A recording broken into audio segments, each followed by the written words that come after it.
carrion crow, dairy, dairy, dairy, dairy, co.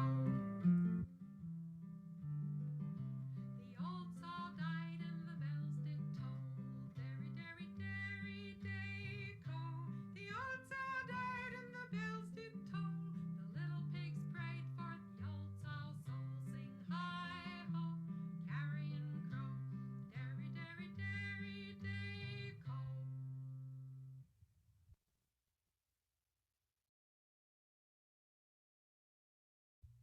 Gypsy Davy came tripping o'er the plain, he sang so loud and gaily, he sang so loud at the greenwood tree, he won the heart of a lady. Rattle-a-daddle-a-diddle-a-din, rattle-a-din-o-daisy, rattle-a-daddle-a-diddle-a-din, she's gone with a gypsy Davy.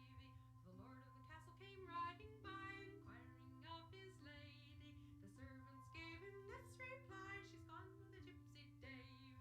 Rattle-a-daddle-a-diddle-a-din, rattle-a-din-o-daisy, rattle-a-daddle-a-diddle-a-din, she's gone with a gypsy Davy. Go saddle me my old grey mare, the bay is not so speedy. I'll ride all night, I'll ride all day, till I overtake my lady. Rattle-a-daddle-a-diddle-a-din, rattle-a-din-o-daisy.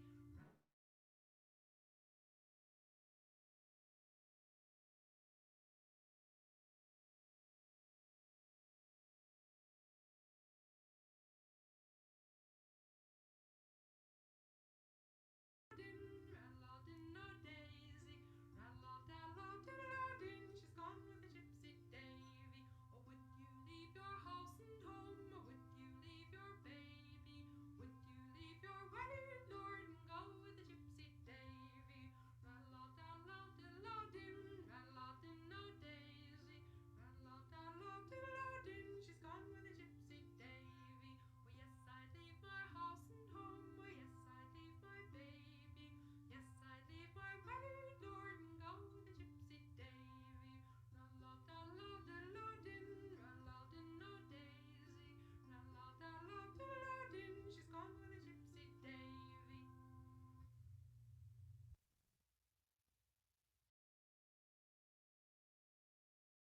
Will you wear the grey, oh narrow, narrow? Will you wear the grey, Jenny Jenkins? I won't wear the grey, for it's the colour of the clay, so buy me a tally-wally eye, sir. Will you wear the black, oh narrow, narrow? Will you wear the black, Jenny Jenkins? I won't wear the black, for the colour it is slack, so buy me a tally-wally eye, sir. Will you wear the red, oh narrow, narrow? Will you wear the red, Jenny Jenkins? I won't wear the red, for the colour I do dread, so buy Good morning. tally-wally eye, sir. Will you wear the green, oh narrow, narrow? Will you wear the green? Morning, Marion. Okay. Ooh,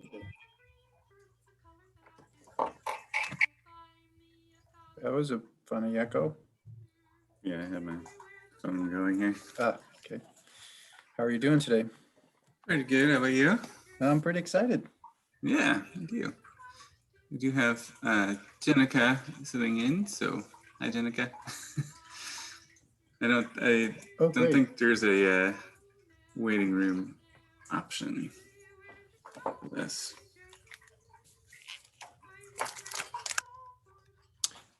I think that's fine. Everybody can come see how the sausage is made. Yeah. What do you think about the music? That it would just let people know First, that their sound is working. I thought it was Ari at first. Well, he does sing, but not quite like that. I think it's good. Yeah. So, yeah, we told folks who didn't make the dry runs to log in now, but Yeah. no one's here, so that's okay. Yep. We'll see who comes. Did you say Jenica is here? Yes. Right, Brighton Bank. Yeah, but I don't see her. Oh, let's see. How would I do that? Participants. Oh, I need to make you a co-host.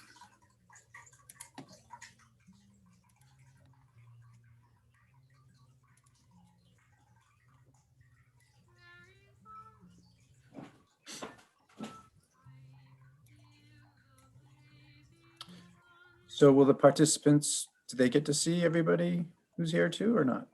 Just, no. Let's see, I'm the normal participant on my phone. I think so.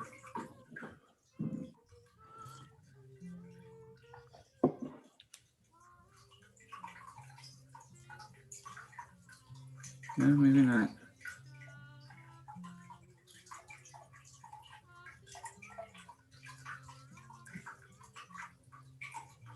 Yeah, I don't see that option actually. I think I would have turned it on if it was an option. So I guess not. But they can look at the participant list or not? I don't think so.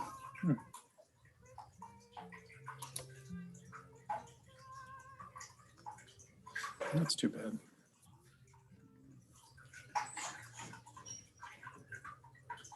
So I still don't see Jenica.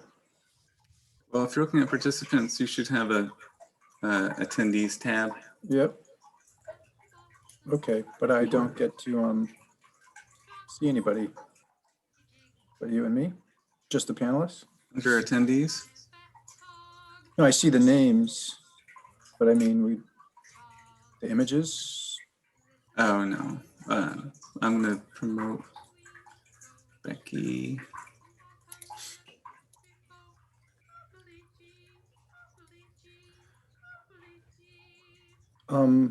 So Jenica might be speaking for Ryan Demarest. I'm not sure. Can we unmute her? And Adrian Shelton's here. She didn't get to do her dry run. Just checking that they're connected properly. See if they have any questions. Yeah, Jenica, you should be able to unmute yourself now. She's probably baking a pie.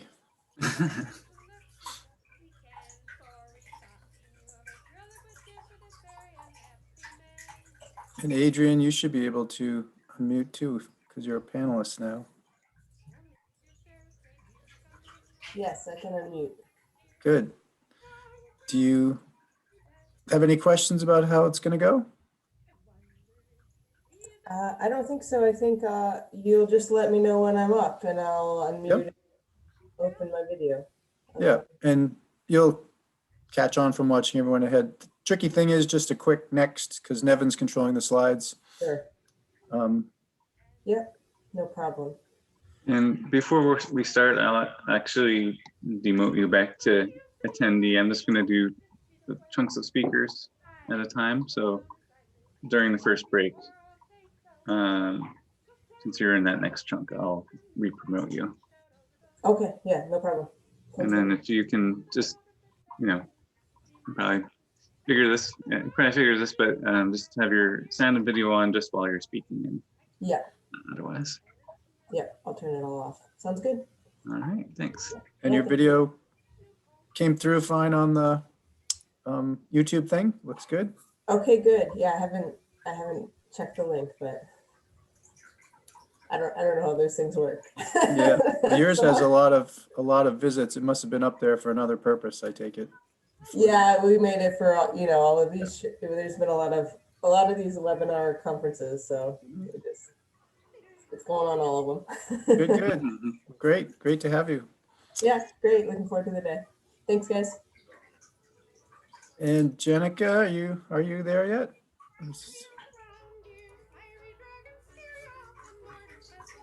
Or Ryan. How are you doing, Becky? Because everyone's getting coffee. I might do that myself.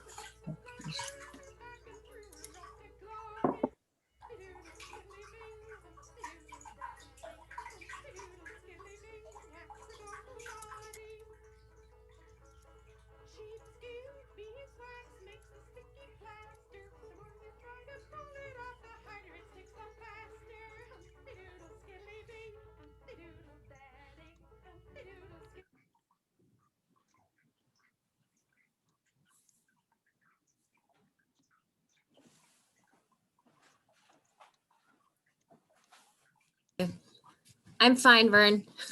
Okay. Good.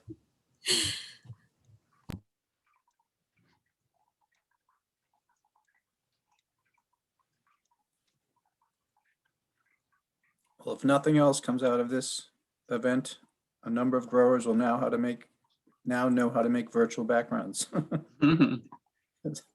Several people asking. I'm going to switch mine to Lisa's.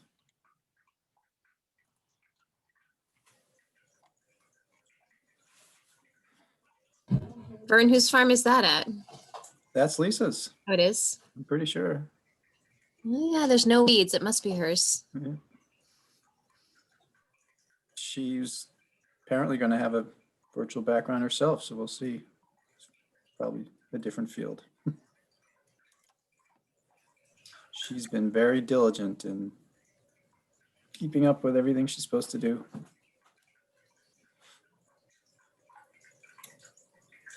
So if you have a virtual background and somebody tries to climb on your shoulders, do they get out of the picture or do they emerge? It's a good question. It does block, like, I don't know how far back it goes. Huh. I think that they would probably have a weird in and out. Yeah. Like, I mean, it blocks when there's windows behind me, you don't see those. I could get my dog to participate, but he's already asleep.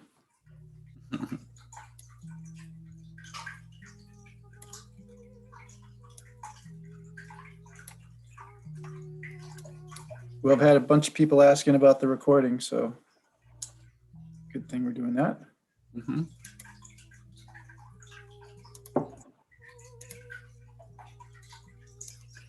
The Zoom window is doing, I found a way to do something new and weird. It's only giving me, when I share, it's only giving me a tiny thumbnail. Never did before.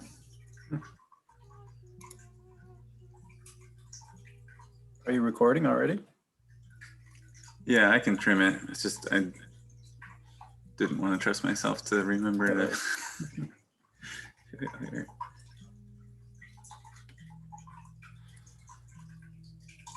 And are we going to get closed captions on it if you're going to put it up to YouTube, or what was your plan? Oh, I meant to ask about YouTube. We have a channel. Yeah. We could do that. And then we don't have a closed caption option right now in Zoom, but YouTube would probably be able to do that. Yeah, I believe it does. We did that with our go-to meeting, so that's good. It will make extension happy. Yeah, and then as far as sharing the YouTube video, if you wanted to keep it restricted to members, since it's a perk, you could make it unlisted. I don't think that's necessary. Okay. There are good sharing options in Zoom too, but YouTube is, of course, a lot more universal. Virginia's on, welcome.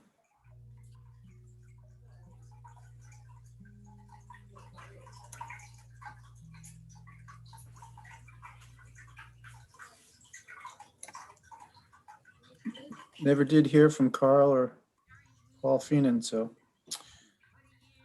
I assume they're just going to banter.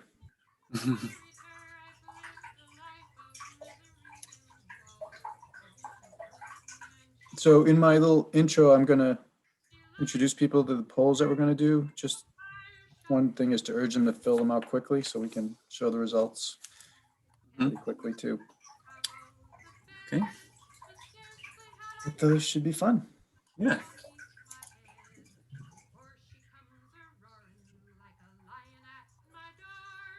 And I did put them in the agenda. I don't know if you saw the latest version. Yeah. Yeah. So remember when to do them. Got it all updated.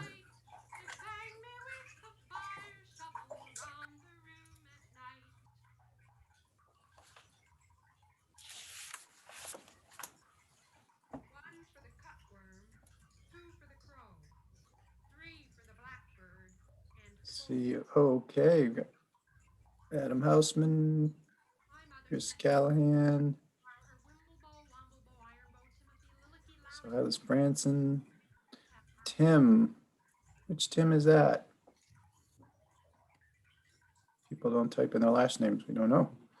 If So- anyone would like to change their display name, you can go to participants, open that panel, and then click more next to your name, and you'll be able to rewrite your name however you'd like. Nice. Chris is saying he likes the song. I'm going to test, allow him to talk so he can say that out loud. Whoops, did I just? Good morning. How you doing, Chris? Good. Reminds me of something Larry Scott used to say. He used to have that saying. Plant 4, get 1 type thing. These are Folk Songs of Vermont by Margaret MacArthur. Nice. Oh, wow. She's our neighbor up the hill in Okay. Marlboro. Yeah. We go way back. Her daughter-in-law actually married my wife and I, and her daughter rides horses with my wife. Wow, cool. One of her sons is, well, son and daughter-in-law are blueberry, raspberry, small-scale farmers up in Marlboro on the listserv. David Paulk said hello. I'm going to unmute you, David, so you can say hi. Did I do that? Can you hear me? I can. Good morning. No, it's the screen looks a little different than what we did the dry run, so that's why. I guess you have Yep. controls of the sound. Zoom's got a lot of options hard to keep up with. Yeah. Does it look okay, David? Yes. Okay.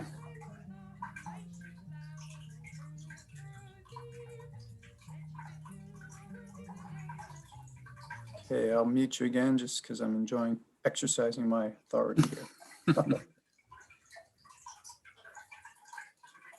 See Kim Gray's welcome. Good, Lisa Dougal's on. Paul Betts, Paul Chamberlain, welcome. Tim Taylor, hello. Want to say good morning, Tim? I think I just unmuted you. Why, I have so much to say. How are you? Happy New Year. Same to you. Good to almost see you. Wish we could. Well, we're pretty busy here, like everyone, I think. Mm-hmm. Yep, gone are the days of sleepy winters. Actually, I'm very curious to see how this goes because there's, I'm still on the New England Veg, and we're trying to decide whether we should have short, several, 2-hour type, workshops, or whether we should do a full day one. When you figure it out, let me know. Yeah, well, you weren't there, so I figured you'd be plenty of help. Yeah. All right, good talking with you, but I'm You can mute me up. turning you off.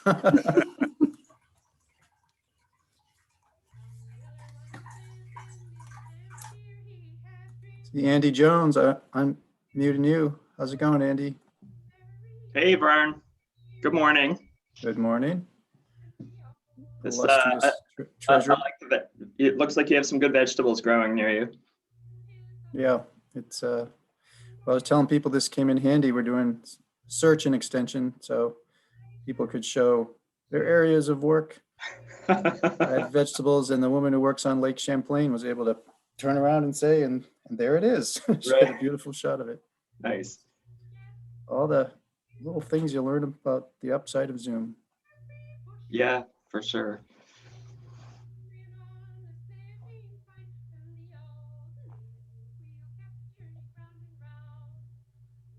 Let's see. We don't really know what our attendance will be like today because there's no actual pre-registration, right? That is right. Yeah.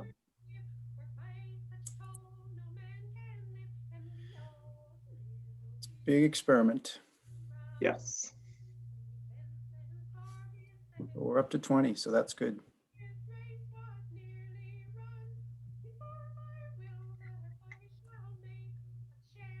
Sounds like about what we'll ever have for the annual meetings. Once we get to that section, we may be back down to 20. Oh, the annual meeting's gonna take about a minute, so. I know. Speaking of which, I'm going to unmute Lisa. Oh, she probably got moved to panelists. Yep. You all set, Lisa, with your connections?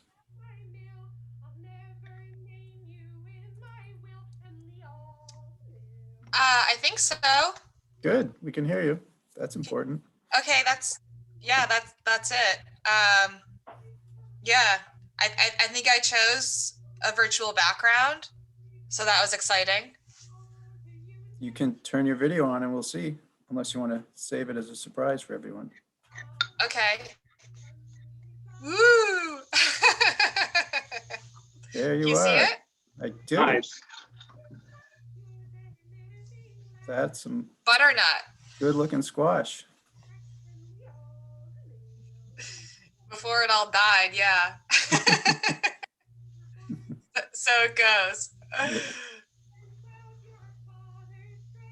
Cool. All right, they're rolling in. I'd like to see.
All right, I'm going to keep the informal chat going, pretending we're actually all gathering in the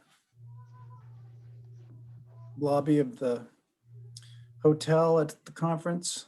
Let's see, who I'll pick on people randomly to say hello. Andre from New Hampshire. How are you doing? Just unmuted you.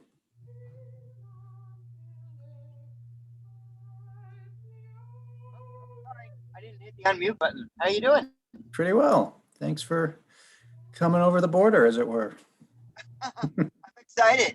I'm excited about that new steam information and looking forward to asking if anybody's experimented with vacuum. It seems to be in the next frontier with this thing. So I'm looking forward to it. Okay, good. Well, sounds like some good stuff to put in the Q&A around then. And let's see, say hello to Charlie Gray. How are you doing, Charlie? I'm doing good. How you guys doing out there? Very good. Everybody have enough snow? Down here we have just enough to make a nice, pretty crust, but not a lot. How about your way?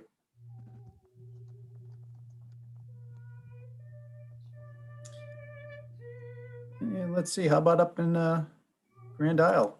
How's it going, Ben Pamacala? Hey, Vern, doing well. Love this time of year, getting lots of skiing in. I get to sleep in late. Yeah, I definitely am a fan of the winter months. Great, good to have you. Your folks gonna make some of the conference, you think? I know Jane is going to get on. I'm not sure if Bob is, but I know I'm at my house and they're at the farm. So Yep. I Good, know good. Dan's gonna get on here shortly. Okay, I'm gonna go down to the New York border there and say hello to Dale.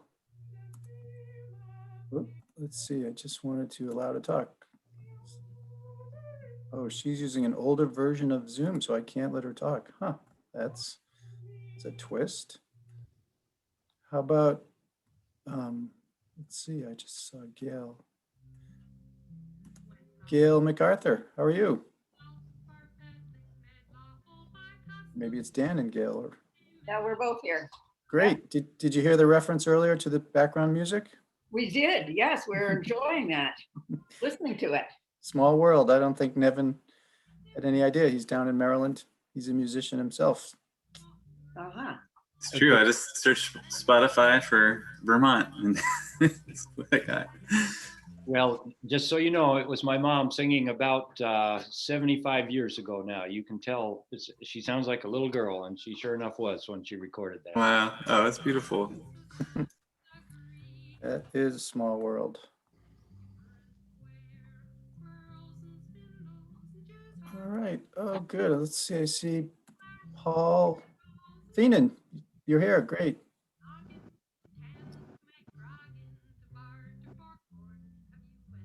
Hey, Vern, can you hear me? Yep. Great. Yeah. So you control you control whether we can mute or unmute. Yeah, really Nevin does. I'm just messing around. But Cool. all the attendees are kept muted just because it's kind of a disaster if you don't, when people. Yeah. And you're Hello? just going to talk through your presentation, or? Yep. Okay, great. All right, we're getting close to the time. I'll say hello to Rachel Shatman joining us from Maine. How are you, Rachel? Hi, I'm good. I'm just getting my speakers and microphone figured out. Yeah, there we go. Hi. Good. Good. Sounds great. We can hear you very well. Can anybody hear me? Yeah, we hear you, Carl. Okay, I'm confused because I have no controls of any kind. So am I on video too? No, we're going to keep you under control. We'll let you know All when you right. can speak and when we Because can see you. I wanted to thank the Vegetable and Berry Growers Association because Vern taught me how to put a different picture behind myself. But I was saying, if there's one impact from this meeting, it's that a lot more growers know how to get virtual backgrounds now. But you can't if you don't have the little video thing in your thing there, which I don't have. When you get promoted to being a panelist, right before you speak, you'll be able to do it. Could I have a scheduled question answered? When am I expected to speak? Is that put somewhere? Because I'm going to have to come in and out a little bit. Are on right around, let's see here.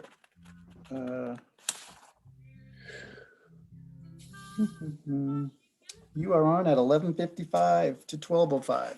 All right, thank you. Okay, and I think we're just about ready to start. At least my clock says 8 o'clock.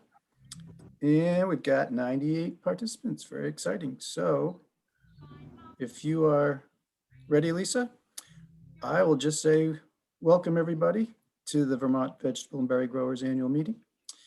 Held via Zoom. I was only hoping we could have a giant snowstorm to really make us feel good about not being able to drive to meet, but here we are.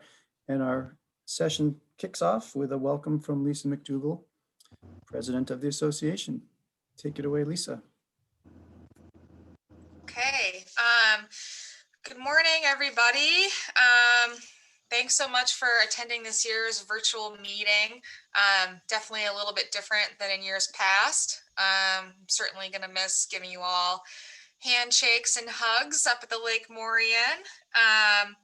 Vern's put together a really great slew of presenters. I know I'm really looking forward to hearing about Ryan Boylan's strawberry trials and some more about Becky's soil steaming research. So thanks, Vern, for reaching out to all the growers and putting this whole thing together. Also, a big thank you to Virginia, our association's secretary. She really just does a whole lot all the time to keep this organization up and running. So thank you, Virginia. I know you're out there. I hope you all made it through 2020 okay. It was quite a wild ride. It was a pretty big year for our country and to be a farmer. So just so you all know, the Vermont Vegetable and Berry Growers Association is here as a resource for you all to feel connected and as a resource for you during some of these difficult times. I know a lot of us had to change our markets early on for CSA, farmers markets, wholesale demands skyrocketed. And I know it put my wash pack team to the test and harvest crew. So I'm sure you all were feeling the same thing. I know we all learned a lot of lessons from 2020. So I hope that you all are getting a chance to reflect and plan and implement some really awesome systems on your farm to get ready and organized for 2021. It is coming barreling around the corner with the days getting longer here. So how does the VVBGA fit into all of this? And what resources can we offer you, the grower, to feel informed, prepared, and connected for 2021? For starters, we all know that the listserv is a really valuable resource for farmers to ask questions, buy and sell equipment, even buy in some extra veg for your CSA boxes or sell some extra vegetables. We have a ton of members in Vermont, obviously, but it reaches far beyond the borders to Maine and Rhode Island, down to Virginia, up through Michigan, and that's sort of even depicted in our panel of presenters today, presenters from all over the country. So thank you all for sharing your information on the listserv. The more we all know, the stronger we all are. I know there were some really great posts early on in the season about how farmers were sort of gearing up for sales during the pandemic, as well as on-farm safety protocols. I know we're all a little bit different, but we're all still looking to be safe. So thank you all for asking your questions, posting your responses, and being so generous with your knowledge. And speaking of knowledge, the webinar series that Vern and Becky put on this past year was really awesome. I hope you all got a chance to view some of them.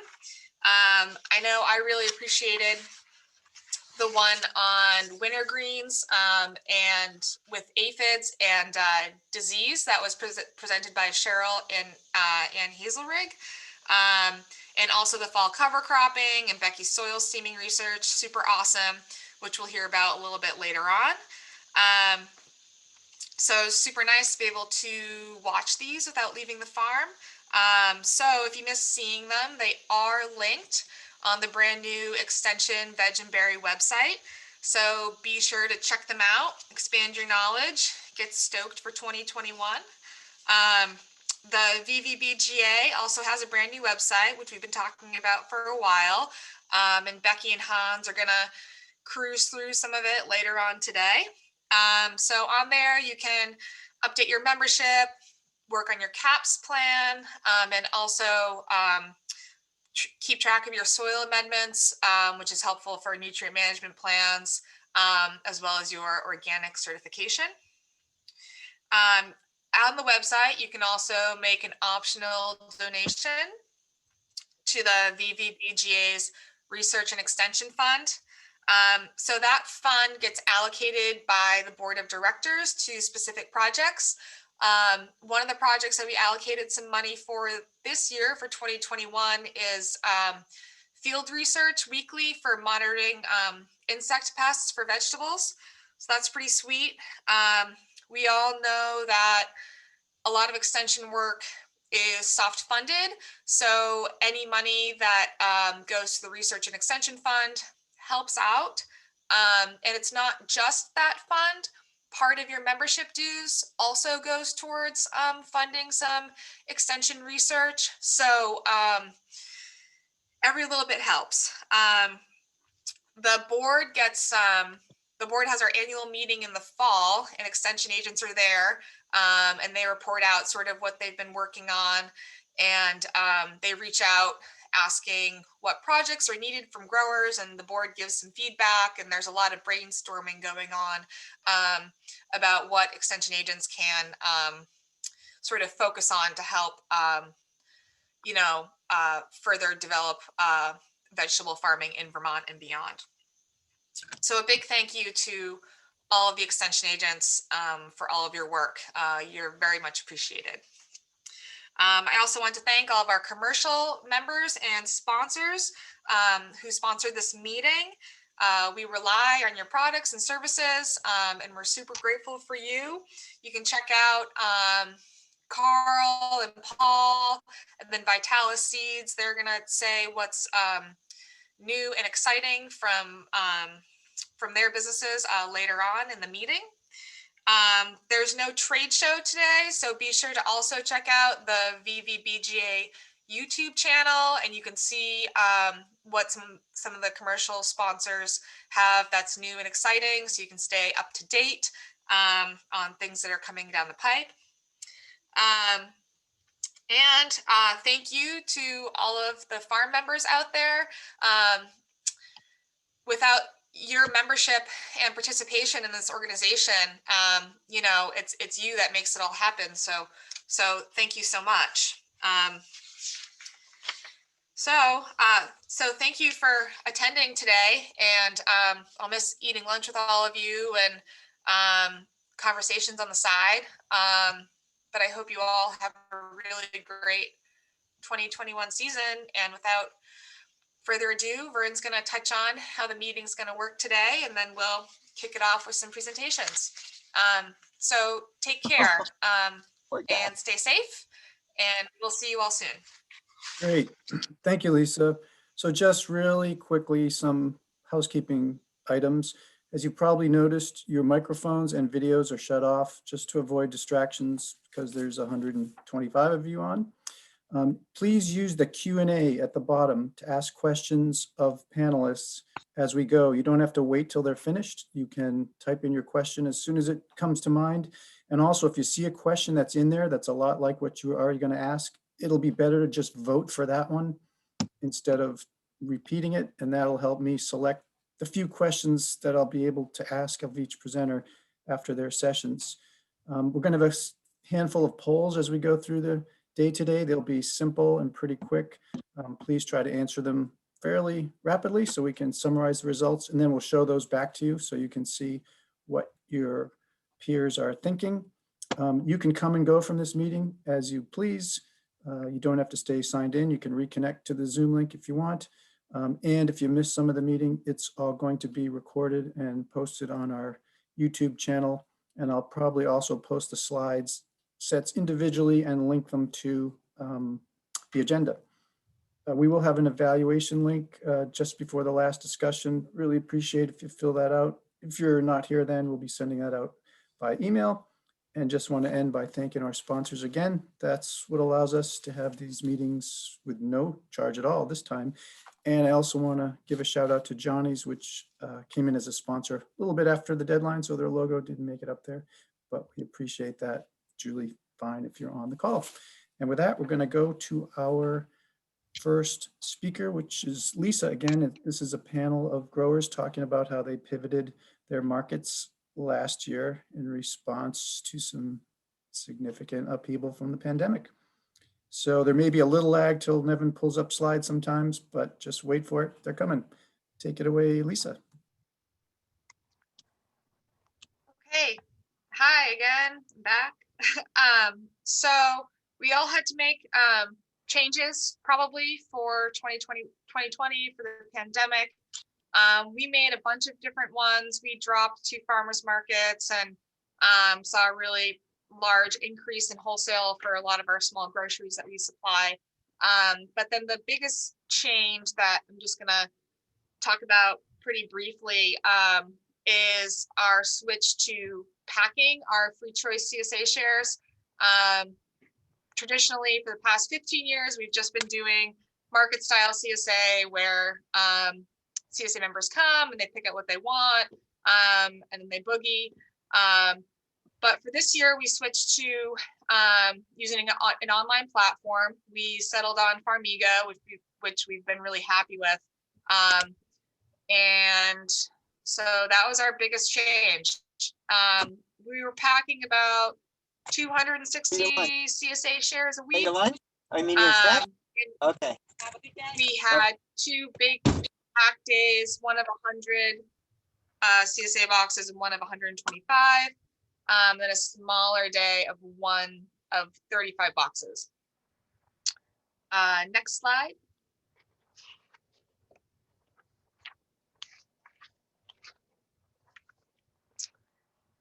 So this is my awesome wash pack team that made this all happen. They were just so diligent and so on it and really just got this whole thing down to a science.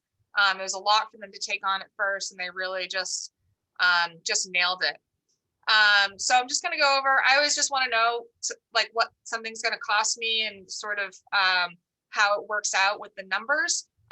So I'm not going to go over, you know, our how we pack the shares or anything like that and how we double check them. I'm just going to go over some of the numbers. So one of our larger pack days is 125 shares, which is a lot for us. We saw a really large increase this year in medium and large shares. We offer small, medium, and larges. So we were packing out a lot of veg. It's about $30 a share. So for 125 CSA shares, it's about $3,700 of vegetables being packed out for that day. It took these 4 lovely individuals about 4 hours, maybe a little bit on either end for setting up and then disassembling, cleaning up. So that's about 16 man hours, about $17 an hour.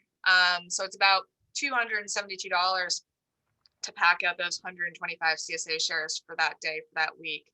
So divided by 272 by 125, it's about $2.18 per box per week.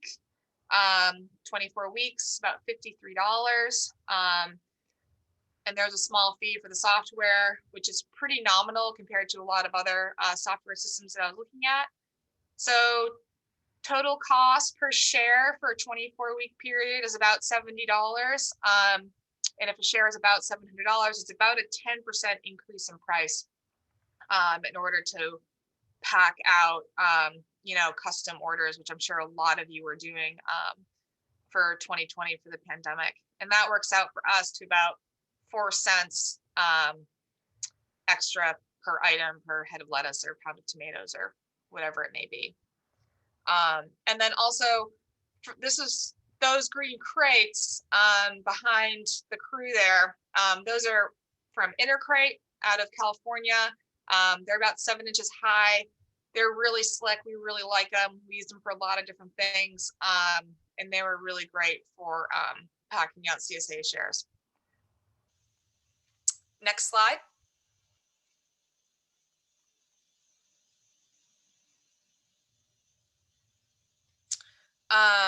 So what we love about this system, I was going to do like a what we hate about it, but really not that much came up. So I'll just buzz through these quick. This system is less waste than our market style.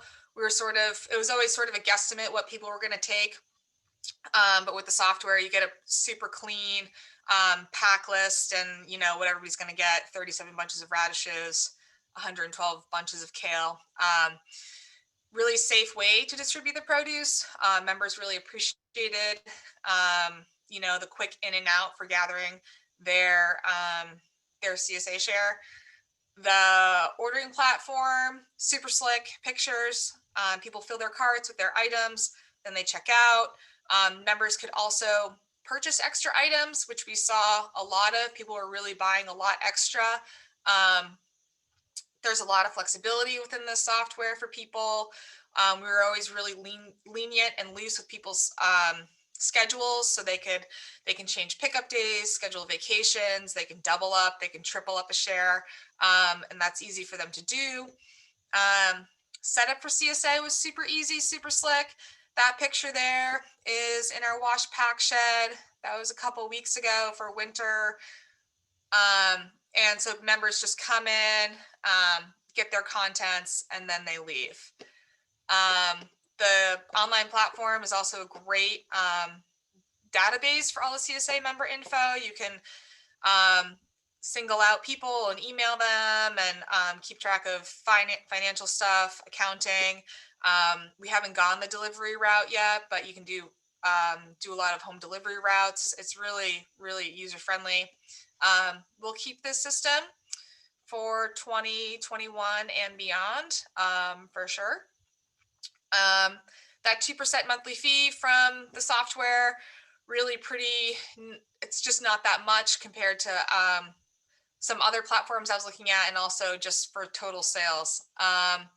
And also right now we're doing about 180 winter CSA shares every other week, and that's been some extra hours for the crew for packing that out. So that's been good for them. And also too, just in general, with the custom packing, the boxes, the free choice CSA, you know, seeing everybody's order is awesome and interesting. And then it just like drives home like that everybody wants different stuff, and members really appreciate the ability to still just, you know, if they want to get 7 heads of Napa and some other stuff and just make kimchi with their CSA share, they can do it. You know, it just allows a lot of flexibility, which is really important to us and to our members. Next slide, please.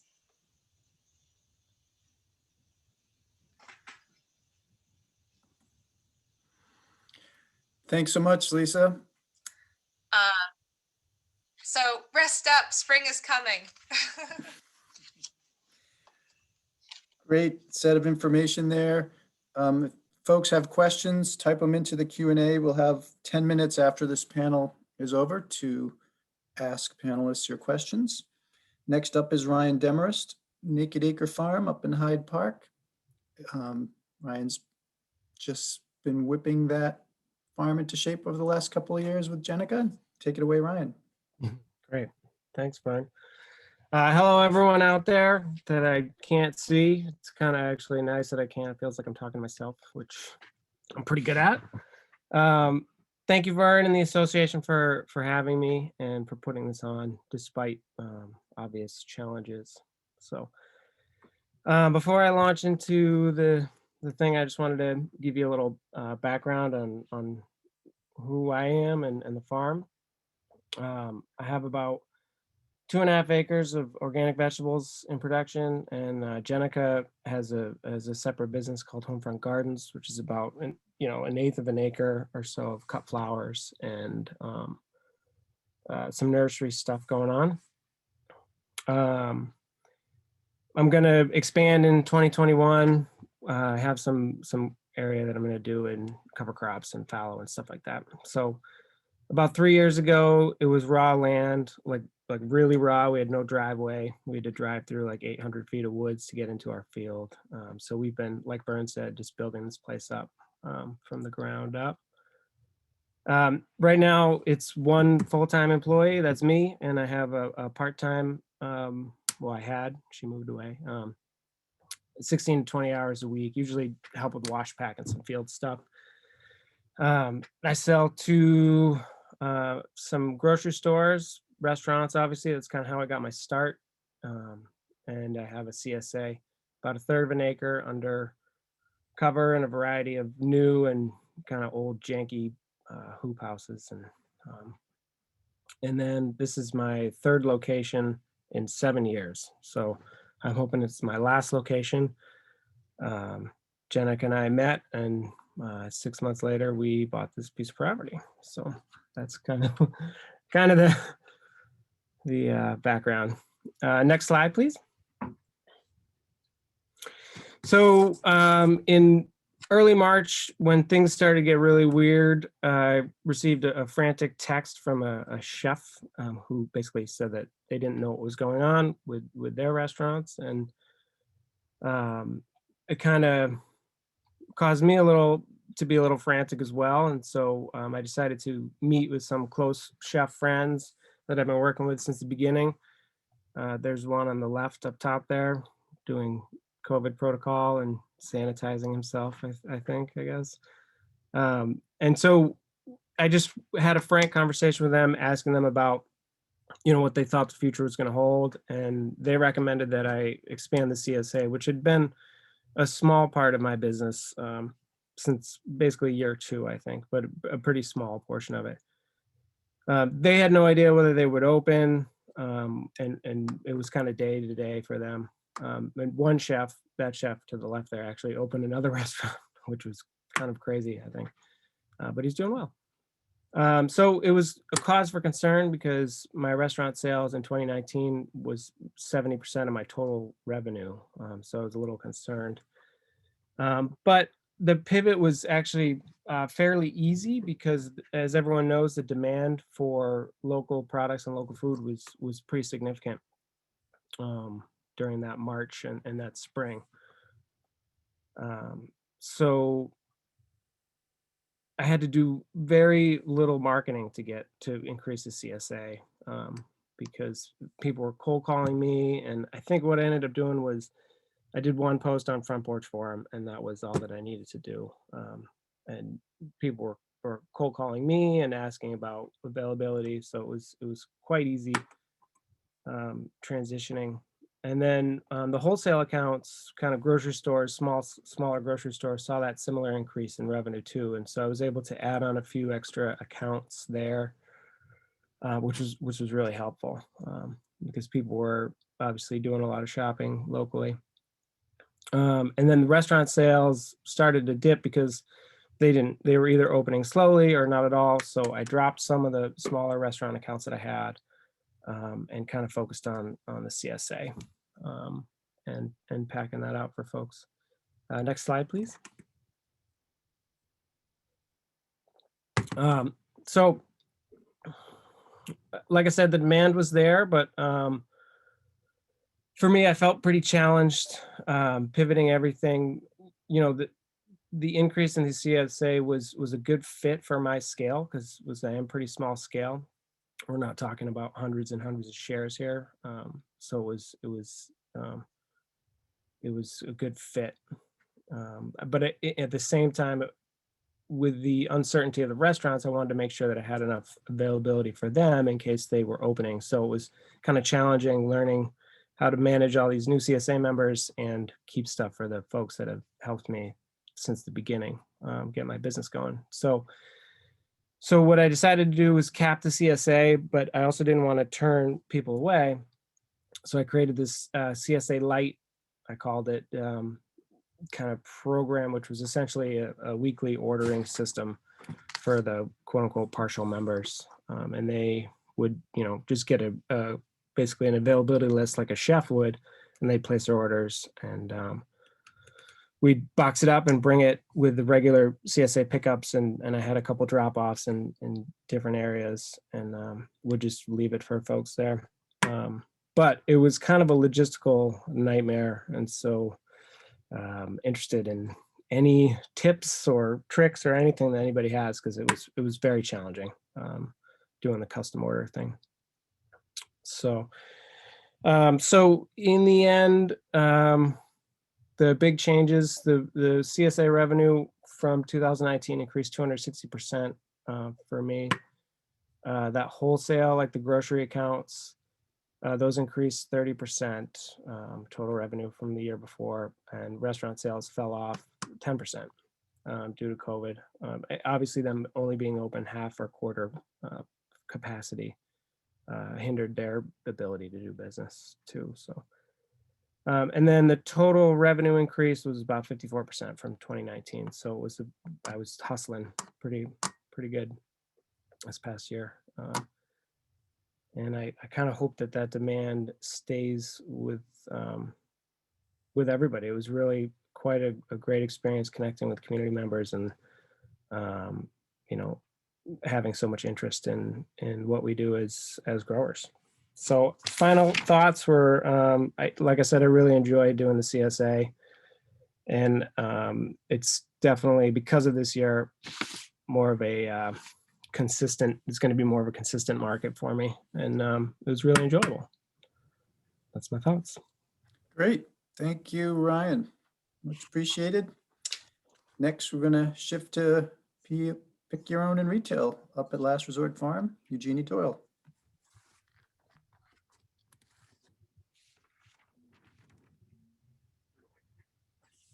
You have to unmute yourself, Eugenie.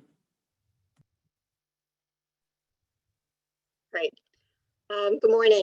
Thanks, Vern and everybody, for organizing this. I was actually very glad not to be driving to Fairleigh this morning, so it's kind of nice to be doing this from home. So we are, Last Resort Farm is a 280-acre farm in northeast Addison County, town of Monkton. We grow organic vegetables, berries, and hay, and have in this location since 1986. We have a mix of retail. We have a farm stand at the farm in the old milk house. We had been dairy farmers and converted the milk house to our farm stand. We also had done 3 farmers markets, have a farm share program, sort of a pre-choice CSA program, do some wholesale in Burlington, and then do pick your own berries. So I would say the biggest change that we had to make, according to adapt to COVID, had to do with the markets where we had most contact with the public. So we were least impacted with wholesale and most impacted with the farmers markets, some of which closed, and pick your own. Next slide, please. We spent quite a while trying to figure out whether to open for pick your own or not. And there was a lot of conversation that went on within the growers community about that, what it would mean at that point. So when we were deciding this was maybe April, May. The state was putting out a lot of pretty restrictive advice and guidelines. And we decided to go for it, figuring that we had so many people that want to come. And when we looked at their guidelines, it seemed like we could adapt our program to them. Had to do with limiting the number of customers at a time. So we were able to do that. We set up a appointment system on Squarespace. People could make appointments. We limited their time here. Each group could only come for 2 hours. We had, of course, the mask requirement, signage that indicated where hand washing was, where hand sanitizer was, new containers, and then their biggest requirement was no hanging out at the farm, so no picnicking or going for walks around the farm, and no eating on the farm. So no eating their lunch, no eating in the field.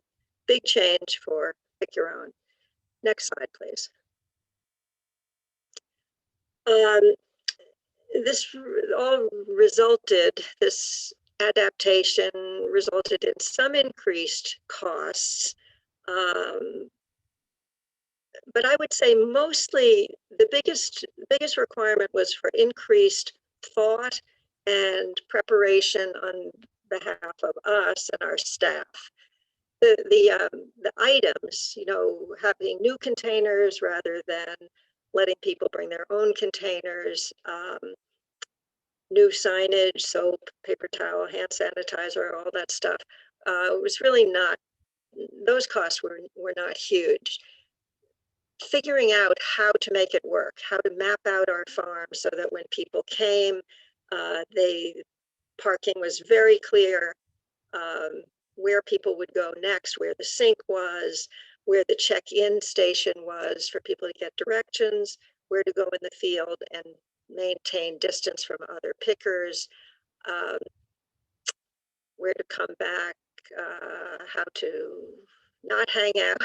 There was a lot of kind of traffic control that was new, and I would say that was our biggest additional cost.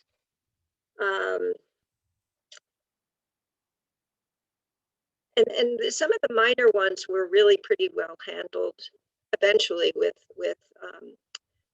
CARES grants and PPE. So that was not, we did not end up raising our prices. We debated about that long and hard, but we didn't. And I think that was one thing. You know, everybody was looking for everybody was looking for some little rays of sunshine in all this difficulty. There was a lot of anxiety on behalf of customers to being out in public. You know, most people had been pretty much indoors for 2 months, and so just coming out and hearing that the prices hadn't gone up was one nice little thing. Okay, next slide, please. So yeah, when people arrived, they were greeted with all the, you know, various paraphernalia, and we were very friendly but firm about mask wearing. We had some friends who had made masks for us, cloth masks, so we ended up selling masks. I think we made money on masks, so that was kind of an unexpected but sort of nice thing. But we ended up with just a lot more, you know, paraphernalia around the farm. To some extent, you know, all the COVID relating things, to some extent, maybe that was the trade-off for that is that our container system ended up being much simpler. We had to use new containers. So no longer could customers come with their various size Easter baskets and Tupperware containers and all this sort of stuff that had to be weighed and sorted out separately. So the container system, we had very simple, few containers, and people adapted to that really well. Next slide, please. The pre-scheduling did enable us to be pretty flexible too. We had to limit the number in the field, so we had a set number of cars that could come per day and a set number of people who could arrive per 2-slot picking time slot. And but if we had maybe fewer people signed up for one time or another, we said people could come with 4 adults per car, but we adapted that if we didn't have too many people at once. The appointment system also enabled us to limit our hours on any particular day. If we wanted to, we would just sometimes we had to reschedule people if it was raining, or if which it did happen. The season started out very, very dry and then ended up extremely wet. But according to conditions, we could notify people and suggest other times for them to come to pick. So it did give us more control over which people were coming at what time. Next slide, please. So I think we ended up feeling like we really could feel good about all the positive things that happened. We have a lot of people come back year after year. This year we also had extra people who came because some other places were closed. But in general, everybody was so happy to get outside, even with new regulations.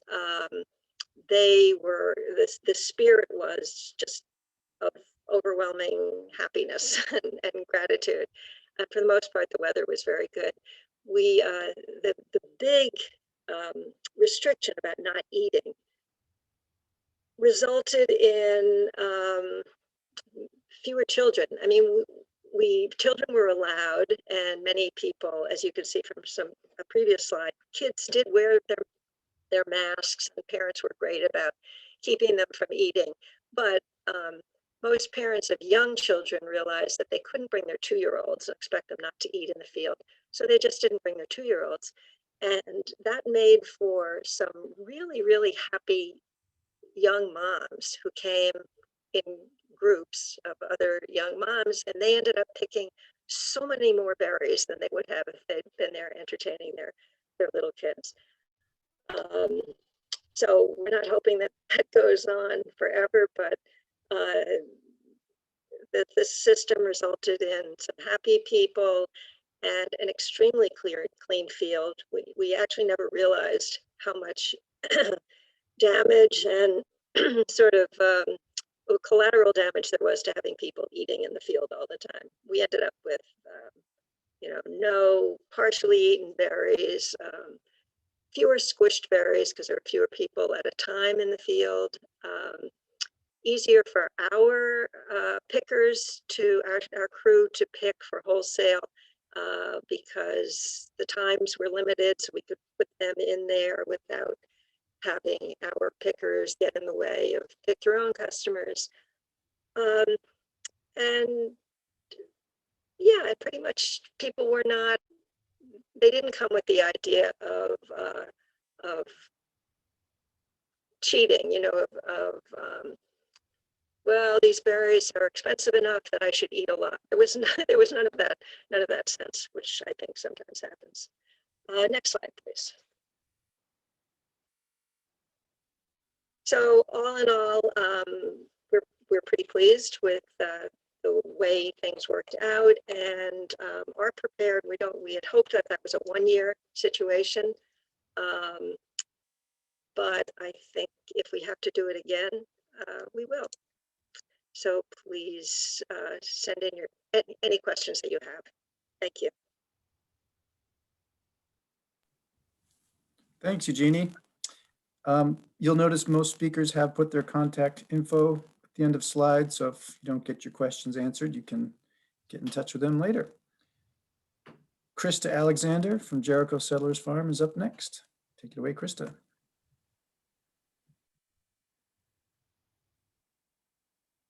Good morning. Yeah, I'm Christa at Jericho Settlers Farm. We are a once diversified, but now all vegetable producing farm, mixed vegetables, mixed markets in Jericho, Vermont. We have about, actually next slide, please. I'll explain that.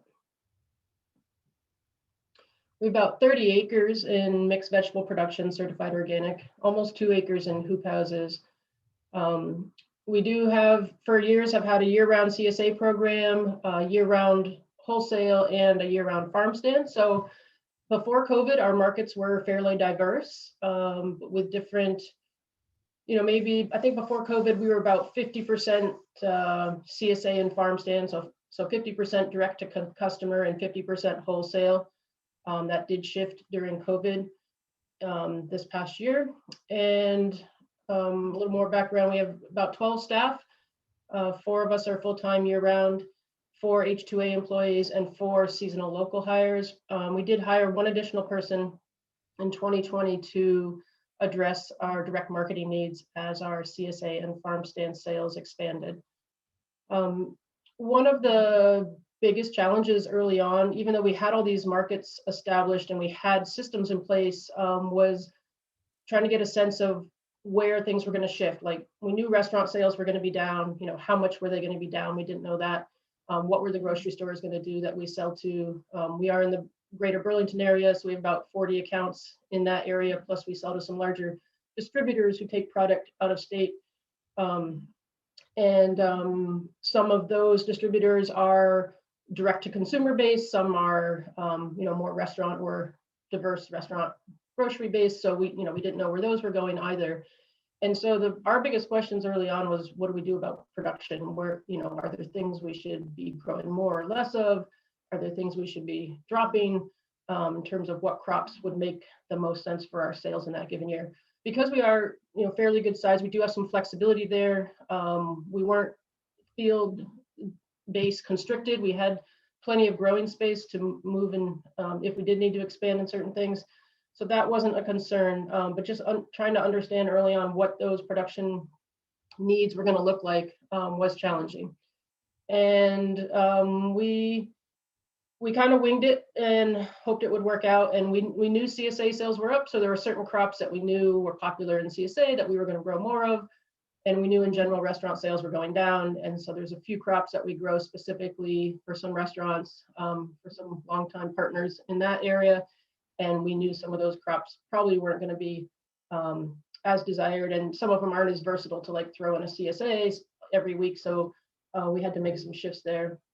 We also made a little bit of a shift in knowing there was going to be more food demand, most likely in terms of food relief needs. And there's some crops that we can grow pretty efficiently at large scale, like for example, beets.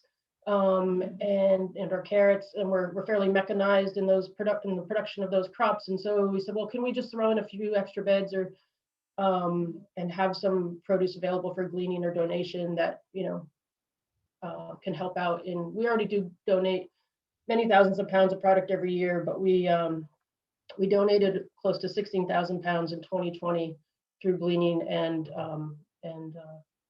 other avenues through food shelves and Vermont Food Bank and Salvation Farms and folks like that who were actively working hard to get food to people who needed it.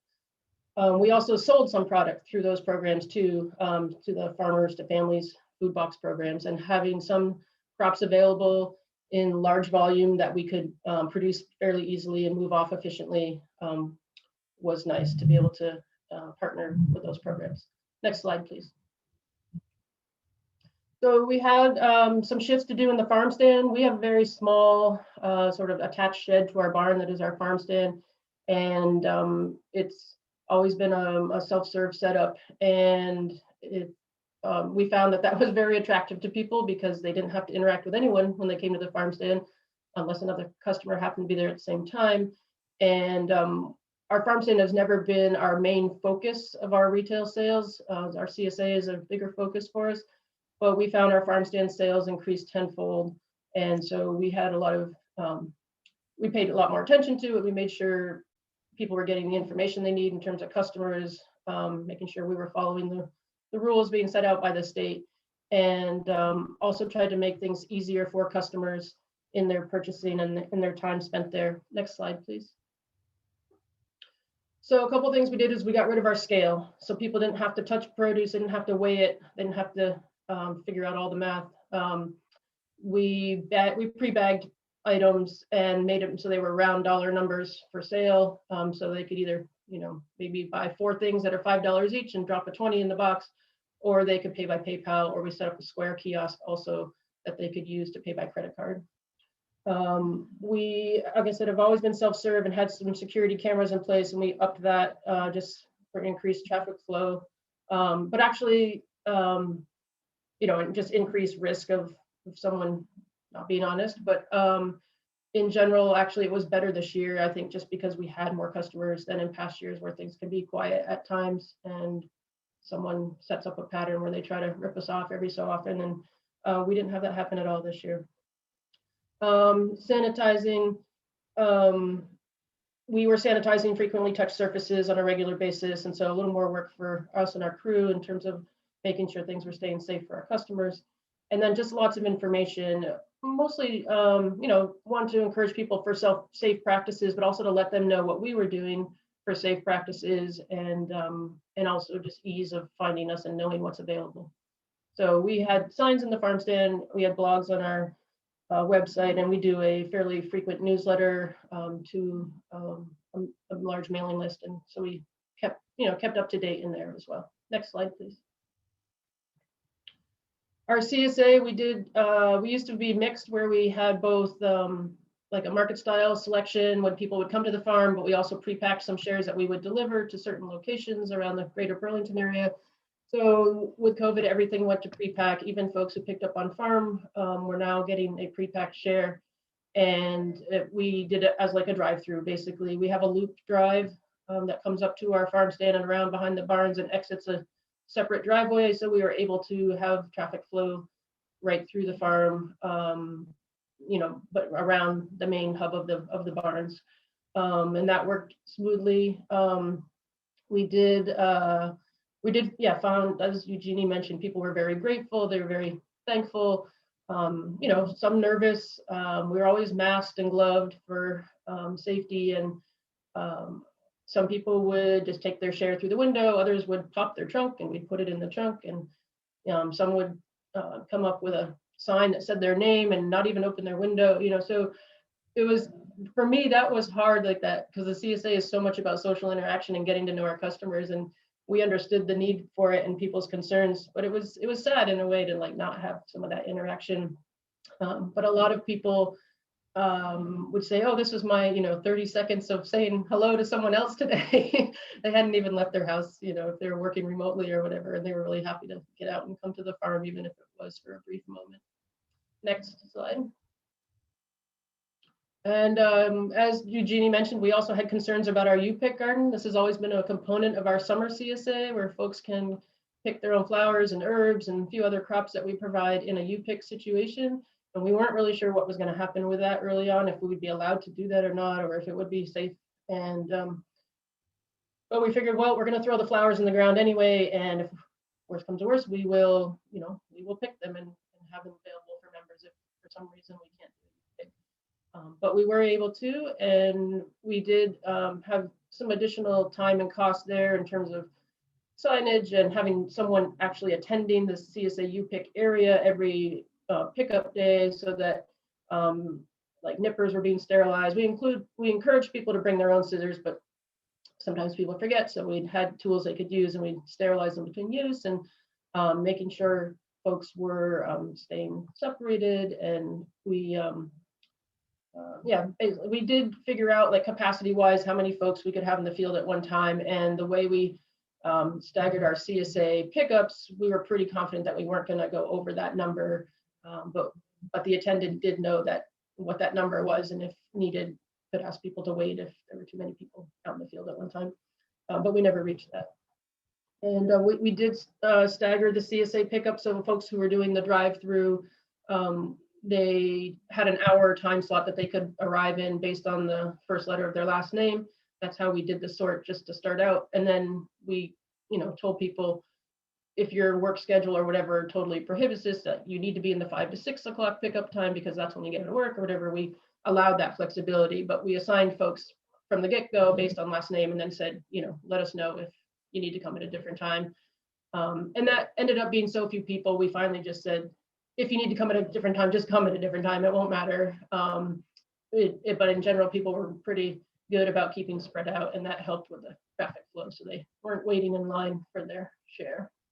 Next slide, please.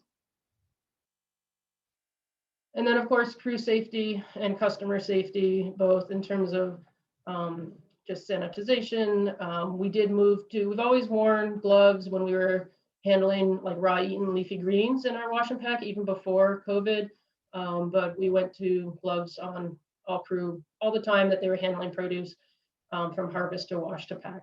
And you know, as more information comes out, we find that there is less transmission through contact that way, but we wanted to be on the safe side. We didn't know what was, you know, what we didn't know enough of, we still probably don't know enough about this virus. So we, to this day, still use gloves in all those operations. And I have found it also just helped with some of our habits. Like, we've always had, you know, the requirement of washing hands before touching produce, and you know, washing hands after you've like worked with livestock, which isn't our situation anymore, but used to be, or if you've, you know, touched the floor or whatever, you know.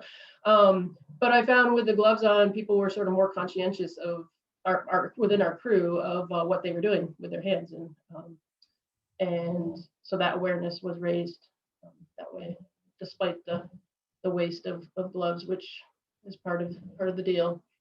And Yeah, as Lisa mentioned, it certainly was challenging for the washback crew, just in general, just wearing a mask all day. Of course, nobody is used to that, so we're all getting used to that in various situations. But really, we had to be masked pretty much all day in our washback situation if we were in there for the full day. If we were out in the field and spread out working, we didn't require a crew to wear a mask if they were apart from each other, but anytime they were near each other and in the washback barns, they had to be masked up. And so that was, various amounts of challenges there for folks to just deal with that and get used to that. Next slide, please. I leave you with this joke in case you haven't seen it yet. It's out there in the internet world. Thank you. Thank you, Christa. So if you have questions, type them in the chat. There haven't been many yet, but I have one for all the panelists, and let's go in reverse order since you're here, Christa. So if you could each unmute and answer it. And it is, you all talked about increased demand. What's your plan for the coming year?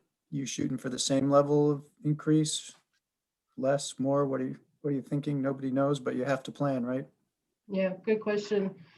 Yeah, that's like the one we are curious about that, and both from the CSA demand, but also the restaurants are for our accounts there, not knowing what those operations are going to look like and how soon they can get back to capacity. And even once they can, how soon customers will frequent them and they'll actually achieve capacity, full capacity. So I think similar to last year, we know that CSA is going to be up. Our sales, our pre-sales for this season are already up 50% higher than last year, which because our January, February sales last year were pre-COVID basically. So when I look at those numbers, I can already see a difference there, and then everything shot up in March, April. So we expect CSA numbers to be pretty similar to this year. Farm stand, I think, is going to be less. I think people are more comfortable going back to the grocery store now, and I think we have so folks who found us last year and who really appreciated the freshness, the quality, what they could get at our farm stand versus what they can get at the grocery store. Those folks will still be there, but there's other people who were there more, I think, out of like fear and trying to be in a safer shopping experience. And I think that will change over the summer as more people are vaccinated and more people feel comfortable being back in the grocery store setting. But I heard a lot of people say, I had never done this before. I had never like a CSA, or I'd never shopped at your farm stand before. And I'm amazed at the flavor. I'm amazed at the freshness. It's so different than the grocery store produce that I buy. So there's definitely people who just, got that extra push to try it and are now converted. And, but I think in terms of planning, we're expecting CSA numbers to be high, again, pretty close to last year, farm stand to be a little lower, and hopefully restaurants sales there picking up. Our groceries, even there was a blip of grocery, like those wholesale accounts we have there, they had a blip in the spring and then they leveled off pretty much close to 2019 numbers for us. So we're kind of expecting that level in this coming year. Great, thanks. Eugenie, what are you thinking in terms of pick your own? Not that you can adapt your plantings that quickly. You need to unmute. Yeah, we did actually plant some more last year. We're kind of gradually expanding that a little bit anyway. And partly because we're expanding our wholesale strawberries. So we're thinking it'll probably be about the same or better. I would say the pick your own, the people who come for pick your own is a pretty steady, reliable group, and whether we have more or less depends on whether the pick your own places in different parts of the state are opened up or not. I mean, people came from farther this year. I would say they traveled longer distance. Those folks, if the pick your own in their area is open, they probably won't do that, but that's totally fine. Our farm stand sales really did go up. I didn't talk too much about that, but we ended up combining with some other farms. So we had different offerings this year. We had cheese, we had meat in farm stand, which we have never had before because we don't produce those items. I think are going to continue to kind of build on that and are expecting, because we had just that growth was fourfold in farm stand. I think our crop mix is going to change a little bit. I think the home gardeners, some of them are going to continue.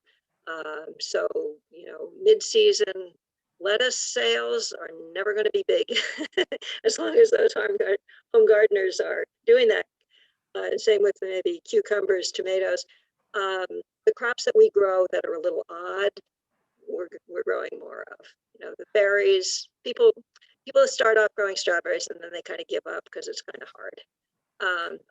There was a question about the software. I think you mentioned in your slide. What did you use for scheduling your pick your own? We used Squarespace, so it was the scheduler available on our website, which is a Squarespace website. It's pretty fun, pretty basic. We also used a pre-order form there. We do expect that the pre-orders for pickup either in the farm stand or at a market, I think those are probably going to drop off because people are not as Christa mentioned, they're just not as afraid of grocery shopping anymore. So I don't know that we'll have that, but that's okay. That was kind of cumbersome anyway. Great, thanks. Ryan, what are your thoughts about your market? How much will stick of the CSA increase? Yeah, I mean, I think start over where? Doesn't matter. Yeah, I mean, I think as a farm, I'm still sort of forming, and I think what COVID has done is contributed to my kind of farm identity, if you will, and so it's kind of shaped how I'll move into the future with markets. I think that I'd like to increase the CSA a little bit. I'm kind of sort of maxed out from a labor standpoint at the moment, and so I'm kind of trying to figure that whole thing out as well. But like Christa said, I really hope the restaurants start to open up and people they're able to open at more of a bigger capacity, and that folks are actually will go into the restaurants and not have that fear, just for the sake of the restaurant owners that have been in the business for so long. I hope for their sake that they can continue operating a business. I'd like to add a few more grocery accounts. And then one thing I failed to mention was that at the beginning of in the spring, I partnered with a food shelf here locally, and I'd like to continue that relationship and even kind of grow that relationship so that fresh organic vegetables can be offered to more folks who would benefit from that. Good, thanks. And real quick, Lisa, are you anticipating similar numbers for CSA next year? Yeah, we're going to stay the same.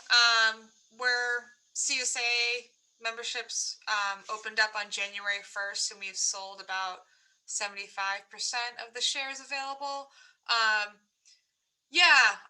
Tweaking crop plans, but pretty much staying the same. And we did drop 2 farmers markets, and I won't be going back to those. It was nice to have a Saturday to do tractor work and not vend. Just trying to be a steady Eddie. Great, thanks much. Okay, next up is Amanda Andrews from Tamarack Hollow Farm. Going to talk about pivoting from the green markets in New York City to markets in the Green Mountain State.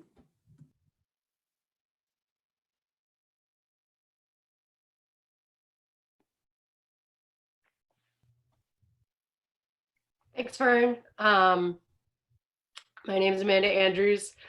I own and operate Tamarack Farm. I started the vegetable farm on rented land in Burlington, next to the Interrail in 2010, and started with access to a market in New York City. We did the Wednesday Union Square Green Market, Saturday Burlington Farmers Market, and had a small CSA up in Burlington for about 4 years until my farm moved down to Plainfield. I bought land after the flooding up there, and currently doing 9 acres.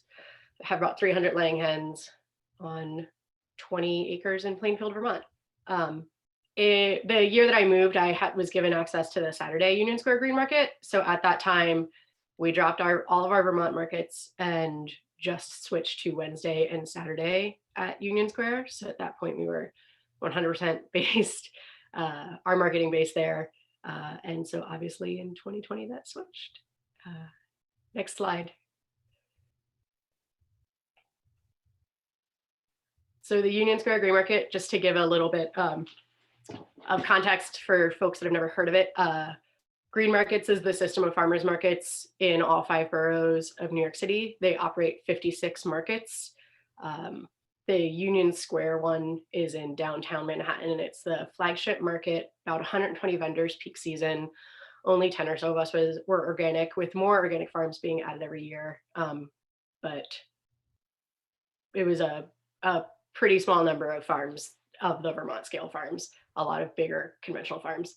It's a producer-only market. There's no prepared foods. There is a large variety of vendors of different types of agriculture, though. So it's a great market, but it's really expensive to do. You can see the breakdown there of what it costs. It basically costs about $1,000 a day to go down there. And summer season, we were making about $3,000 to $5,000 a market, depending on weather and who had what. We were always the last person to have every summer crop. So summer wasn't a baller time for us.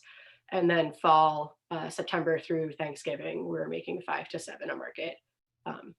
Being the northernmost produce farm, we could start September with a full table of greens and brassicas, and while the other southernmost producers were still hawking tomatoes and summer squash and stuff, and people were ready for the change. Next slide. So what happened this spring was a bit more of a whiplash for us. I had a baby at the end of February. My farm was pretty much running on autopilot. Decided to get pregnant last year. Didn't see this coming, obviously. I remember talking the day that the baby was born, like, there's all this flu out in Washington State, and what's going to happen? So that changed pretty quickly in 2 or 3 weeks. The second week of March is when things, I think, really heated up. We were talking with staff in the city. We were talking with our drivers. It was obvious that it wasn't going to work long term. March 15th, the mayor of New York City closed down all restaurants in the city. Restaurants that we had a pre-order and billable relationship with were 30% of our business.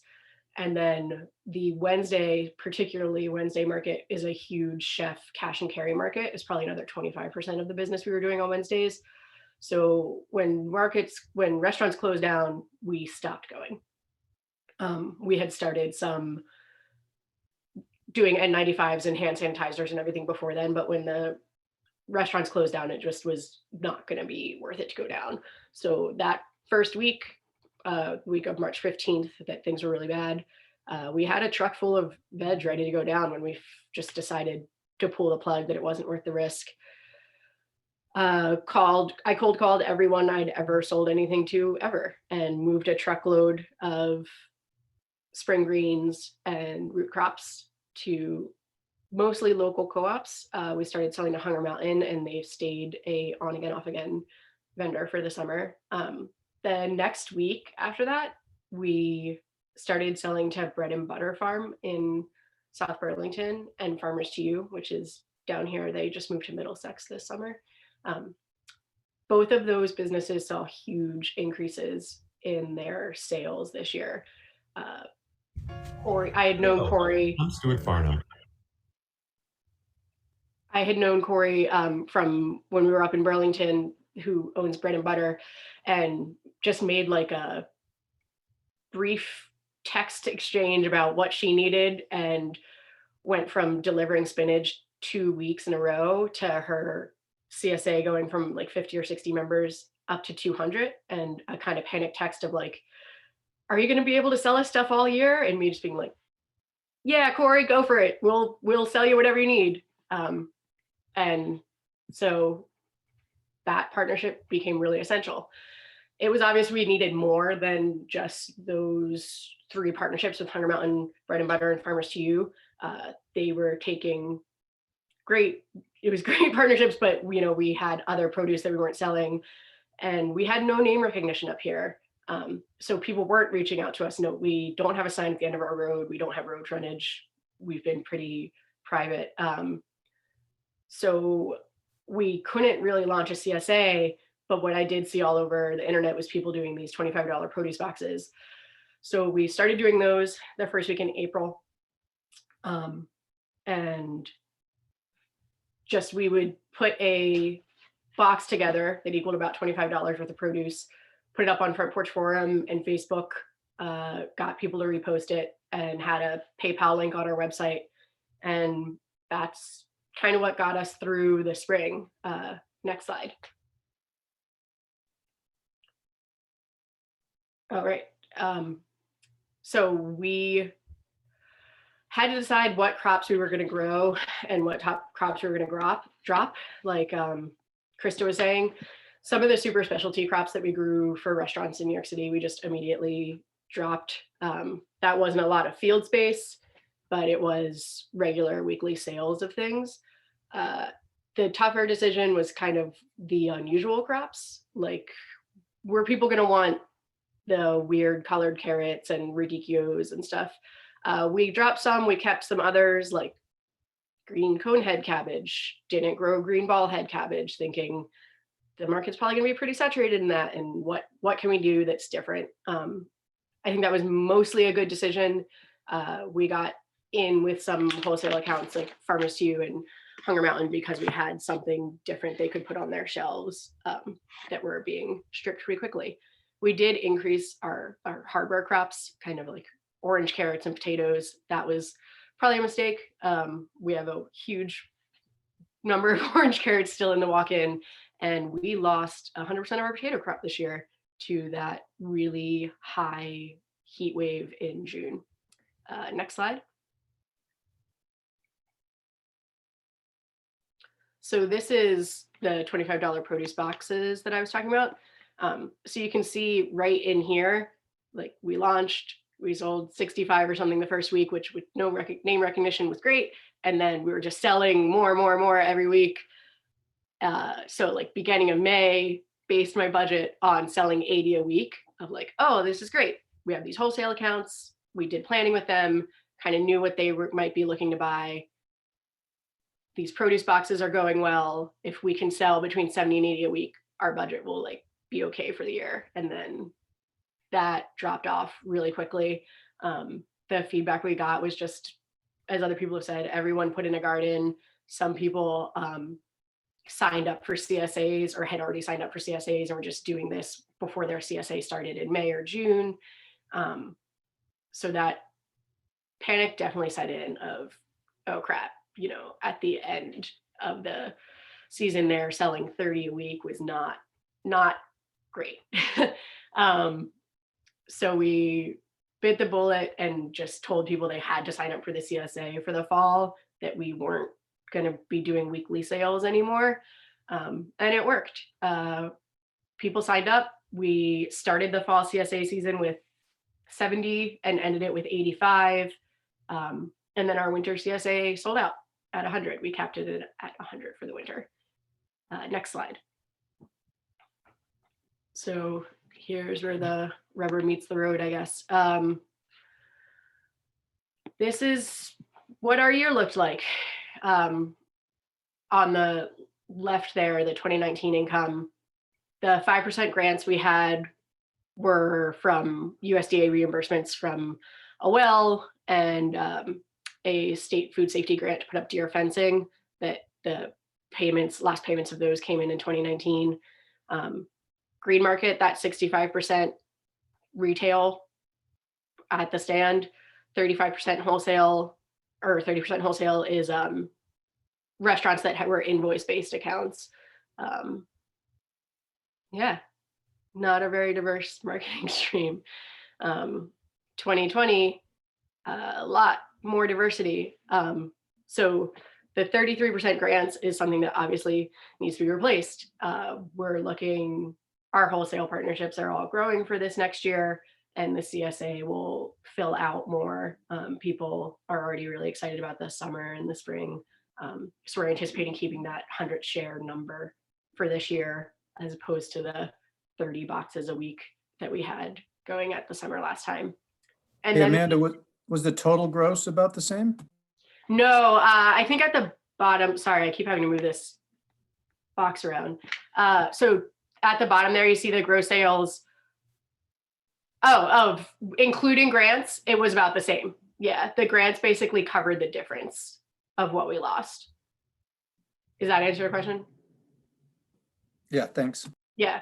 So the New York City wholesale number there that came back, we kept 2 customers down in New York City, one kind of fancy restaurant that pivoted to kind of like themed boxes that they were selling both in New York City and like delivering in New York City and at their restaurant.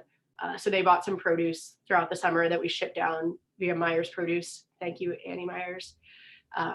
And then one wholesaler that we do business with in the city, we used to sell to them. They would pick up at the market, and then they sold to restaurants that weren't within walking distance of the market.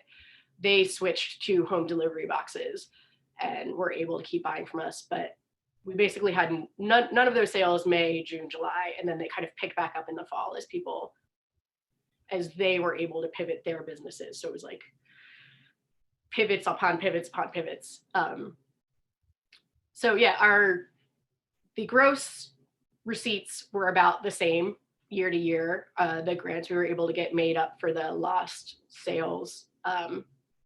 The sales were down 74% of 2019, which was fine. I was expecting it to be a lot worse. Looking down the barrel of March, I'm really happy with the way the year turned out and our plan going forward.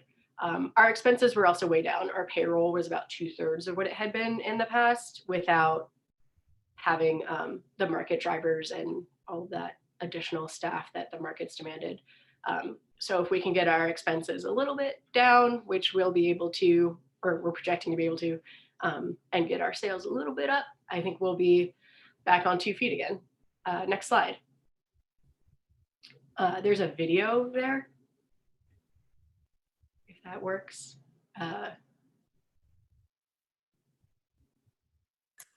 Just give me a second. Try that.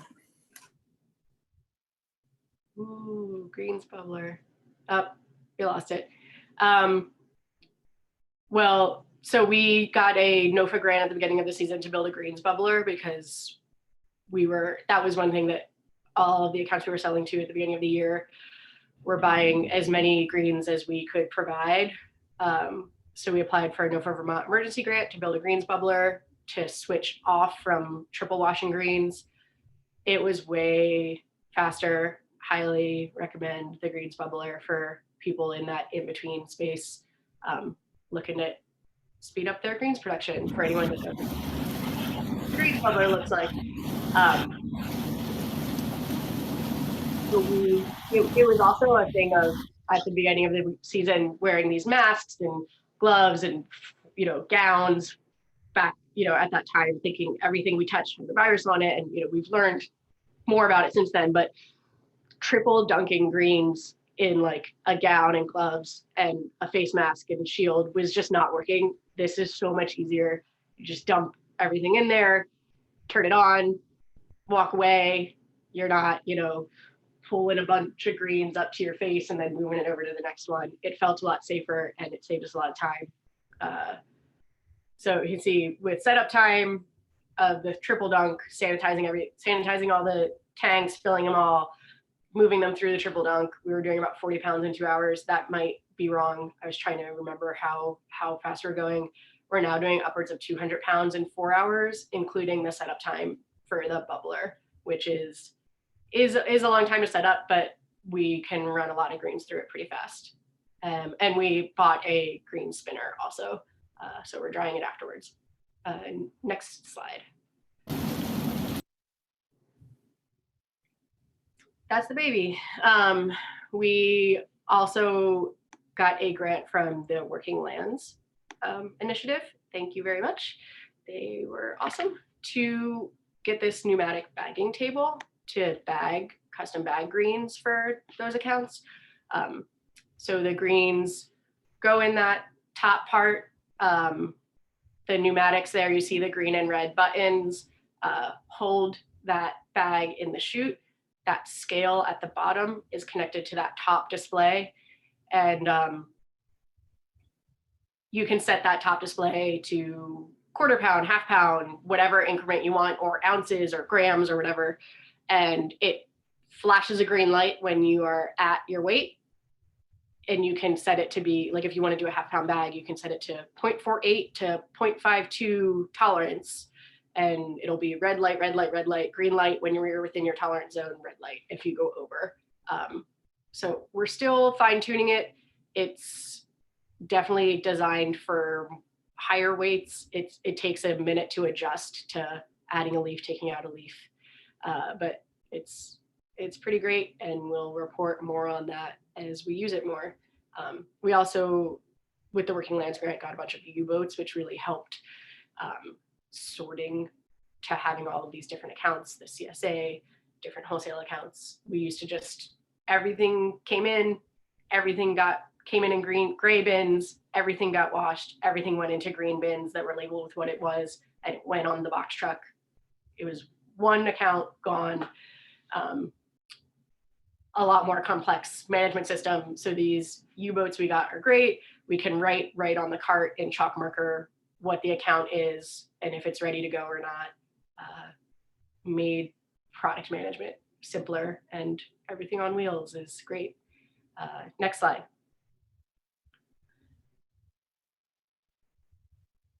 So I do feel like we ended the year pretty successful from a pretty crazy point.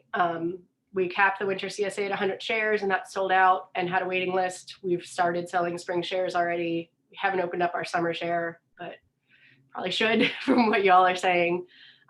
Having a baby was amazing. And, you know, I got to spend lots of time with her because we weren't going anywhere. And it was pretty stressful at the beginning of, oh my God, is my baby going to get sick? Are people going to get sick? How are we going to do childcare? You know, all the plans fell apart, but it all worked out. It's amazing. I wouldn't change having a baby in a pandemic for anything.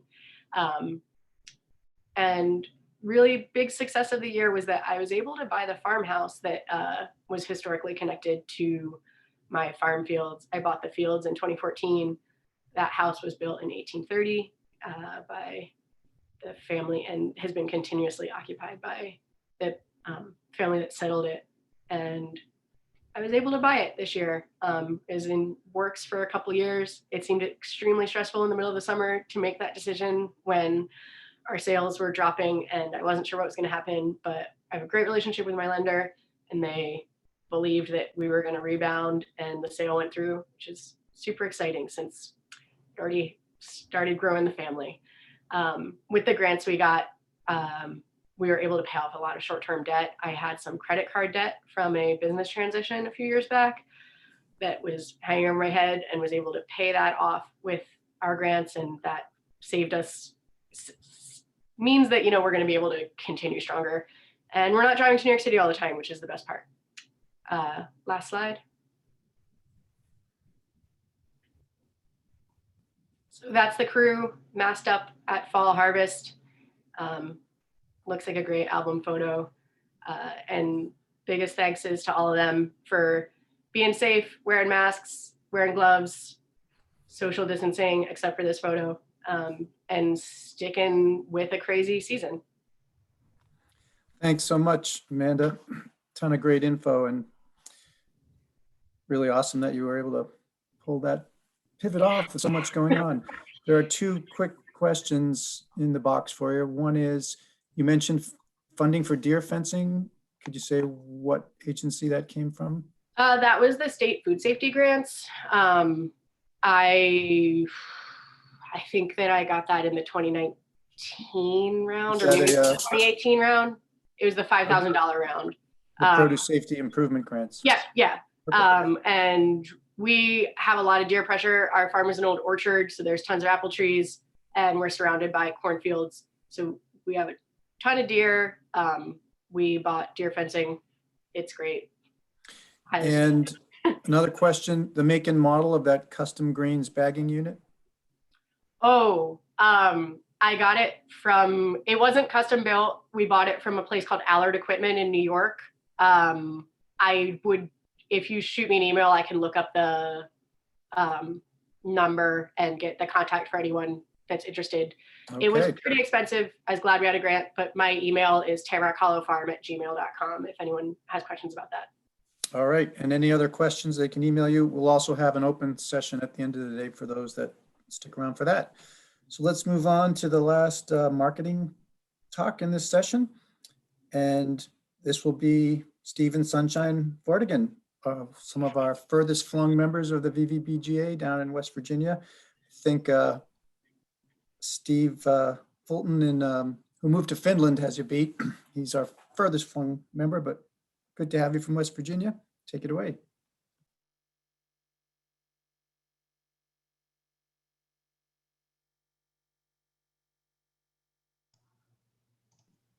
You might have to unmute. Yep, I just figured it out. Thanks. My name is Sunshine Vortigern. I'm talking to you guys from West Virginia. We're kind of maybe one of the more far-flung farmers who kind of tag in and listen and read all the posts, especially on the forum. And I just want to say thanks to Vern for asking us to join in, and I'm glad to be part of such an amazing group of farmers. We really look to this group for a lot of information and knowledge and advice. So we just wanted to say thanks for being there, and thanks to Vern for all your hard work up there. We really, you kind of shine the light for all the rest of us out here in the world, set the standard. So thanks for being an amazing extension agent. So we're Round Right Farm. We've been running a CSA. This is our 15th year. We've been doing customizable for several years, and this year we did something which was called free choice, and I'll get into that a little bit more. Next slide.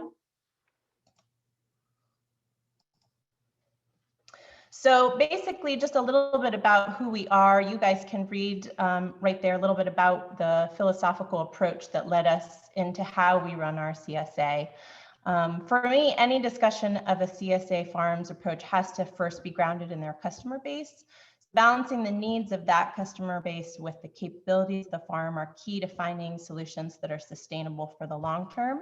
And this is why the solution that's worked for us had to be grounded in a delivery approach. So many CSAs have built a relationship where their members are coming to the farm, and their whole entire way of distributing food is based around that. But for us, we had to start with a delivery model. And so that really led us down a road which we had already been trying for a long time, and which made it really easy to make adjustments as the pandemic hit last year. We were already doing home delivery. We were already doing pre-packed shares. And so that made it really easy for us to be prepared for what happened. We just basically readjusted. We knew we weren't going to be going to markets, so we just covered that income with additional CSA shares, and we just basically expanded. We don't do very many restaurants, so we just basically covered the income of the CSA again by adding more CSA shares. So we knew that as long as we were willing to take our food to wherever our customers were, there wasn't really a lot of competition from other CSAs in Morgantown, West Virginia, which is our main market. So we knew that that lack of competition was going to make it pretty easy for us to gain a pretty strong foothold. Next slide, please. So we have 2007 was our first year. We started out very small that first year, just doing 20 shares, delivering them an hour away from our farm. These were just basic farm choice shares with no frills, and we weren't partnering with other local producers. By our third year, we could see that we really needed to expand if we were going to be able to be economically viable for the long term. Our family was growing, and we knew that if we wanted to be able to keep farming, we were really going to have to bump it up. So my husband actually went to PASA and heard a talk by Red Earth Farm about customizable CSA shares. And he came home and said, I really think this is where we need to go. So going into our fourth year, we had built a software that would allow us to do customizable CSA, and we doubled our number of CSA shares. We also started working with other local farms and producers to add other items that we could offer to our CSA. And after some other changes along the way, now we've arrived at a solution that allows our customers a lot of flexibility. We allow them to do monthly payments if that's what they need. We offer free home delivery if they order over $45. We do year-round ordering. We have 180 members, and then we also have people who order a la carte alongside. A lot of those are summer members who didn't want to necessarily commit for the whole winter, but they're able to order alongside since they already have accounts with us. And they're able to have a full access to all the things that we grow and also all the other things that we carry. And they do that all by using their share money. So I'll talk a little bit more in detail about that in a few minutes. But my thoughts are about the future that after the COVID bump is over, some approach that includes some customizable and also home delivery or just pre-packed delivery is going to be really important for farms to be able to really meet customers where they're going to be. People will not be locked in their houses forever, and they'll start eating out again eventually. And so we really need to be ready to they're going to know the great taste of what we did, but their lives are going to get busy again. And we need to be ready and positioned to meet them there and not expect that people are going to feel desperate and grateful for us forever. That's my feeling. And so I just want to talk about how our whole approach has already had positioned us to be ready for all of that. I'm ready for the next slide, please. So knowing that a software solution was going to be the only way that customizable shares were doable for us, we worked with the developer in 2010 to create a program. And it basically works as a set of databases which our customers interact with through a mobile-friendly portal. And they log in, they have an ordering period, they see what we've placed in their box, and then they can remove the items one by one. When they do that, they get something that's called farm credit, and then they can use that farm credit to purchase other veggies or locally produced goods. And if they don't use the full value of their box for that week, then they can carry that balance forward, that farm credit forward to other weeks. And using that portal, they can pay for any balance that they have with us. They can completely cancel their weekly box. They can change their pickup location. They can schedule a future cancellation if they know when they're going on vacation. They can also receive login notifications to remind them to log in, change their box, and they also get a notification once we've dropped off their box to remind them to pick up. And they can also view their past orders if they have any question about what they ordered in past weeks. As the farmers, it helps us gather and collect all the necessary information we need to manage a large customer base relatively easily. We did deliver to 380 members through the summer, this past summer, and I can't imagine trying to have done that without the software that we've been using. And just like was mentioned earlier, these software programs are so helpful in terms of giving you data about your customers that can kind of be a little out of touch, like not easily synthesizable if you don't have it all kind of right there in front of you. And so I really appreciated the software being able to do that for us. Next slide, please. So for many members, for many years, we only allowed our members to use their farm credit to add other vegetables to their box. So they could remove a vegetable from their box, and then they could only put in a vegetable that we had grown here on the farm using that money for their share. Anything that was outside, not produced by the farm, and in fact, including our grass-fed beef, all of that incurred an additional account charge. And a little over a year ago, we made a switch to allow our members to have full trade, which we called free choice. Just basically, they could take anything out of their box and then they could put in any of the items that we carry. So this 2020, you can see the red line is 2019 here on this graph, and 2020 is the blue line. So even if you take a COVID bump into account, I think it's really clear that this first year, 2020, of us allowing that free trade really helped gain something with our customers. The customer satisfaction is really huge. So some of the other things that we carry cheeses from 3 different creameries. We carry a fair trade locally roasted coffee. We carry some spice mixes, honey, maple syrup, grains and dried beans, dried medicinal herbs and fruit, and meat from other producers as well. Ones that we don't want to do chickens and pigs. So we carry some of that stuff from other. We didn't know exactly how this was going to go. It was a huge leap of faith for us. We were afraid that it was going to actually reduce our farm income, because we just thought, well, maybe this is going to mean people don't really actually want vegetables. They're just going to take out all of their vegetables and put in 1 quart of maple syrup, and that's going to be that. But actually, it's really clear to us that something about this generosity on our part just really led to people wanting to get additional items. And I think even after COVID is over, this is going to be something that still is really supporting us and doing well. Next slide, please. So this is a report that our software generates for us. This report is just for 1/6 of the deliveries that we made in December. So like I said, we do a year-round delivery system. And so in December, we did 6 different deliveries, and this represents just one of those 6 deliveries. So it's zeroing in on one little section of that blue line that I was just showing you on the last slide. And the thing I want you to keep in mind is that the dollar value that we began this delivery with was $25 for our full shares and $14 for our half shares.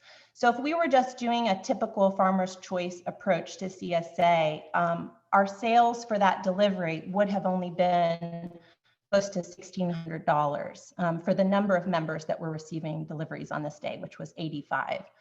But you can see by us doing this free trade and this allowing them to buy additional items side by side, we actually almost doubled our income by allowing them to be able to, I don't know how well you can see the numbers here, but our total revenue there was $31.54. I think that's what that number is.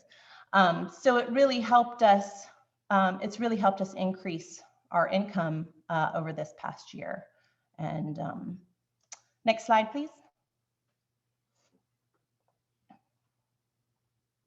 So for us, really the main advantages of a customizable CSA approach are that we really can know for sure that our customers are really enjoying what they're getting. We get 85 to 93% participation in customization. So there's really a very small number of people who are not logging in and changing their boxes. So that gives me a lot of reassurance that I know my customers actually want what they're getting and that they're going to go pick up that food. There isn't going to be wasted food. It's also really allowed us to take on more reselling producers, support other producers in the area, and then also be really efficient about how we plant and produce our food. So, we only needed 6 acres of production to feed the 380 members that we had over this summer. And that was because we had a really clear view of how many veggies we would actually need for those people. And so having now done customizable CSA for 11 years, it really, to me, seems like a no-brainer, especially if you're delivering your shares. As more farms are opening up to this idea, I know there are a lot of software solutions out there. In my view, the platforms that take a percentage fee are really not ideal for the small and the medium farms, especially ones who have, maybe 50 to 150 or 200 members. That's kind of a hard place to be willing to give away your hard work, your hard-earned dollars. So I just want to give a little pitch. We do license our software to other farms. We are working currently with other farms, and we do just charge a flat monthly fee. But I also am just very, I proselytize about customizable CSAs just as an approach that I think really leads to a lot of customer satisfaction. So if there's anybody out there who's kind of thinking about this idea as they go into the season, I love to chat about CSA. And on the next slide, if we go to the next slide, that's got my contact info on there, and I'd be happy to answer any questions, talk to you. So yeah, that's it. Great, thanks so much. A question did come in the chat. Please put them in the Q&A. It's easier to find. One question is, what do you do with the carryover funds from one year to the next? How does that work? So what I tell people, so it used to be that we cut it off. We would say to them that your farm credit can't carry forward. That was before, when we only did summer shares.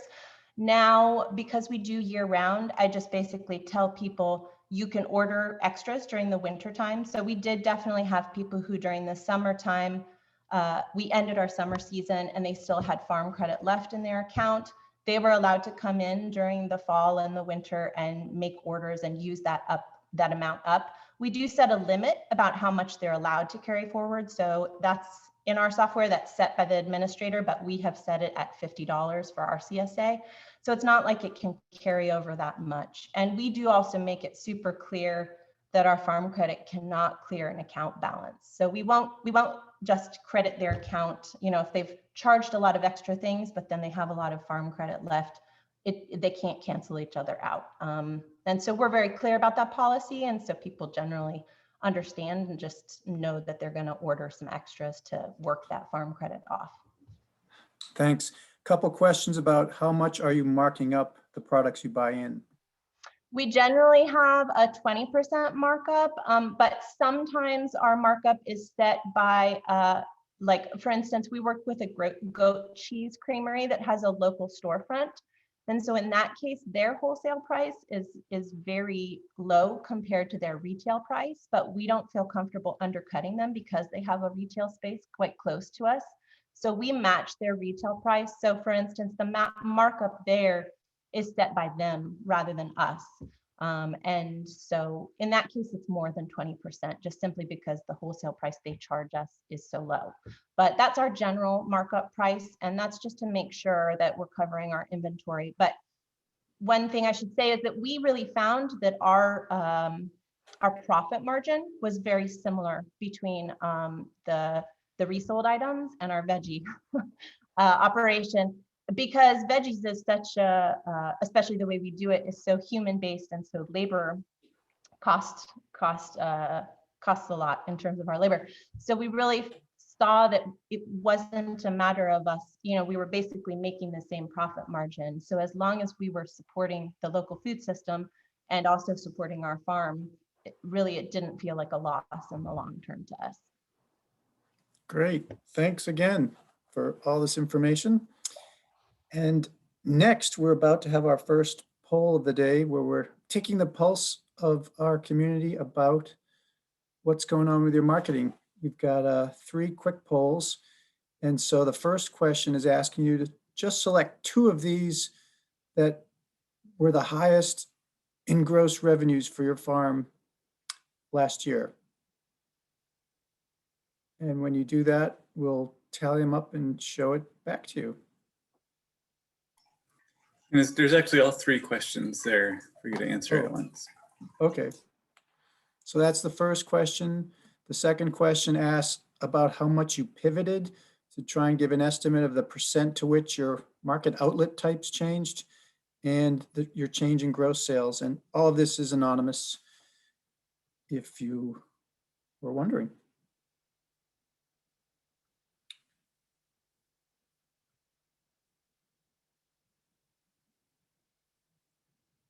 Keep those votes coming.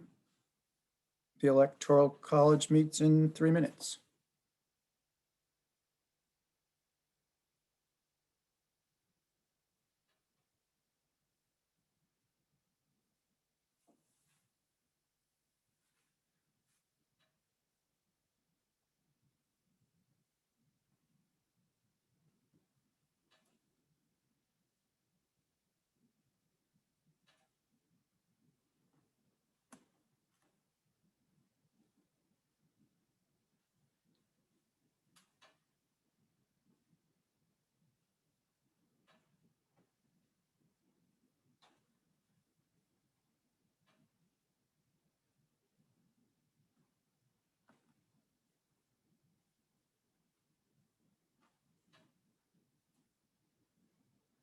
Yeah, there's a few snafus in the polls. Someone commented we didn't have home delivery as an option. Looks like I left out a percentage option in there. Just give it your best guess.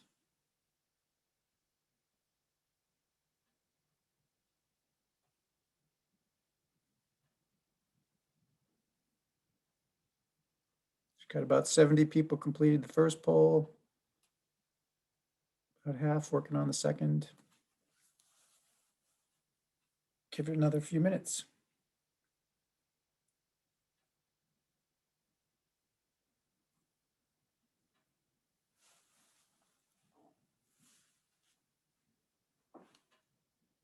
Nevin will need some music for the next polls, please.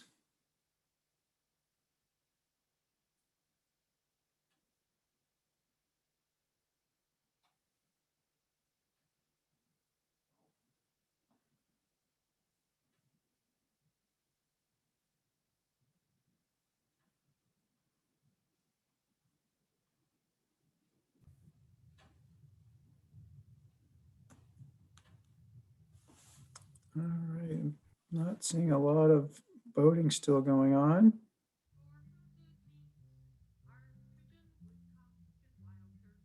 Why don't we go ahead and end the polling, Evan, and see the results.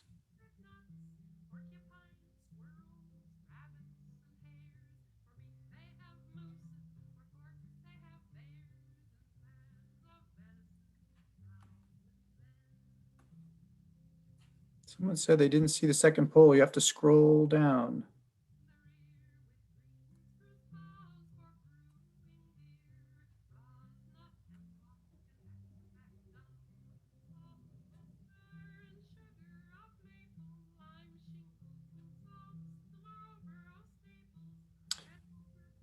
So there's the results. As we can see, looks like CSA, Farm Stand were the top two with direct to stores close behind.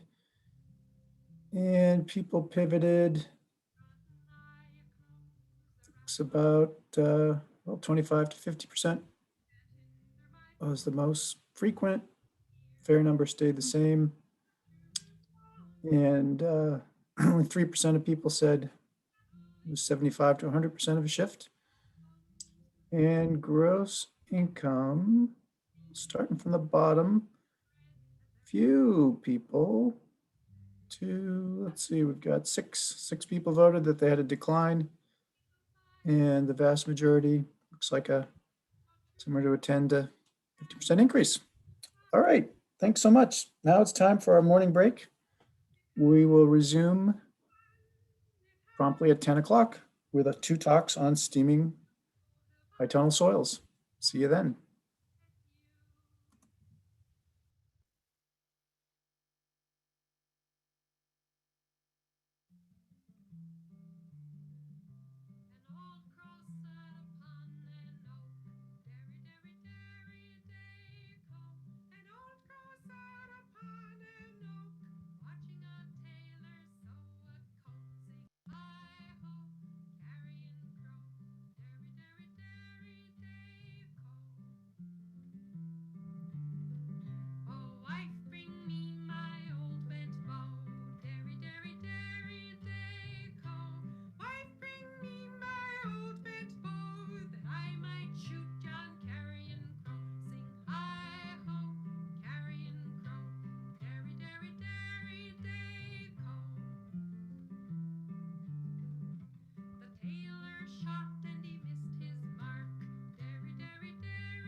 down his cheeks when he beheld his lady.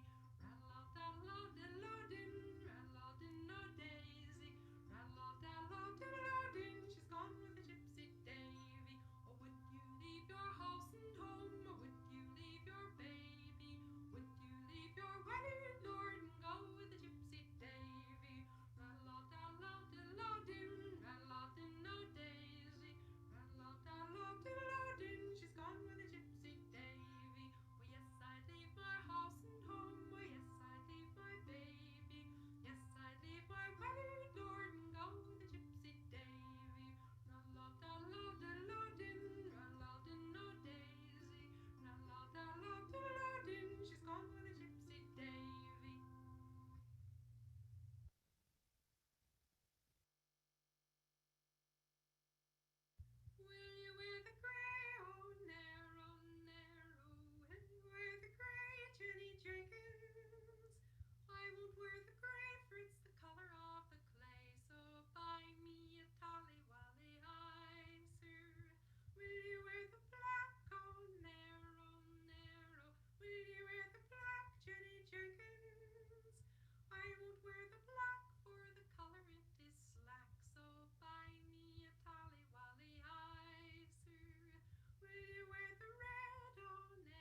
gee, hoppily gee, hoppily gee. Shoe the horse, shoe the horse, shoe the wild mare. Drive a nail here and drive a nail there. Let the little goaty go bare.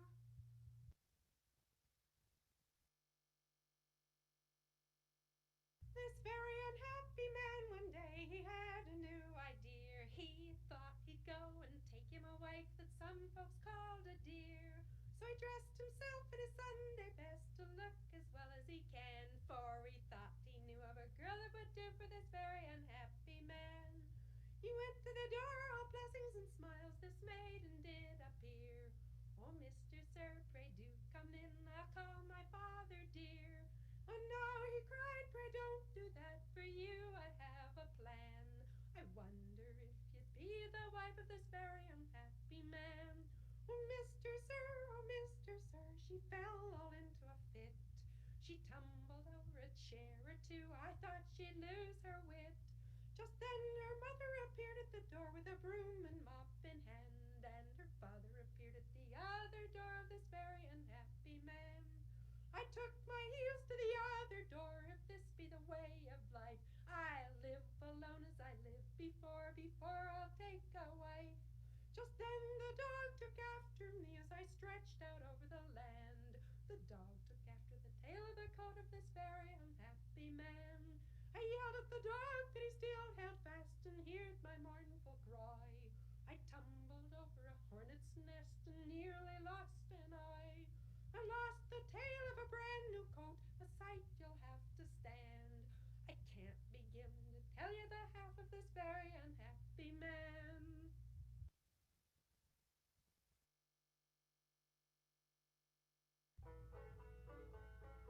Aunt Jemima climbed a tree, she had a stick to booster.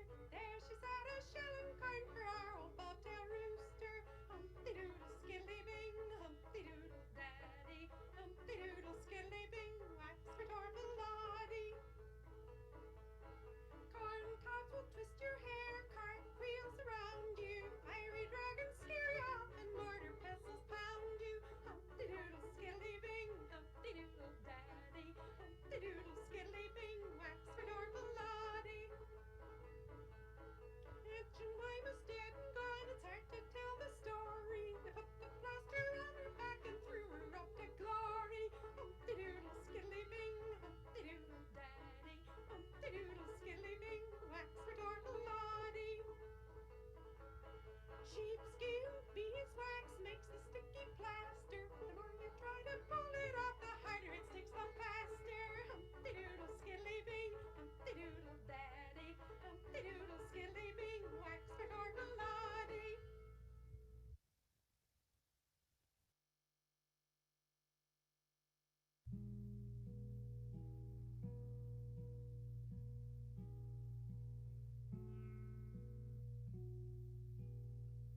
All right, I believe we are just slightly after 10, ready to get started again. Hope people had a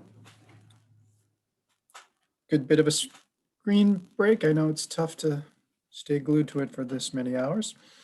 Very pleased to welcome David Paulk from Sassafras Farm in Maryland. And David was a part of the webinar series we had last fall that Lisa mentioned, brought a lot of knowledge to the session Becky led on steaming. And that session led to the establishment of a soil steaming email list that Becky's maintaining. So if people are getting into that, have some experience, they might want to join. David's been steaming for several years and going to share with us what he learned. Take it away, David. Good morning, Vern. Everybody else, can you hear me okay? Hear you great. Great. Yeah, well, thank you so much. And like the previous presenter, I'm from out of the area, and I've learned a lot from the network of growers in New England, and I really appreciate the opportunity to learn from you guys and maybe give a little bit back this morning on bed steaming. I'm going to talk about why we bed steam. Your video on, David, and then we can see you while you're chatting. Oh God. Is that better? Looking good. I can't see myself. Maybe that's just as well. So we're going to talk about why we bed steam, a little bit about the setup and technique, are some observations, and then we'll have a slide on the references of both equipment and some of the steaming references I've found that are out there. Next, please, Nevin. We're in Southern Maryland, and we are hot, and we are humid, and we are wet and getting wetter. 80 inches of rain in 2020 and 75 in 2018. All that means is that we're putting up more high tunnels so we can mitigate those crop losses, which is a good thing, but also that brings a lot of different challenges as we start to put those things up that maybe we have to manage a little bit differently. So we're learning more about that. I've only been steaming 1 year, so there's people up in New England who've been doing a lot longer, but so I'll just give you my kind of 10 cents about what I've found so far. Next, please. So we learned about bed steaming thanks to Heron Pond's farm's presentation up at the New England Veg and Fruit Conference a couple of years ago, and thought, well, we got weed problems on the farm, chickweed, winter annuals. That'd be nice to kind of take care of that. But then probably like everybody else, we kind of looked around and see if we could find a used unit, and they were pretty rare.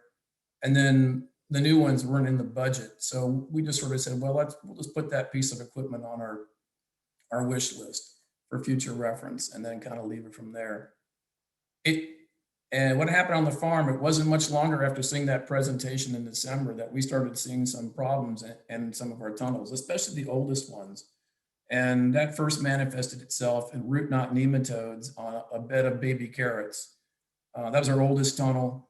And I was aware by background in our area that there are soil-borne diseases, but being an organic grower, I thought, well, that'll never happen to me. Well, yeah, of course it happens to everybody, including me. So we started seeing that, and all of a sudden now I've got two issues kind of going on. I got a weed problem that I like to take care of, but now I'm starting to see even a more potentially worse problem, and that's with soil-borne diseases. So instead of springing for the bed steamer, we sort of start kind of chipping away at what can we do first. And we started with the hand weeding, probably like most farms. And chickweed is really tough to get a handle on, and there's a morale problem with that. Frankly, nobody wants to be in a high tunnel all winter long pulling chickweed out, only to see it kind of come back, a couple of weeks later. And as a business, it's expensive to get a handle on that. So, okay, that's not working so well. And then on the soil-borne things, we said, well, let's try this mustard meal. It's a biofumigant. Maybe try to get some of those in it. And we quickly realized that doesn't work so well either. The results were sort of underwhelming. We tried one bed, but even more importantly, that's something that requires a lot of heat, and that's going to happen in a solar setting like in the summer. And I don't know about you all, but the last thing I want to do is take a tunnel out of production in the middle of summer to try to deal with a soil-borne disease using mustard meal. So that wasn't working so well. And knowing that root knot nematode and other diseases are out there, especially going to affect solanaceous crops and us for tomatoes, we've played around with grafting and looked a little bit more into that. But grafting it can work. Where I am, it'll work for some of the diseases, but not all the diseases. And grafting tomato plants, we've done it. It's a pain, and they're expensive to buy in certified organic if you can even find them in our area. So that was kind of one thing. We're not so sure about that. And all that kind of came together and said, well, let's think about this steaming thing. And so right up front, we finally got one of these devices from, and I'll talk about that here. It works. There is no doubt about it. It'll definitely take care of a weed problem. And it seems to be, after doing this for 1 year, all our tunnels doing a really good job on soil-borne diseases. But, you know, like a lot of growers, I'm kind of left with a nagging question of what's the impact on the soil life, both short-term, long-term, because you are doing some sterilization in a couple inches. And I don't know the answers. The research suggests maybe it's not a problem. And I know Becky will talk more about this in her presentation because she's got the same fundamental questions. So I just want to put that out there, kind of like, okay, we know we're kind of in uncharted waters. Next one. So the research from Baker back in 1957 suggests this is the ideal temperature that you should take care of pretty much all the soil-borne issues. And you see at the 180 degrees, and this is for 30 minutes at 180 degrees, takes care of the seeds and pretty much all the other soil biology beneath that at different temperatures. So that was that's been our starting point. That's the best that we know right now we're to work with. So that's kind of where our goal is. So we steam to 180 degrees at 30 minutes. Next. This is the bed steamer we bought. This is when I first got it back to the farm. I went up in Canada, and I'll give you the point of contact for that. This was originally used, and I'm sure you guys have seen these around up there. It really came out of the tobacco industry up in Canada. It was used for steaming greenhouse nursery beds for tobacco transplants. So we bought this thing, and the thing I'll point out is on the lower right-hand picture, this is the kind of thing that's really important, is those round tubes are called heat exchangers. Those were put in brand new before I bought it. And that's kind of important because over the time, these can begin to leak. So if you're looking at one of those things, that's something to keep in mind. Other than that, it pretty much came as original. I went through and serviced it, replaced some filters, put a new water pump on, some gauges, and I optimized the burner to make sure it was getting as much heat out of that thing as efficiently as possible. Next. This is the steamer in the configuration outside of a tunnel. It requires electricity, so to run both the igniter, the water pump, and the blower, which looks just like a furnace blower in the basement of a house, just a bigger nozzle on it. And so I bring in a generator. I've got a couple buckets over there on the right. You'll see those are for chains, and I'll show you some pictures of that. And then the kind of round black plastic thing, that's what we call the steam sock, and I'll talk more about that. Next. So before we steam, we prepare the beds, obviously remove the previous crop in there. We're small enough in scale that we don't do a whole tunnel. We kind of let something come in and then kind of pull something out and steam it. So we prepare the beds, we put down an amendment. In our case, because we have high phosphorus soils and other things in a high tunnel setting, we're using typically blood meal or nature safe, like 1300. We'll spade that in, and then we'll shape our beds. Next slide. And then the next step is to put this steam sock down. And that's what the thing on the left is. It's essentially, it's a long nylon hollow tube. And I'll show you a picture of that, but that runs the entire length. And there's people doing it different ways. Some folks, by example, are just sticking the end of the hose, the steam hose, underneath the tarp a couple of feet and then kind of letting it sort of slowly inflate the entire length. We found the steam sock does a much better distribution of steam across the entire length. So we put that down. The next step is to put plastic. This is the tarp. This is old greenhouse 4 mil plastic. There are other materials out there, but you know, we're a farm, we got stuff, so we use that. And then we let a set of chains around the whole perimeter of that plastic around that bed to seal in get a continuous seal to keep the steam from leaking out as we're steaming it. Next. This is one of our tunnels. This is the bed steamer in sort of configuration mode. It needs a continuous water supply. So we've got that kind of being pumped in there.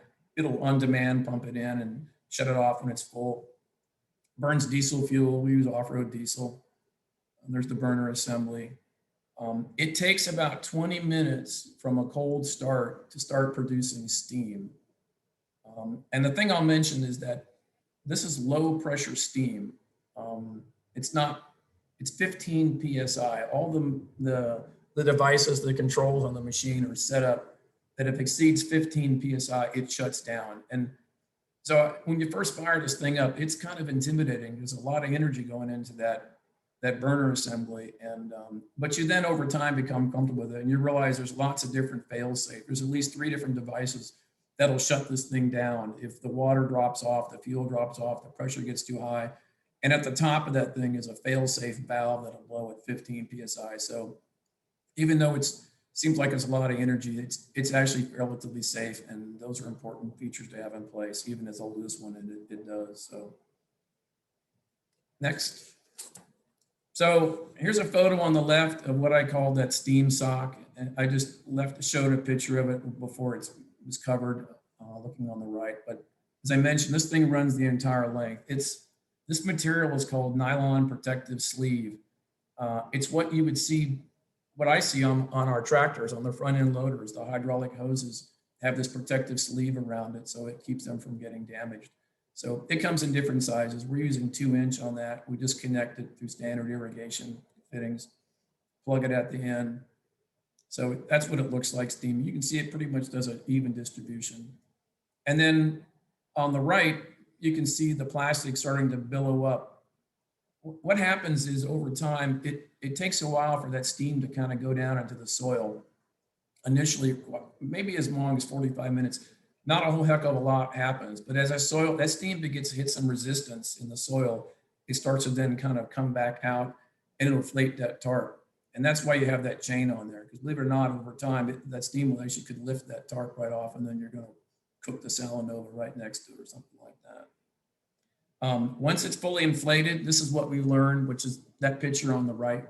We hold it at 30 minutes. And we've learned from experience that that's, for us on our farm, our sandy soil, that's about 180 degrees, which is where we want to be on that chart I showed you a minute ago. Next. I first got it, I was kind of curious to see what was going on. So this is from a year ago.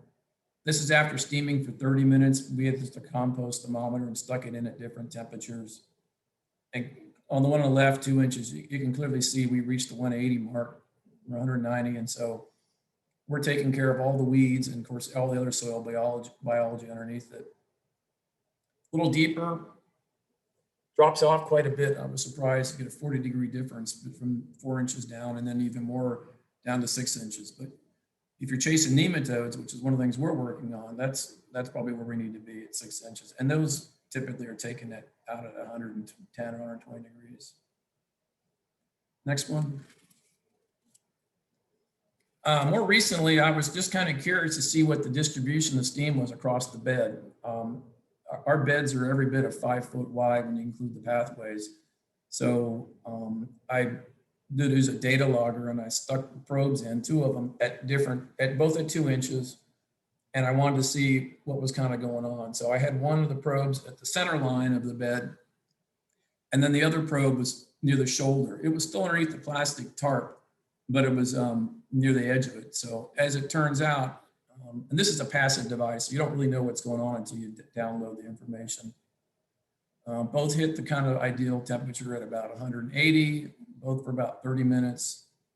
And the distribution was even, that was good. And because it was Christmas Eve, I left the whole thing, I shut it down and went into the house. But I was kind of curious to see as it would fall off over the night, what the temperature looked like. Typically, we don't leave it on. We let it sit for about 30 minutes. We shut it down. We let it rest about 30 minutes. I don't know if there's a reason for that. That's sort of what the literature suggests, if you can find anything on it. If nothing else, it's probably just for the chains because they're pretty damn hot and trying to move those things. if you're going to do another section of follow-on. Next one. So photo on the right, this is what steam soil looks like afterwards. It's very friable. It's not something you really want to walk on because it had a lot of moisture put into it.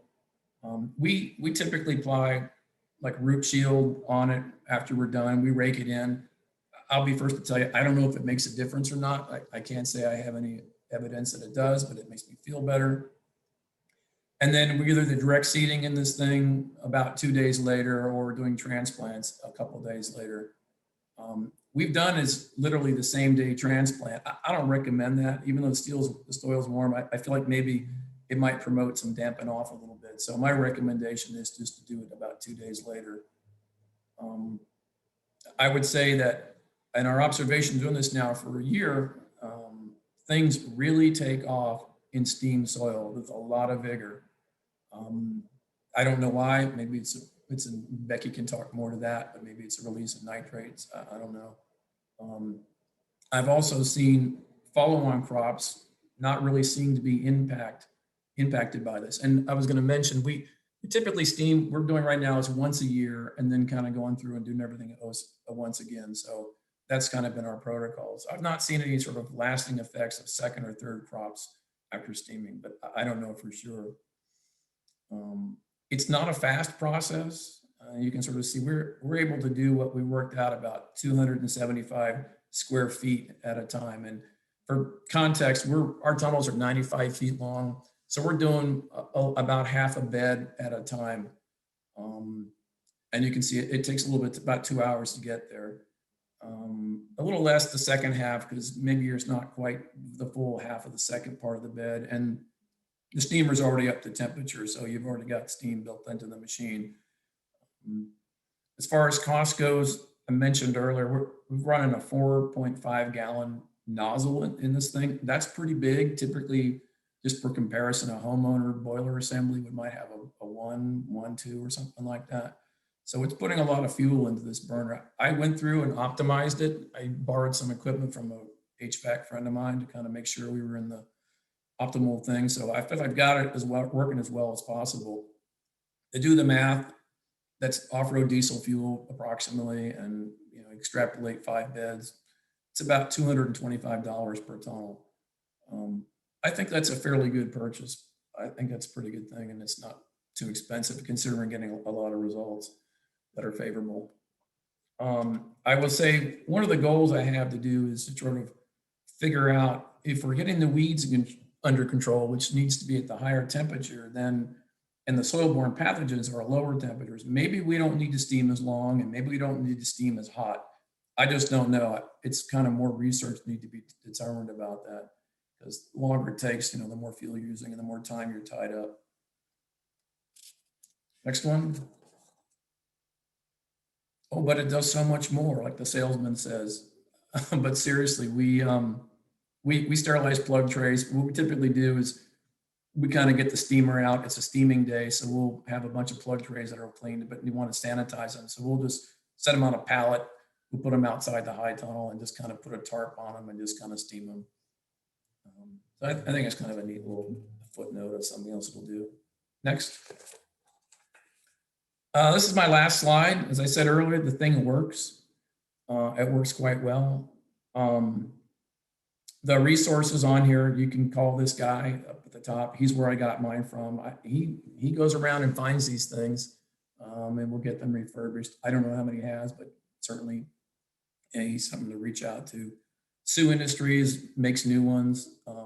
They'd be happy to sell you one, and they'll sell you all the other components, the tarp, the sock, chain from local hardware store. And on the research, I mentioned Baker earlier. This book, UC System for Producing Healthy Container Grown Plants, it's a horticulture book from UC Davis. It's pretty darn good. There's a lot of research in there. And that's where some of those charts came from as far as the best practices. So I've got a copy of that. Didn't cost much on the web. And then Steve Finnemore, who I've not spoken to, I know he's out at UC Davis in the strawberry growing region. He's playing around with these things out in field production. So he's been a recommended resource to talk to. And then, of course, Becky's working on hers a little bit too. So questions from the audience? Great. I guess there's some questions about the length of the bed. Have you tried different lengths than the ones you showed? Longer? Yeah. What this comes down to is just the volume of the steamer machine. So I initially thought I had aspirations of being able to do one full bed the entire length. I didn't find that to be successful. I think it's a function of just not enough steam coming out of that machine. So we've sort of settled in on half a bed at a time. That seems like the optimal spot. Great. Okay, I think we're going to move on to Becky in the interest of time, but your contact info's up there. If you have questions, and people can continue to add questions since Becky's talk is going to build on yours. Take it away, Becky. Cool, thanks, Fern. And thanks, David, so much for speaking and sharing everything you know. A lot of our impetus for this was out of the webinar we did in the fall, and David and a bunch of other really knowledgeable growers were on, and it was just really exciting to bounce around ideas about research and experiences on that webinar. So as David mentioned, I've jumped into a little bit of research on this, and primarily to answer those questions he's asking, and I've heard a lot of other soil steamers ask. I know that I think it was about 6 years ago or so at some of the winter meetings, Christa and Mark from Jericho Settlers presented on their chickweed problems in soil steaming, and Andre Cantelmo shared a lot, and I know the Arnolds, a lot of people are doing it, but as I've dug into the research and the literature, the reference David's sharing is from, I think, the 50s. Most of the research is really looking at soil steaming as a way to create a sterile potting media. And it's comparing it to methyl bromide. It's a great ecological alternative to methyl bromide and other fumigants. But I'm not sure the application of that research to in-ground organic-based systems really meshes. So a lot of us growing in tunnels depend on a healthy soil biology. So how do we address some of these questions with soil steaming? So I know a lot of people, next slide please, Nevin, are looking at it for control of pathogens. I'm really focused on chickweed, and a lot of that's selfish because this is my farm and we've had really bad problems with chickweed. And part of it is just we don't have the focus on weed control in the winter. It's just myself and my husband pretty much in the winter time, and it got out of control. And I know Christa talked about marketing it as an edible weed, and it is lovely and healthy, but ultimately it really, really impacted our production. So when I'm coming at soil steaming, my main focus is weed control. And I think a lot of us in Vermont are, if you're not struggling with it yet, you might be, as more and more high tunnels go up and greens become more and more of a economic part of our businesses. Nevin, next slide, please. And part of what makes chickweed so tricky is its biology. It's a really well adapted weed to this environment. And in particular with our high tunnel tomatoes, which I'm also working a lot on, we're creating this perfect environment for chickweed to grow. It loves high nitrate soils and high potassium soils. It likes a moist, cool environment, and it's a winter annual. So even if you have your soils mulched and covered all summer with landscape fabric or black plastic or another mulch, the minute you pull it off in the winter or in the fall, the chickweed is just going to take advantage of that situation. It has these multiple types of dormancy for the seeds. I've read each plant can produce anywhere between 2,500 to 25,000 seeds, and they're cleistogamous, so you don't even see them blooming. It just will be like a little green, you've probably seen it, that little green nub sometimes on the chickweed. That's also producing seeds. So they open flowers, but they also do these closed blooms, especially in the heart of the winter. And then there's got these fibrous roots, which make it really hard to mechanically weed. I know I've gone through and pulled up chickweed and gone back in the next day and it looks like it never got disturbed. So you really have to, my take home has been that you have to physically remove chickweed from the house. And finally, the papers I read said that what you see germinating, maybe next slide, Nevin, is represents 6% of the viable weed seed bank. So this is my tunnel in the fall. this year, right after we, pulled up our landscape fabric, did a light soil preparation and direct seeded spinach. And oh my gosh, that's depressing. So next slide, please. 3 weeks later, this is what we're seeing. We were ready to pretty much give up on 2 of our tunnels when things were looking like this last year. So next slide. And then this is kind of in the winter, it gets all, these fibrous roots kind of advantageously root off the stem. It turns into a mat and it's close to the ground and it's just loving the winter weather. So next slide. And then to David's point, and a lot of the other growers actually on the webinar in different parts of the country really are trying to address these soil pathogens. So I do want to look at the impact this has on problems we have in the tunnels damping off or tomato related diseases. So next, please. So we bought a steamer from the same person Dave did. And we bought a used one and similar experience of having to replace a lot of valves and parts and pieces. We actually replaced the burner that wasn't working for us when it showed up. So a lot of what I'm going to talk about is our learning curve with the steamer. And one big factor for the research this year was that when we replaced the burner, we upgraded the valve, but David just said he had a 4.5 I think it's gallons per hour nozzle for the fuel delivery, and ours is much smaller. We just bought the larger one. So we weren't able to achieve the steam temperatures we were hoping for, and partly due to the pandemic and the pressure on getting greens in the ground, we were really squeezed for time this fall. I think the steamer showed up at the end of September. Luckily, my husband was really engaged in the project and helped get it up and running and did a lot of the steaming. But we just this was a big learning year of just how to operate it and how it was going to work for us, the time it would take and all of that. So next, please, Nevin. So this is similar to the chart David showed, but what I wanted to point out here is on 140 degrees Fahrenheit or 60 degrees centigrade is what the old data shows kills a lot of old weed seeds. And at these upper temperatures, 160 and above is when you get the fusariums. The literature showing 180 for half an hour, again, is like complete sterilization. Everything's gone. And everything I've read recommends 180 for half an hour. And even the book David was saying, it said, why not just go to 212? Because it's never going to go hotter than that. And then you've got everything. So I wanted to say, well, what happens at 140? Do we get chickweed, but keep some of the microbiology alive? Or is it just maybe it's just not a big deal, but can we be saving some fuel along the way? So next, please. So these are our research questions, and this is a specialty crop block grant. We don't have a ton of funding to do really replicated research. It's an on-farm trial, but this is what we want to look at, and maybe this will lead to a more in-depth research project in the future. But what's the impact of these different steam temperatures on chickweed, and what's the corollary effect on microbe populations and on the soil nutrient availability, specifically nitrate? And what's the short-term and long-term? So what's it going to look like in 4 weeks, and what's going to look like in a year or 2 years? And what are we going to see in terms of soil-borne diseases? And finally, I'm just trying to share as I go and as I'm learning best practices. Obviously, a lot of folks have many more years of experience on that front, but trying to kind of at least consolidate and share out what other growers are learning. Next. So quick timeline, we started steaming in October. We tried to hit 180 for one of our blocks for half an hour, and we only got to 160.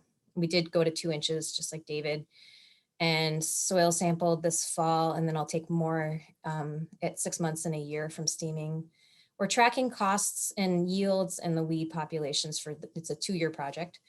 And we'll probably steam again next year. Our plan was to see what happens 2 years out, but because of the learning curve and because it's my farm, I think we'll probably steam again.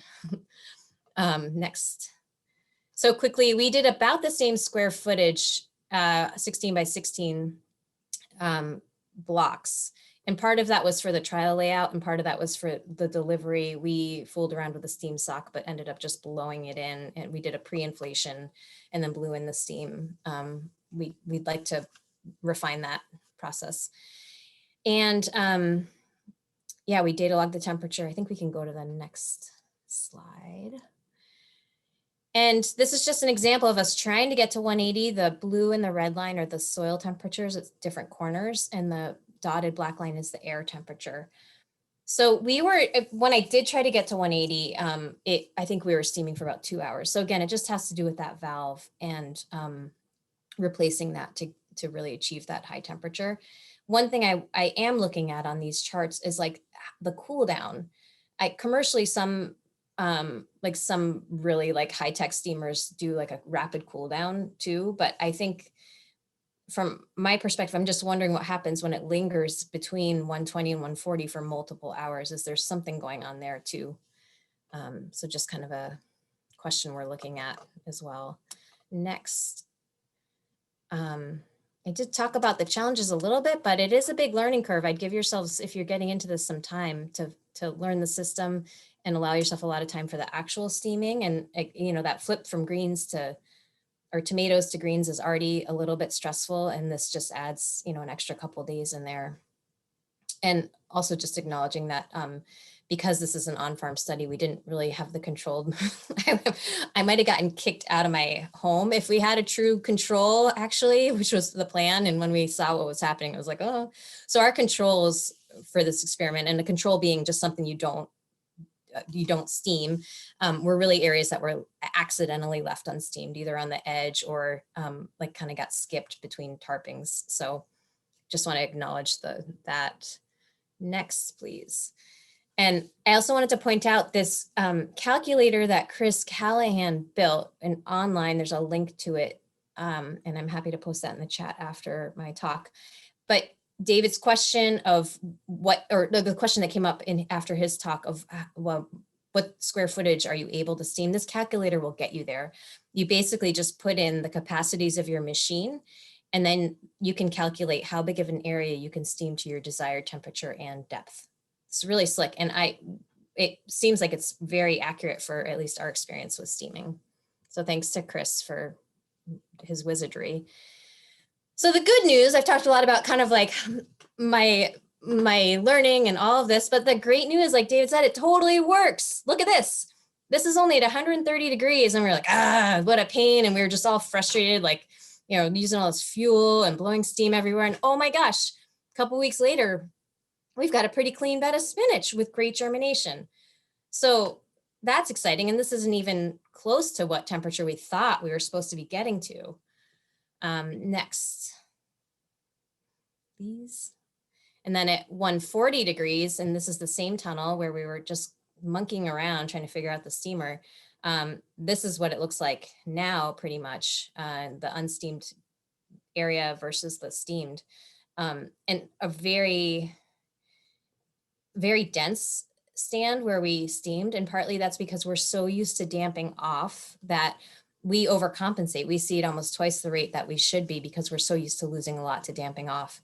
And I think we had not so much of a problem with that this year. So we have a really thick bounty of spinach. Next.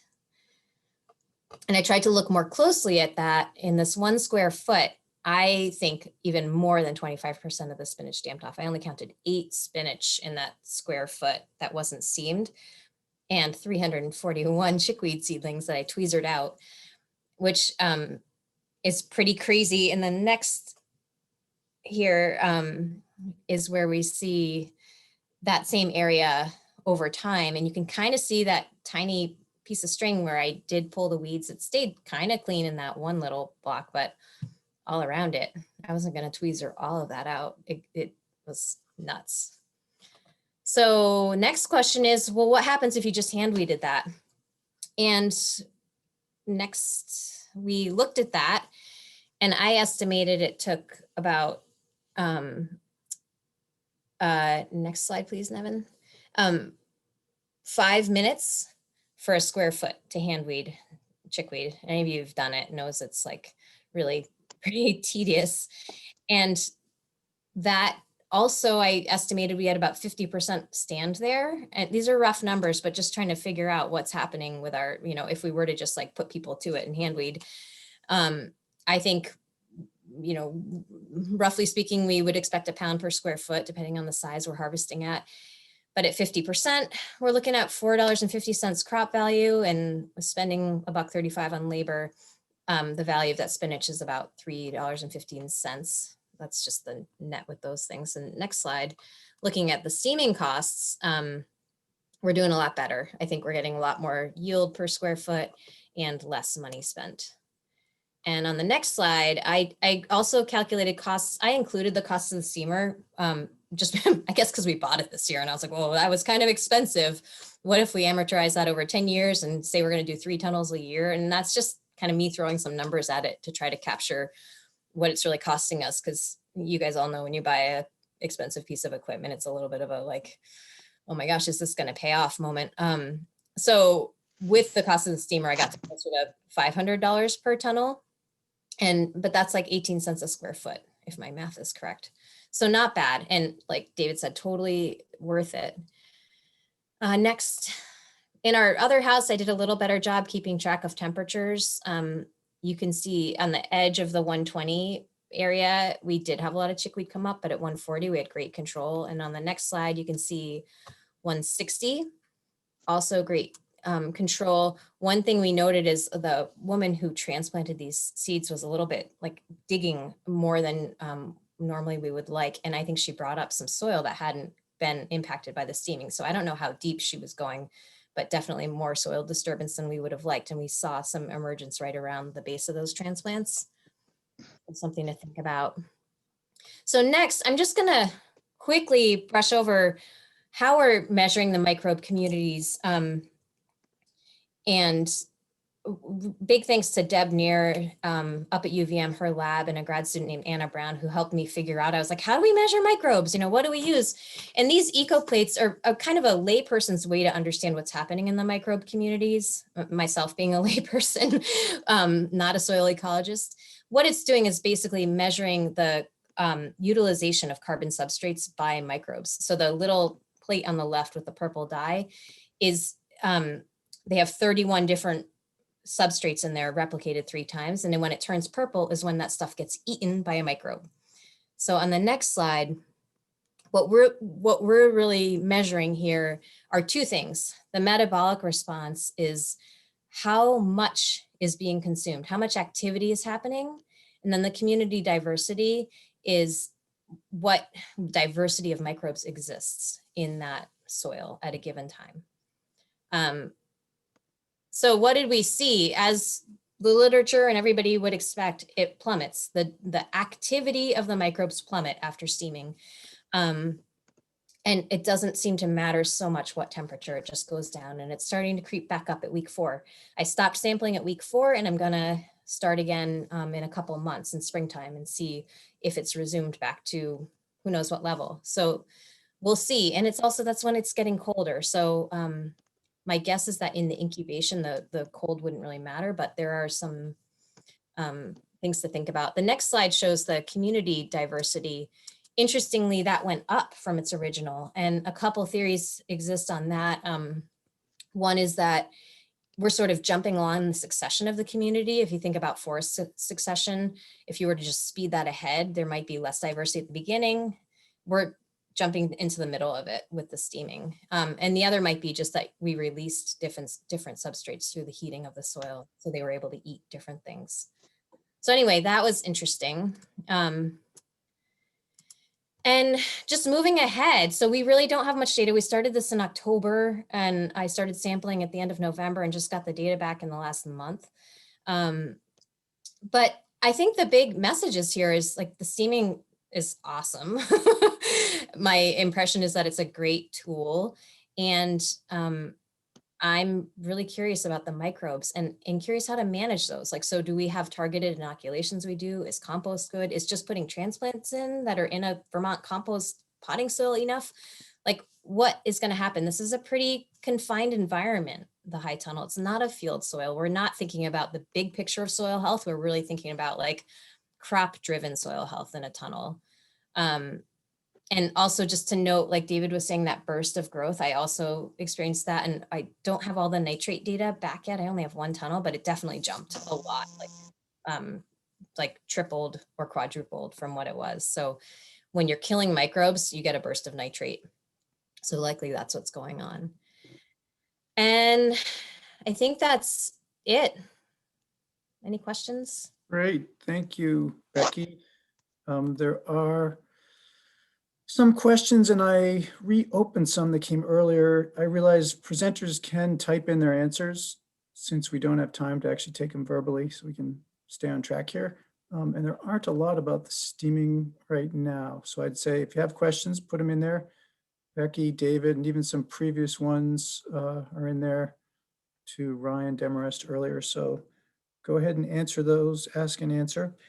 And let's go on to our next poll about high tunnels. We're just trying to find out how many tunnels are out there and are people growing winter greens in them and who's interested in steaming, because it will inform the kind of work that might be done on this. So same as before, there are 3 polls. Scroll down and put in your answers and then we'll share them back with you.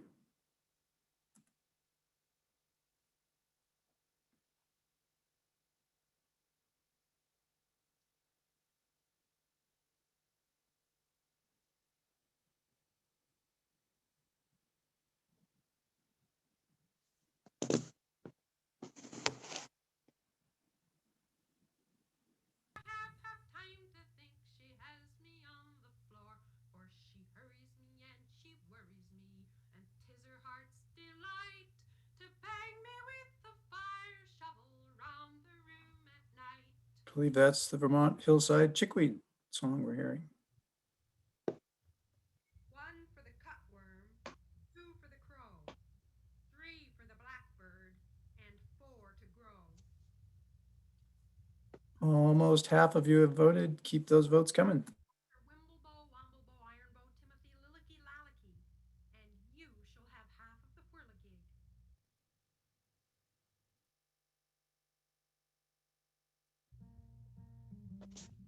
All through the grumble he did swear by all the leaves in the tree, he could do more work in a day than his wife could do in 3. Oh, Mrs. Grumble, she did say, you shall have trouble now, for you shall do my work for a day, and I'll go follow the plow. And don't forget the muley cow, for fear that she go dry, and don't forget to feed the pig that's All right, it looks like the polling stations have closed, so can end the poll. About half, 72 out of 143 did vote. And got a pretty uniform distribution of tunnels here. People with, yeah, just right across the board, and 14% of people have 9 tunnels or more. And looks like about half, 65% of people are growing winter crops, including spinach, and another 11% intend to. And a lot of people on the fence about steaming. About half are not sure. And that's fine. And we will keep you posted as these results come along. And I wanted to give a shout out again to the Vermont Specialty Crop Block Grant Program for funding that project. It's super helpful. So now we're going to move into the small fruit section of our programming with a talk on strawberries and blueberries. First comes strawberries with Ryan Boyland of Red Fire Farm, Western Mass. Take it away, Ryan. All right. So yeah, we did we were funded by SARE to look at strawberry growing systems starting in 2018 when we put in the plantings, and then 2019 when we did the harvesting for all this data. But essentially we were comparing, you could advance, comparing the sort of traditional matted row planting system, which I think a lot of people are familiar with, where the plants, the mother plants, are planted usually in May, allowed to make daughter plants and fill out the row. That's the way we've been growing strawberries for many years. But we've also been had been messing around with a plasticulture system where we use plugs planted later. So I want to briefly go through this system because I think maybe less people are familiar with how plug-based plasticulture system works. So if we can go to the next slide. well, before we get into that, and so anyone who's grown strawberries organically, all of our production for strawberries is certified organic. And anyone who's tried doing this knows that weeds can be one of the biggest problems with organic strawberry production. With the matted row system, we find that we have to hoe them, like we cultivate them almost weekly from the time they're planted in May all the way into October. And then there's a lot of hoeing on top of that, and even hand weeding to maintain weed control in many blocks over the course of the season. So that's really one of the biggest problems with strawberry production using the matted row system. And that was one of the impetus for doing this study, is to see if we could figure out, by using the plasticulture system, if we could overcome some of the weeding challenges with growing strawberries with the matted row.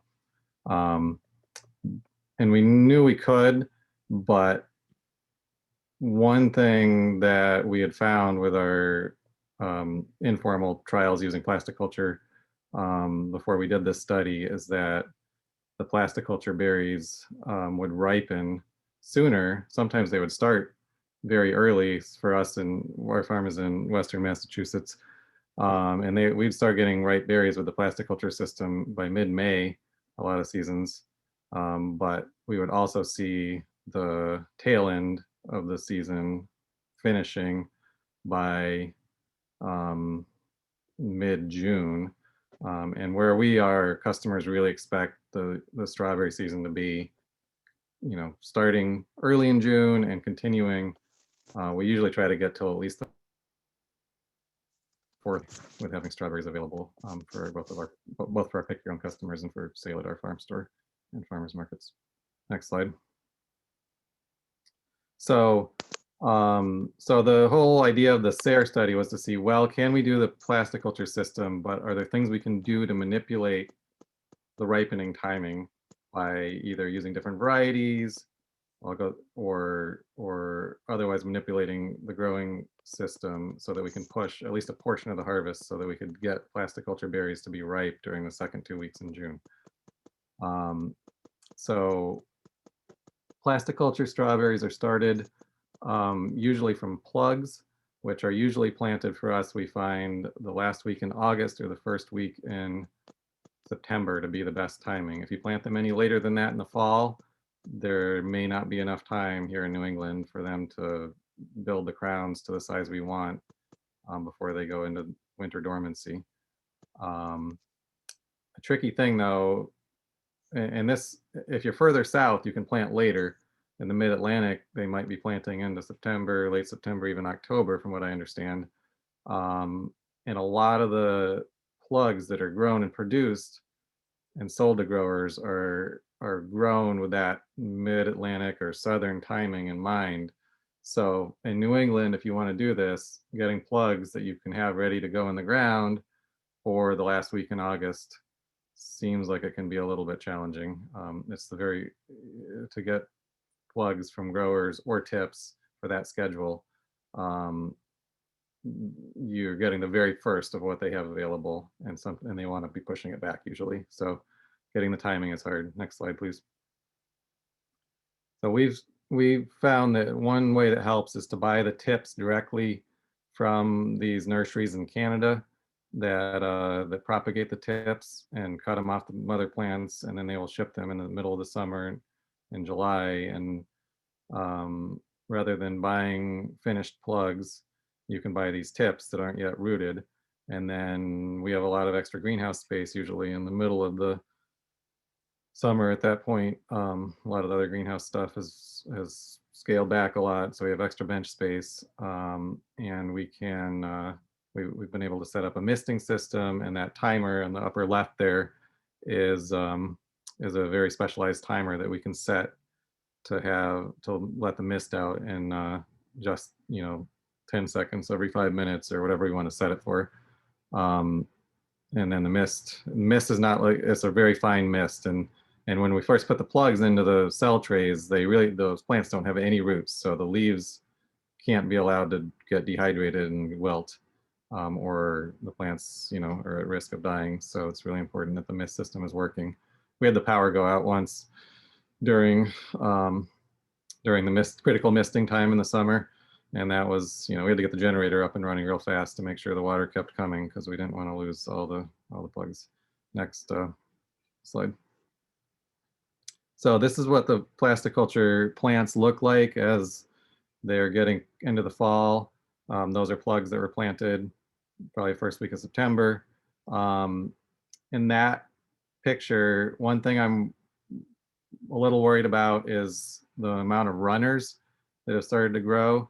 You're trying to get the timing just right so that you can get quite a bit of growth on leaves and the crowns, but not a lot of time for the runners to start growing. And if you do start getting runners, the traditional recommendation is to cut off all the runners in this system because you're trying to get the biggest crown you can in each mother plant. You're planting at a higher density than you would with the matted row system. And you don't want each of those mother plants making any more babies in the aisles. So depending on how you're going to manage your wheel track areas between the beds, you can maybe, in this case, we were using, mechanical cultivators to clean up the wheel track areas, and we were trying to cut off runners in that process, which is less precise, but more economical than hand cutting every single runner. Go forward. You'll see in our trials with the SARE grant, we used weed mat that year between the aisles, and that means you can't mechanically cultivate between the aisles because you'd be chopping up your weed mat.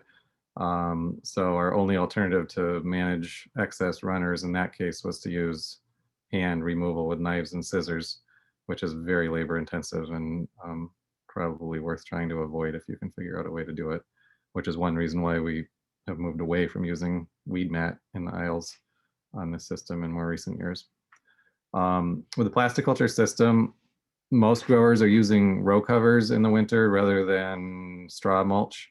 So that's what it looks like in the fall. You want to cover them actually even before you get to winter, probably starting in depends on how the weather's going, but we usually cover them probably starting around the end of September or so as things start to cool down. Maybe, end of September. You want to keep it warm longer, essentially, for those plants under there so that they can have a longer period of fruit bud initiation. Sorry, my phone's going. I don't know. Let's see. No, I'm not sure if I can mute that. Next slide, please. There it is in the winter again, overwintering. Usually we use two layers of regular row cover. Seems to work pretty well. There's always the risk of that blowing off in the winter. Next slide. So if you have 2 layers, then hopefully both of them won't blow off. This is what plasticulture looks like in the spring. You can see another way of managing the aisle weed pressure is to use straw or hay between the beds on the picture on the left. Or on the right is the weed mat going between the black plastic and the aisle space, held down with staple, ground staples. It's very effective for keeping the weeds from growing, but has, it's quite a bit of expense of material and installing it and uninstalling it. Next slide. One thing we were looking at in this study a little bit is to see what the customer reaction was, because we'd never done pick your own strawberries on this plasticulture system before.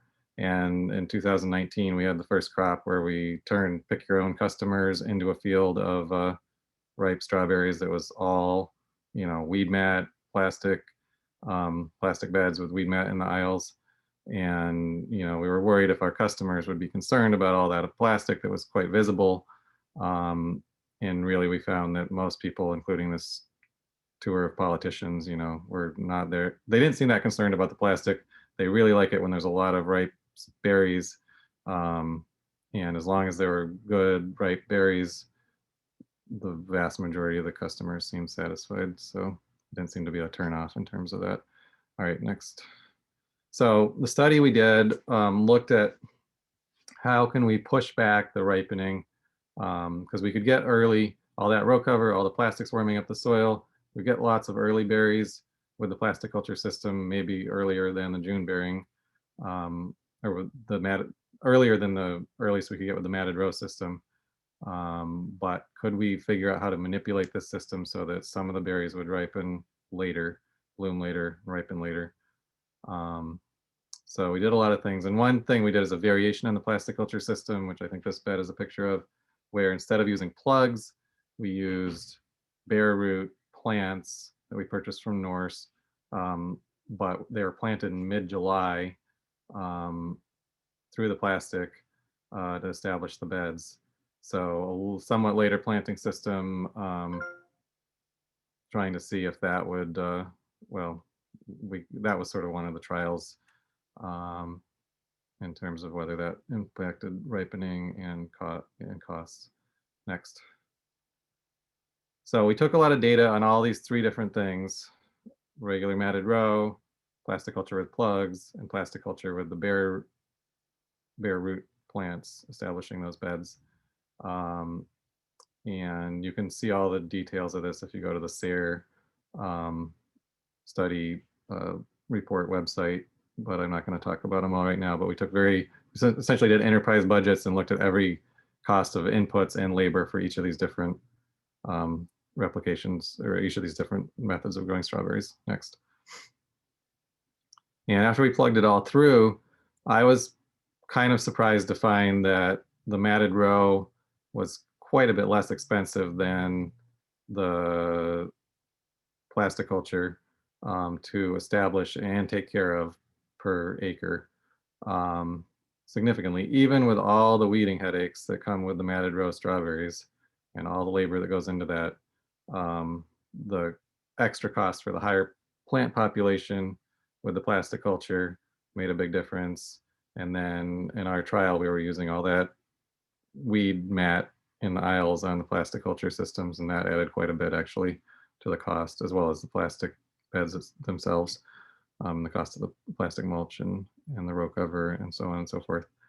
So that was interesting. Next.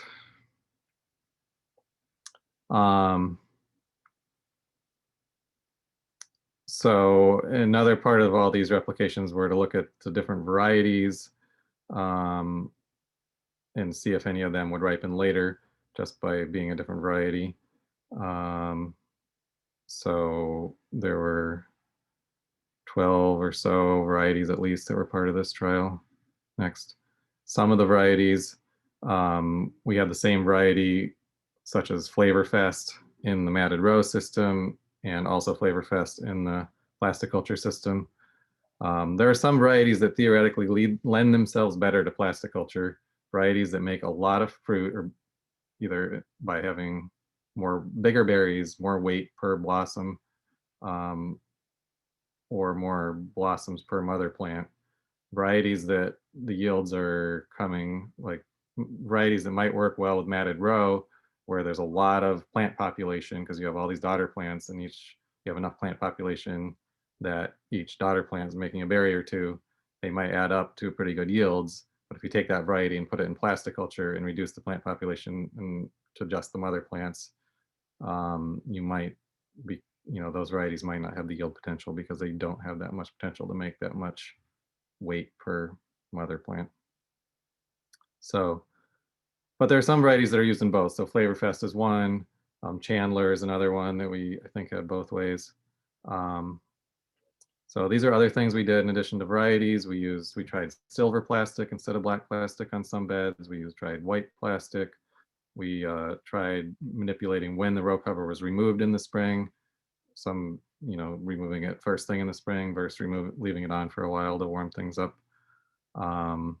We tried using straw mulch over the top of the plastic and taking that off later in the spring to try to delay early spring growth. And then we tried to see if the plugs versus the bare root plants made a difference in the ripening dates. All right, go forward. So we had all 29 different treatments and all little 10-foot plots that we had identified, flagged out. And then when it came harvest time, we took yield data from each of these 10-foot sections for each treatment in order to gather data on what happened. So this is just an example of some of the yield data that we were able to pull together, and it's not the complete picture of all 29 trials. So I'm not going to dwell on it, but you can see this in the SARE report as well. So yeah, I think it was very informative. I think I learned a lot about growing strawberries doing this. I would point out that it's just a one season trial, or one growing cycle. And so it'd be good to really replicate this to better understand it. But really drilling down on the costs was helpful. And we did, learn a lot about these varieties go forward. We did struggle with deer. I tried the part of the field that had a deer damage, we tried to eliminate from the study the best we could. So these are the varieties we trialed. We also put these out at our strawberry soiree festival that happened in June of 2019. This was before COVID happened, when customers could still come and do sampling and go to festivals and things like this. I guess it's a good thing it was that year and not this year that this was planned for. So these are the varieties we trialed. Next slide. All the customers went through. We had a rating system where people could vote for their favorites. And here you can see, based on the hash marks in 2019, people, the real surprise was how that year was how much people like Jewel. It must have been the perfect day for Jewel, because we've grown Jewel for many years before this, and it's been in the tasting every year. And it would be like in the mid-range in terms of how many people would vote for it. And for whatever reason, in 2019, it was the most, wonderful tasting berry, and everybody really appreciated it. But probably in other years when we've done this, top rated variety would almost always be Chandler, which also did very well this year. But other years, that one by and far would usually be the best tasting. Chandler's the most traditionally used plasticulture variety that people have the most experience with, but certainly not the only variety that can be grown with plasticulture. But another one that really stands out to me is the Cleary, AC Cleary. And that's one I'd never tried before doing this trial. And it's hard to get, somewhat hard to get. The plants come from Nova Fruit in Canada. And they're a little hard to deal with because they mostly speak French. But we've been able to get some plugs of those, and that is a really early and really phenomenal tasting berry that I think is a real good choice for our plasticulture program. Next. So after doing all this, the one thing we did find though is that we were not really successful in manipulating that ripening with the plasticulture to get later ripening. The majority of the ripening would happen in the first week, the last week of May and the first weeks in June. And even the theoretically later varieties and all those different manipulations we did with the row cover and stuff, we couldn't really successfully push the ripening off to the second half of June. So after doing the study, we have not given up on matted row strawberry production. At this point on our farm, we're growing some plasticulture, maybe a quarter to a third of our strawberry acreage, but 2/3 at least is still with the matted row system in order that we can get the full ripening season. So that, combined with the fact that our costs and our margin on the plasticulture maybe wasn't looking as good, even though the weed management is easier, overall costs are not necessarily better. So it seemed like keeping matted row as part of our production was a good idea. Next, I think and if you do go with plasticulture, maybe make it so you can mechanically deal with any runners. Next. There's my son, Strawberry Boy. He was born June 16th, right during our strawberry soiree, 8 years ago now. And I want to thank SARE for funding this whole research project. There was a lot of data collection and a lot of extra labor that went into collecting all this the yield data on this in particular. Next. Great, thanks so much, Ryan. Here's my Tons of contact great information. If you have questions, feel free to get in touch. So the link to Ryan's full report is in the chat. And also, Ryan, if you could respond to questions in the chat, since we don't have time, you can type answers right in there. And then Okay. everybody that's on here can see your answers. And thanks for the plug for SARE. Farmer grants applications are due usually in late November, early December, depending on the year. It's a chance to get some funding to ask in-depth questions you might have on your farm. Next, we're going to move on to blueberries and hear from Paul Betts, who's going to highlight the SWD/bird netting system that he put up on his farm this past year. Gave an overview in one of the webinars we had, but thought we'd give him time to go in a little more detail. Take it away, Paul. Awesome.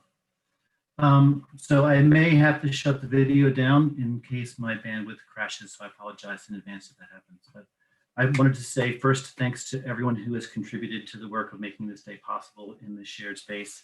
I appreciate it. And I also really look forward to the time when we can be together in the same physical space again. I have been feeling that loss. I also want to mention that I am by no means a fruit grower. I consider myself to be a recovering vegetable producer. And so if there are questions that are related to cultural practices around blueberries, I highly encourage you to direct those questions to someone who knows the answers.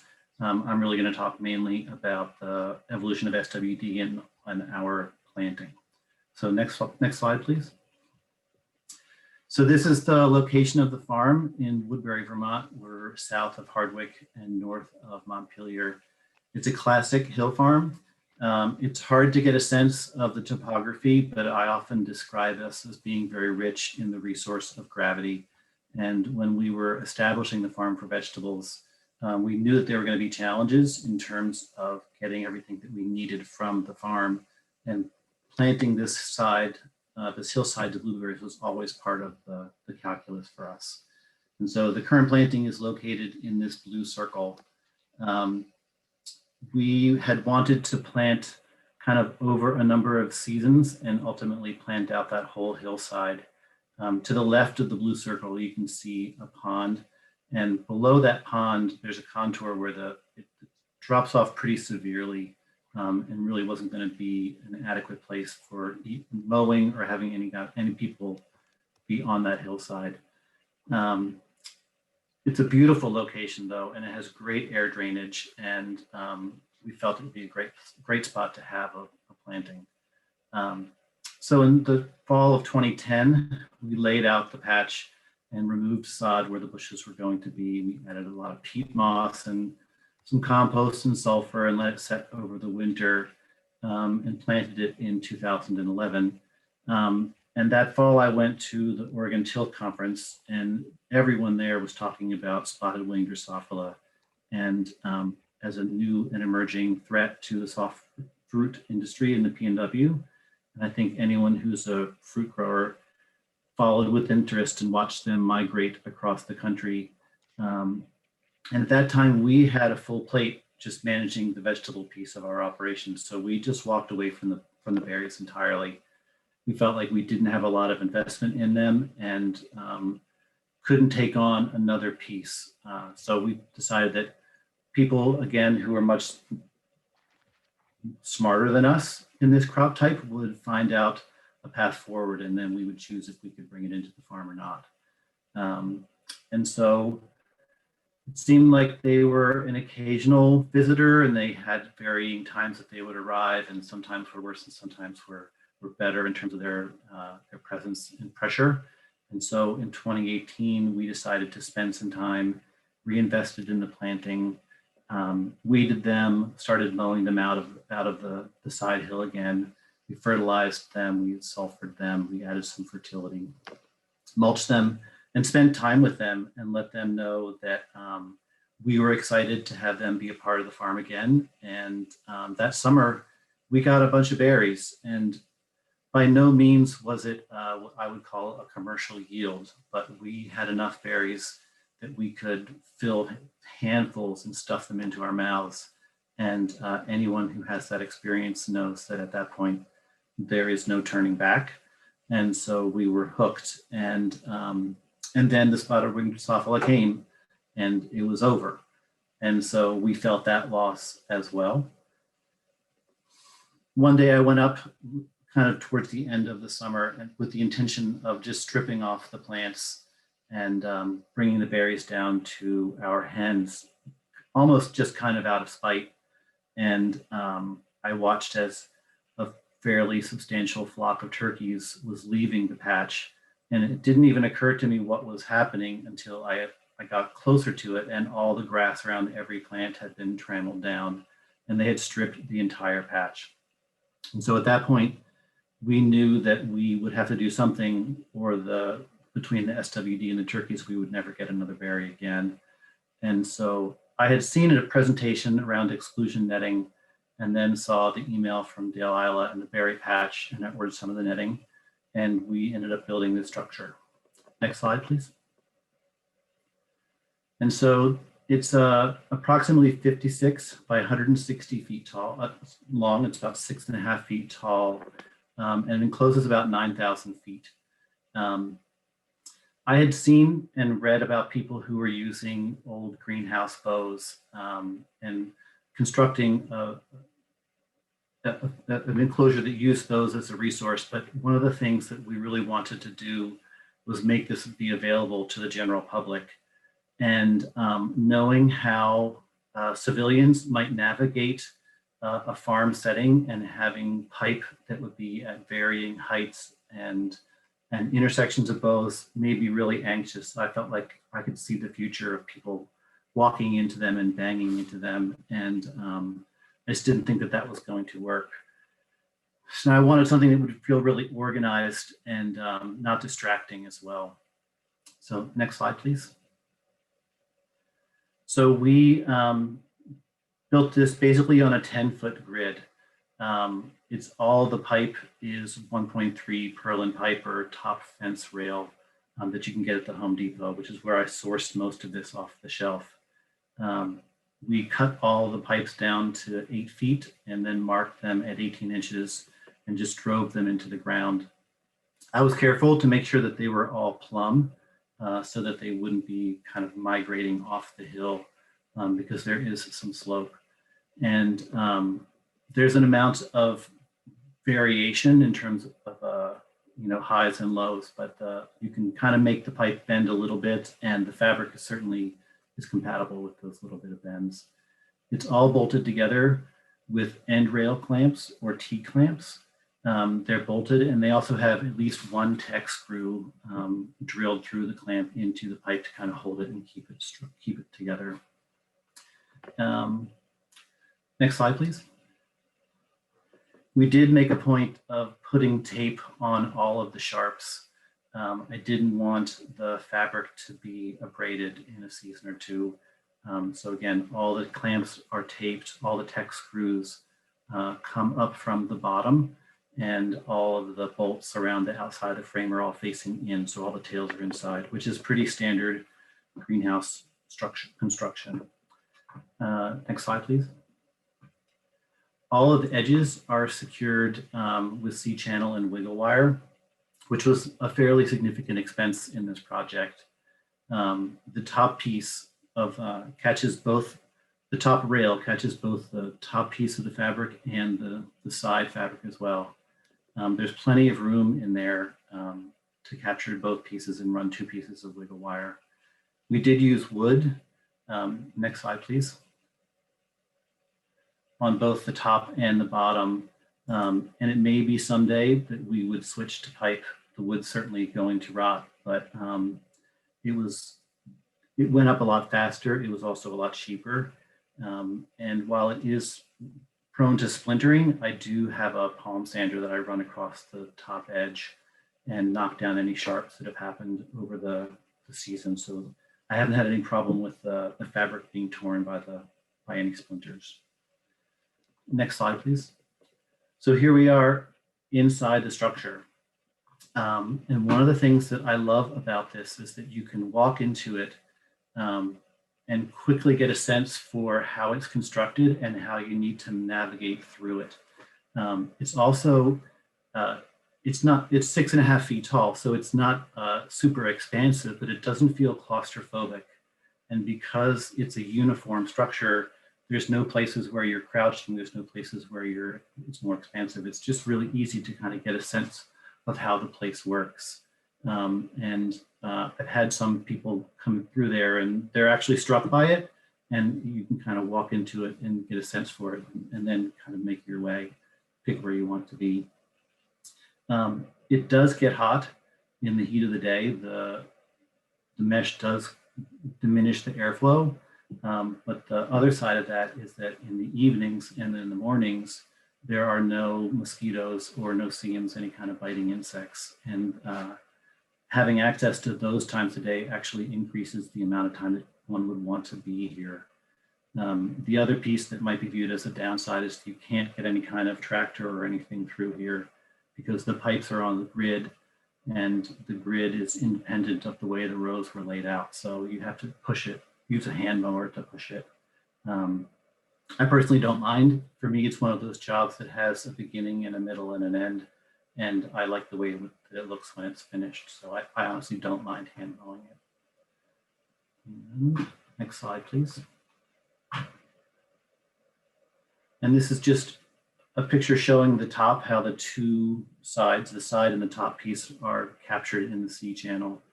We are conscious about making it so that the wiggle wire is kind of running in opposition to itself and doesn't kind of latch on top of itself, but there's plenty of room in that single channel.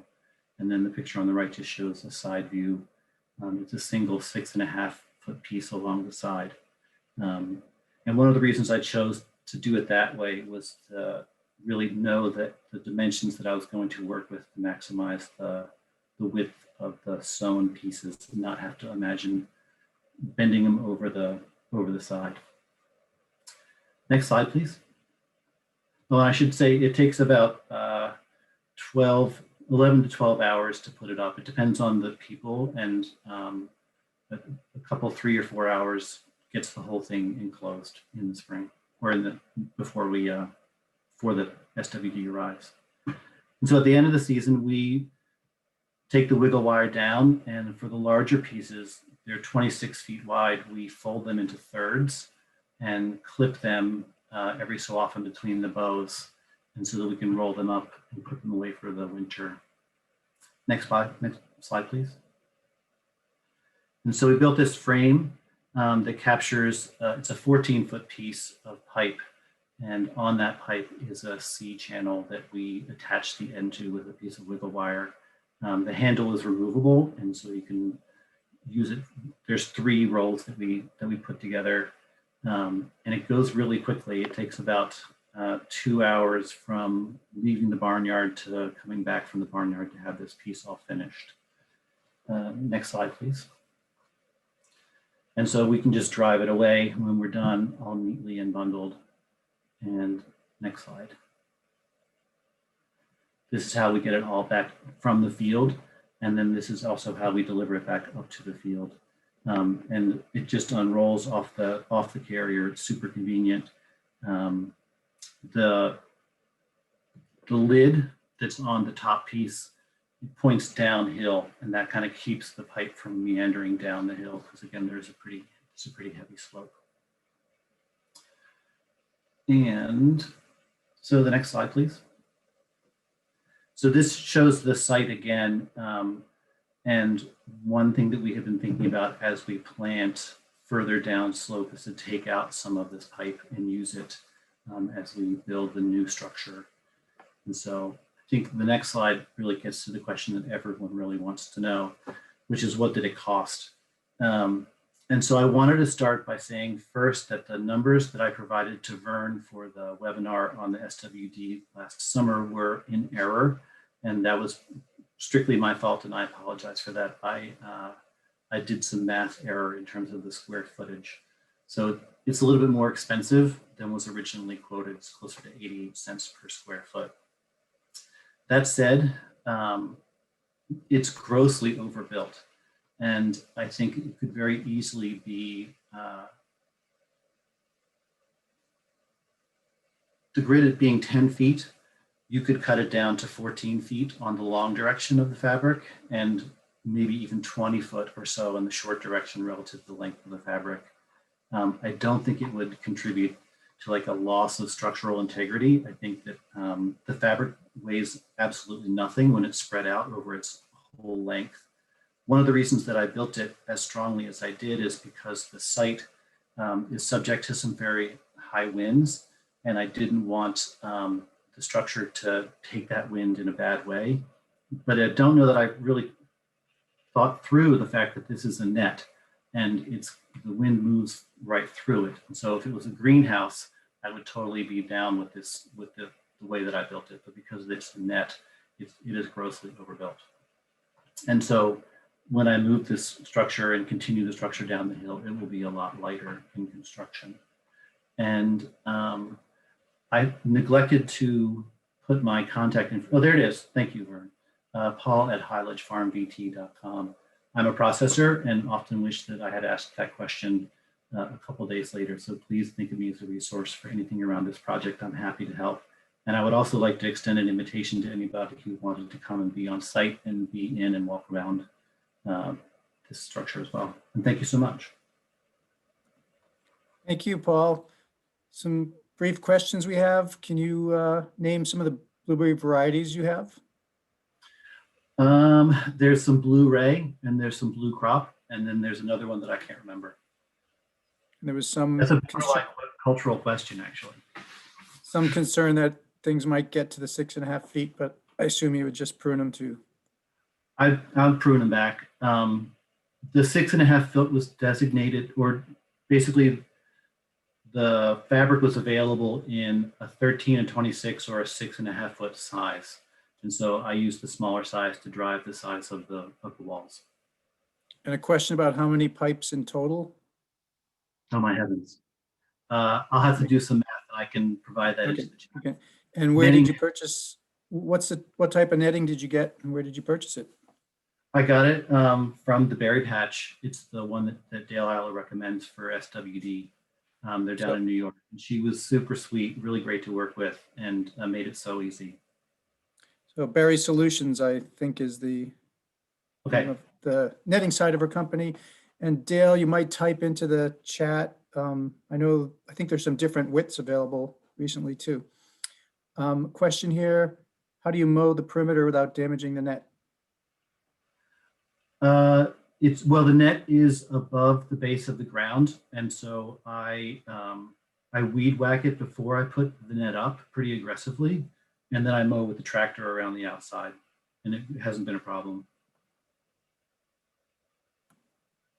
Great. I think that's what we have on questions about the netting. And Dale, you might pipe in too about the lifespan of the netting. I think the literature says 7 years. I'm just wondering what growers are actually experiencing out there. I got some of the early material. I don't know if it's changed at all. And I went about, let's see, I got it in 2012, yeah. So it went about 8 years before it started to get enough rips and tears needing repair that it seemed time to replace it. But maybe it's, I know you got a type with ripstop, but I don't know if the fabric itself is lasting longer. So I think one of the keys to its increased longevity is just utilizing it when you really need it. And getting it down and into the basement or however you're going to store it as quickly as possible. Right. Great. Thanks again. And please do go type some responses if other questions come in. I'm going to move on to some of our wonderful sponsors, starting with Paul Feenan of High Mowing Seeds, letting us know what's new from his company this year. Hi, folks. Can you hear me? Yes. Great. Well, thanks for having me. I think it's safe to say I speak on behalf of the company to say we're proud to sponsor this event, and I'm personally proud to represent High Mowing to you all, and just as important, you all to High Mowing, which is really sort of the crux of you know, my job and my responsibility. But the title of the thing, which Vern was nice enough to add in there for me, is about new offerings, and I think people are aware that there's, you know, 50 or so new offerings from High Mowing and in the catalog this year. But to be honest with you, what I wanted to give you an update was, you know, our offerings to growers and employees of High Mowing, you know, in this really unique and tumultuous year. Just kind of give you all a little bit of an understanding of you know, where we're at and how we're responding to you know, the public health situation, as well as what I think everybody sees as, you know, an increased sales environment and maybe even a competitive environment, and just sort of start that conversation from the perspective of, you know, a Vermont small business and a company that's, you know, responding to those things. So to give you a little bit of background and context, I was brought into the organization at the new year of 2019, and it was really immediately made clear to me at that point that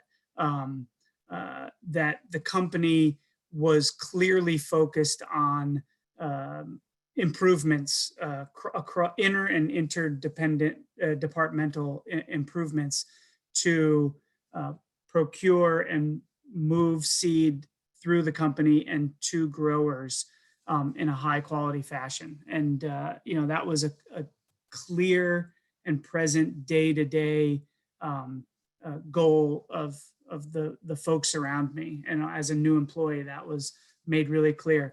There were a lot of efforts that were underway, you know, in you know, that pre-COVID year to make improvements at the maturation of the company that we were at, and not the least of which was the adoption of a new ERP, Enterprise Resource Planning computer program, which really, you know, replaced something that we'd been working with for, I don't know, 15 years or something along those lines. So that was pretty outdated, but that we had sort of, you know, worked with for a long time. So we've clearly understood. So, and wow, how fortuitous the timing was to bring that computer program on in the fall of 2019. I really don't know, and you know, Paul Betts and other people in the company can clearly state it, but I think it's just safe to say from me to you that I don't know how we would have navigated this sort of stay-at-home new environment of many of our employees, and as well as this sort of sharp increase in sales that we experienced, and increase in orders. So while the new computer system has had its own challenges associated with it, and we continue to work on those challenges every day, it was a really fortuitous improvement, and the timing was really fantastic. So just know that that was going on, and I think that had been in the planning for I would imagine years before it was adopted. Once, you know, these improvements to operations and a new computer system were brought on, the first real step after that was to hire commercial sales reps. And, you know, I was brought on as like the fourth full-time sales rep, and that included Paul Betts, and now we've doubled that, and so we're at, you know, 6. We doubled what was there before me anyway, which was we have 6 full-time, including Paul, who's sort of managing the team separately. So a large improvement to all regions because we've, you know, sort of narrowed each of our focus and allowed us to get out there and represent the company and represent the growers simultaneously. Let's see what else. Clearly 2020, April of 2020 or late March of 2020 was, you know, an incredible public health issue and also just the response in seed sales was incredible. And so what we did in that moment was, we kind of shifted staffing around. We had a lot of changes that we needed to make to our workspace. Many people went home. I have not been inside the building at High Mowing since March 13th of 2020. And so everything I'm about to tell you about improvements that we've made to the building and equipment, I personally haven't seen, but I know they're happening. So, folks went home. There were folks that stayed. We're incredibly grateful for those people's work, the essential workers that just kept, packing seed and shipping seed, and kind of greasing the skids on all that, so that growers all over the country could continue to receive seed. All of the sales reps, basically most of last year, really became customer service folks. We were on call for the phones, responding to those orders. Everybody remembers that there was some constricting of who could order when and where for different companies. And I think everyone did the best they could to kind of respond to that incredible period of time. We hired 15 seasonal staff in 2020, mostly in our packing and fulfillment department. That, along with, that increased employment of Vermonters, along with, what was really clearly a thoughtful and deliberate planning process and decision-making process of the company of how to both take care of customers and take care of employees was really, really admirable. And I don't mind telling you that I am incredibly proud to work for a company whose leadership and everybody really took a lot of time and deliberation on how to best stay open and move seed, but also take really good care of their employees, both physically, mentally, and emotionally. So it was clear, every day since this public health crisis has hit, that High Mowing has been very, very thoughtful. In addition, as we go forward, we've hired 5 full-time year-round staff across our operations department, including a CFO, chief financial officer, and an operations director or officer. We've altered or promoted existing staff to provide adequate coverage for increased seed flow. We've put people in different positions to help existing, staff members do their job better, and put more, horsepower into those parts of the company. We've made incredible investments in equipment and facilities and storage, 3 40-foot storage containers to move all non-seed stock out of the warehouse, which made way for 70 pallet positions for seeds inside the warehouse. The warehouse, again, I haven't been there, but by all accounts, the warehouse was and remains full of seed. We procured about 50% more seed this year than last. Again, we've made a lot of equipment improvements. We're building a new bulk room to both store more seeds. It's increased our bulk room storage about 4-fold, from 9,000 square feet to 33,000 square feet, cubic feet, I think, excuse me. And, invested in some much improved environmental control and controls for that space.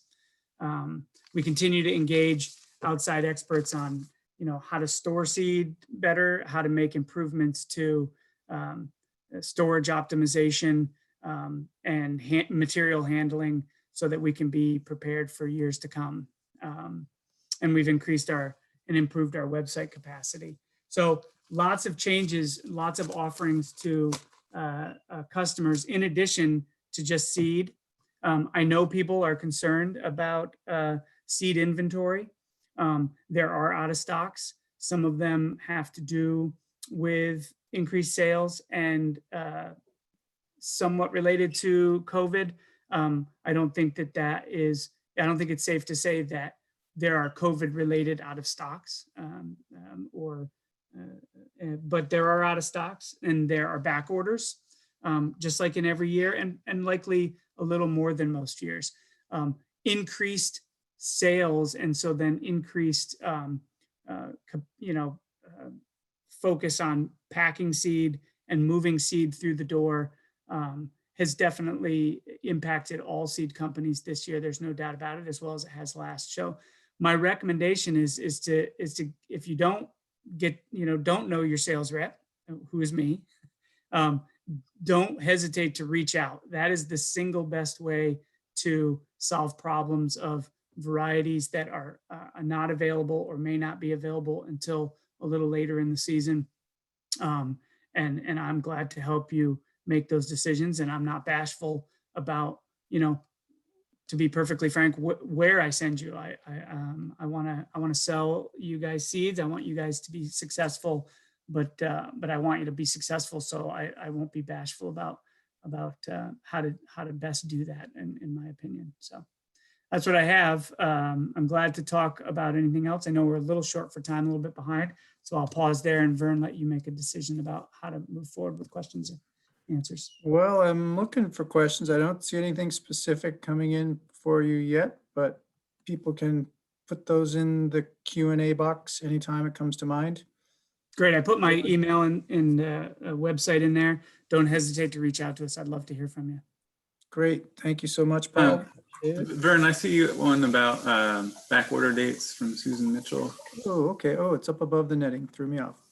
Susan Mitchell asks, do you feel back order dates are reliable? Will you be able to meet these dates or might they slide? Thanks for your work. So the back order dates are really carefully selected. They are, to the best of our knowledge, good dates. We are dealing with a myriad of partners. They have their own, staffing, so on and so forth issues. We are dealing with living, breathing organisms, and sometimes they don't act or they aren't exactly the way we want them to be. But all of those back order dates not only are well, are carefully thought through as far as when we're going to land the seed, but they, how we are going to run those seeds through a proper quality control process, and they have buffers built into them. We do have some dates that are tight. Some of our pea dates and some of our squash, summer squash dates, maybe even some kales are a little late. We're very careful about corresponding with growers about those, but those dates are as informed as they can be, and we commit to being as communicative as need be, and don't hesitate to reach out and prod us about it. It doesn't hurt our feelings at all. Okay, thanks. Next up is Adrian Shelton from Vitalis, going to talk about picking the right varieties for your farm and creating an organic world together. Take it away. All right. Thank you, Vern, and thank you all. It's always really a pleasure to participate in this meeting and be part of this group. And I too look forward to when we can have these meetings again in person. Next slide. So what I thought I would do today is just give you a little bit of sort of a behind the scenes look at the seed industry. Thanks to Paul for giving us a nice overview of what's happening at High Mowing. I get a lot of questions from growers about just how the seed industry works. It's a little bit more complicated than it appears.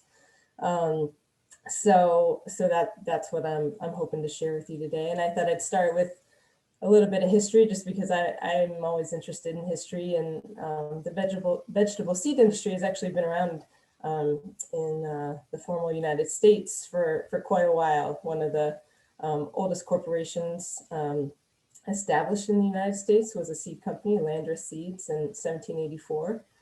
But for the first about 150 years, most of the seed that was available commercially through these commercial outlets were open pollinated varieties, a lot of varieties that were brought over from other parts of the world, especially by ambassadors, naval officers. There was a real push to try to introduce as many different varieties as possible to really see what was going to work in the newly formed United States. And actually the USDA had a free seed distribution program for quite a number of years that was very popular. It was through the patent office actually. And the vegetable seed industry really sort of started to grow in around the 1920s, and that's in part because of the development of hybrid seeds, which offered a lot of opportunities for growers to have more uniform seed, a lot more disease resistance, but also from a commercial standpoint, ensured that growers would then have to return every year to the seed company to buy that hybrid seed. So you saw a real explosion of regional seed companies in the 1920s moving forward. And then the next big change in the seed world happened in around the 1990s when genetically engineered varieties, GMOs, came on the market. And at that point, you saw a lot of consolidation in the seed industry. And then the most recent innovation, I would say, that is in some ways causing quite a ripple in the seed industry is the introduction of CRISPR-Cas technology and gene editing. Next slide, please. So, you know, I think most important for you all to think about, of course, is where does all the seed come from that are in these, you know, catalogs that now probably you all have quite a stack of them that have been coming in the mail since around Thanksgiving. And of course, it's a big part of the year to really select what you're going to plant on your farm this year. Next company, please, or next slide, please. And so I put together this diagram just to give you a little bit of idea of where that seed is coming from. And it also partly speaks to what Paul was talking about as to, you know, how hard it can be to sort of nail down, for example, back order dates, because that seed is coming from a lot of different places. So those seed catalogs that you have, those are what I call retail seed companies that are in the center of this graphic here. Companies like High Mowing, Johnny's Seedway, Harris Seeds, and they're getting their seed from a lot of different places. So some of their seed is coming from wholesale seed companies, which is at the top of the diagram. That's companies like the company that I work for, Zaden and Vitalis, where we develop new varieties and we produce the seed of them and sell them to the retail seed companies. There's quite a lot of companies that are in this category. Companies that you've probably heard of: Bejo Seeds, Reichsschwan Seeds, Monsanto, which is now owned by Bayer, Syngenta. But there's a lot of companies, especially in Europe and Asia, that probably you've never even heard of. And these are all sources for the retail seed companies. In addition, there's also public breeders at our public universities that are doing breeding. So here in the Northeast, we have Cornell University, which has quite an active breeding program. Some of the researchers at the University of New Hampshire are also releasing finished varieties, as well as farmer breeders. So growers that have maybe done selections on their farm and developed a new variety. And the public breeders and the farmer breeders, they don't really have capacity to produce seed. So they often will license their varieties to these retail seed companies, and then the retail seed companies contract with seed growers to produce the seed. In addition, some of the retail growers have their own breeding programs, so they're developing their own varieties, and in some cases then even selling those varieties to other retail seed companies. So as you can see, there's quite a mix of sources of seed. And if you move to the next slide, what I think can be challenging when you're looking at a seed catalog is that often you don't know where varieties are coming from. So a couple things just to clues as you're looking through your seed catalogs. One is just whether a variety is a hybrid, which is usually signified by the F1, which stands for first filial generation, or if it's an open pollinated variety, an OP. So when varieties are hybrids, there are two distinct parent lines that have been developed, and those parent lines are crossed to develop that hybrid seed. And generally, as a rule of thumb, all of these hybrids tend to be managed by one particular entity. So the example I have here is our variety Sakura tomato. It's a cherry tomato that we've had on the market for a while. It's very popular. And there's a lot of seed companies that are carrying Sakura tomato. But all that seed is coming from our company. We have the parent lines, we make the cross, we produce the seed, and then we sell it to the companies that are carrying it.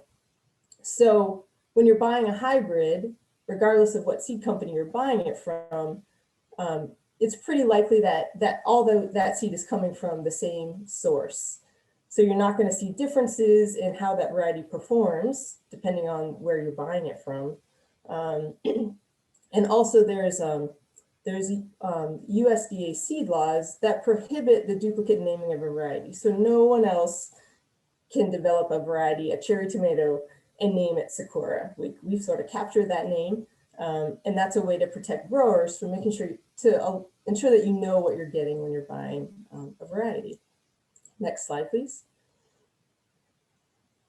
Now, on the other hand, of course, there's a lot of open pollinated varieties on the market, and that's a little bit of a different scenario because open pollinated varieties are not maintained by parent lines, but rather it's the whole population that needs to be managed and selected carefully in order to ensure that that population has good vigor, is good quality, and really remains true to sort of the characteristics of that variety. So a really easy example of that is Brandywine tomato, which of course is going to be in just about any seed catalog that you're going to open. But there's a lot of different strains of Brandywine tomato. So a company might be producing seed at their location and they're maintaining that variety at their own seed production facility.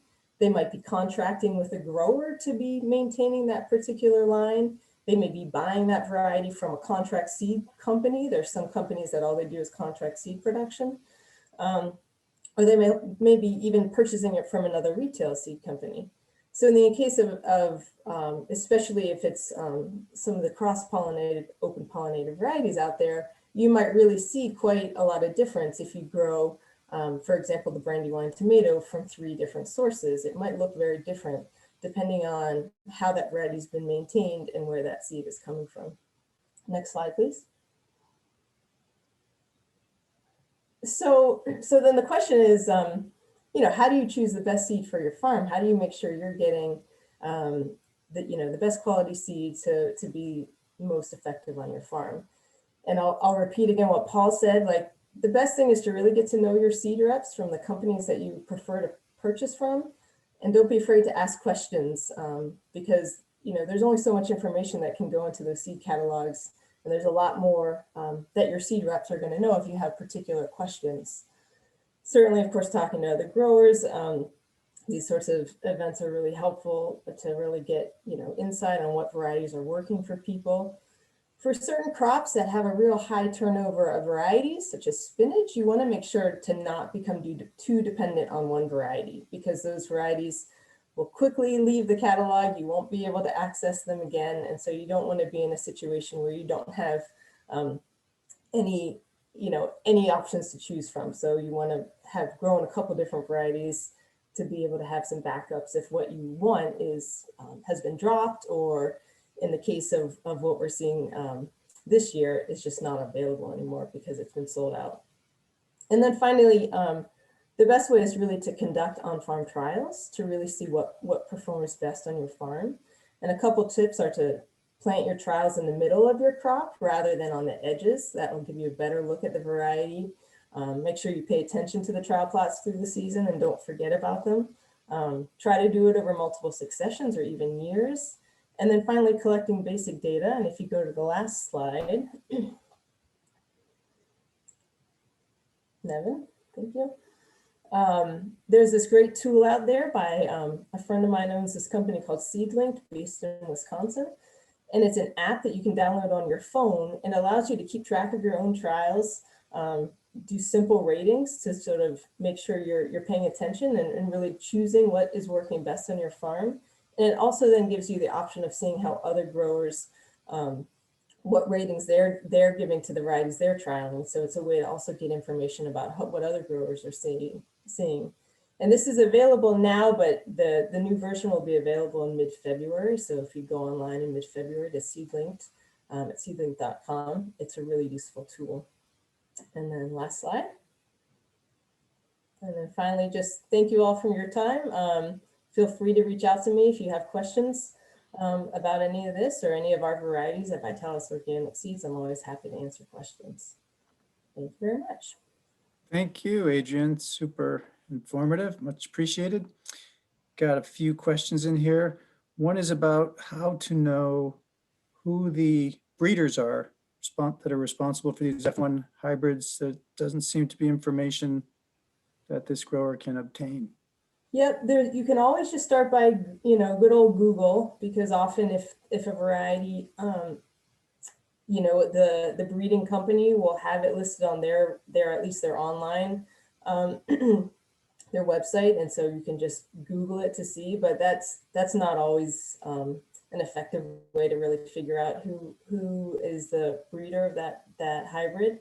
But certainly asking your seed rep, they have access to all of that information. And it's not that it's secret.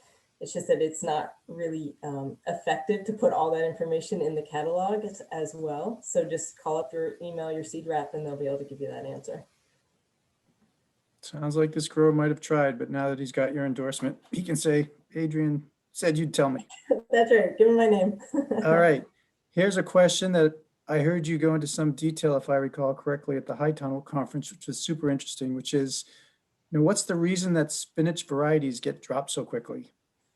Yeah, that we could spend a lot of time talking about that, but the short answer is that about 95% of the spinach market in the US is in California and then in Yuma, Arizona in the wintertime.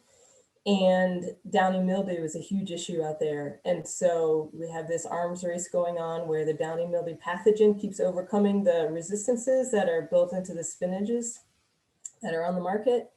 And then as soon as the pathogen breaks that resistance, that variety is no longer able to be grown in California. And so that market is so big that it's really hard to maintain that variety as a seed company if it can't be sold in that large market. So spinach is a really frustrating crop, I think, for all of us in the Northeast, because it's such an important crop, but it really is hard to keep varieties around. And here's a question. Did you name the Marnero type dark Hyloom that we trialed last year perform better than Monero?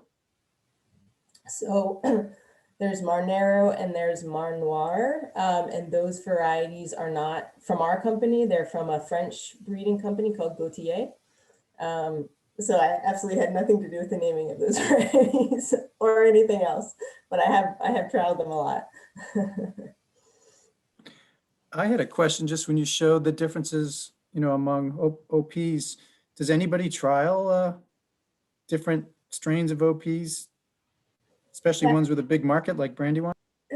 That's something that certainly the retail seed companies, certainly here in the Northeast, pay a lot of attention to, because of course they want to be offering the best selection of those OPs. So often when I visit trials at High Mowing and at Johnny's, and Paul of course can speak more to that, and Julie too, if she's here from Johnny's, but the seed companies are always looking at different strains of the OPs to make sure that they're offering what they consider the best option of what's out there. So that is something that retail seed companies do a lot of. Here's a question. Do you have any idea what happened to Megaton leek?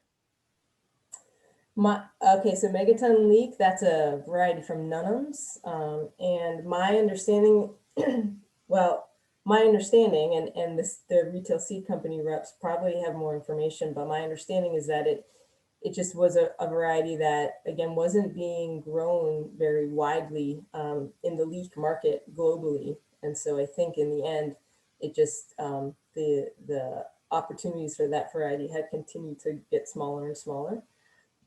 But I can't speak any more to that. I don't know if there are other issues. I mean, there's a lot of reasons that seed companies drop varieties, and it's not just market-based. Often there are varieties that are just poor seed producers. And so it's really a struggle every year to get good productions. And so that can be a reason. Certainly if sort of the crop model shifts, so not necessarily the market size, but maybe if in a main region, for example, with spinach, you have fewer and fewer varieties out there that are, they're all smooth now. There's not a lot of Savoy spinach, and that's because there's been a shift in sort of the market and what people are looking for. So that's another reason why varieties get lost. It's a complicated set of calculations as to why varieties no longer are available. Great, thank you. And Julie Fine did put in Q&A that Johnny's is trialing open pollinated varieties. It's good to know. All right, we have one more speaker before our lunch break. We're going to take a half an hour for lunch and come back at 12:40. Don't be late because you're not going to want to miss Ann Hazelrig's update on diseases and pests. And that'll be Carl Hammer. So Carl, you're standing between us and lunch, just so you know. Take it away. Scary. Hello, everybody. Carl Hammer, Vermont Compost. Just wanted to thank Carl, all the... Carl, your microphone. Yes. I think your microphone might be rubbing on your beard or wherever it's attached. There's... you know what? All right, microphones. Let me...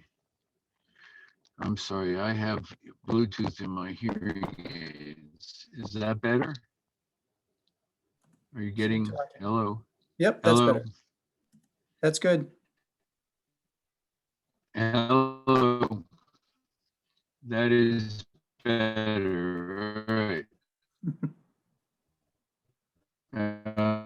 Now we're losing your connection. If I move, it might not be good. Just wanted to thank all the folks in the Veg and Berry Association.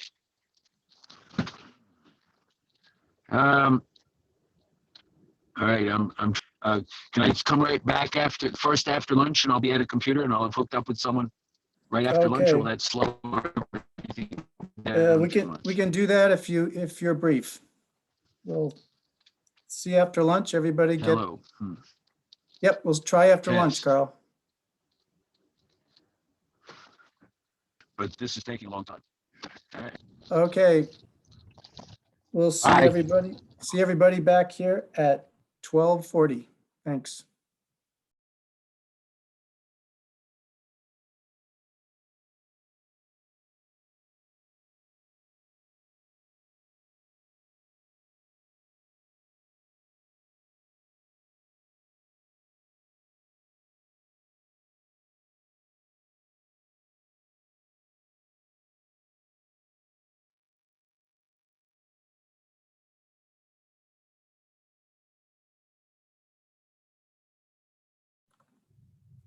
Hey there, Michael Kilpatrick here with Growing Farmers and the Farm on Central. And hey, farming is tough. Here at Growing Farmers, we provide coaching, community, and courses to help you thrive in business and in life.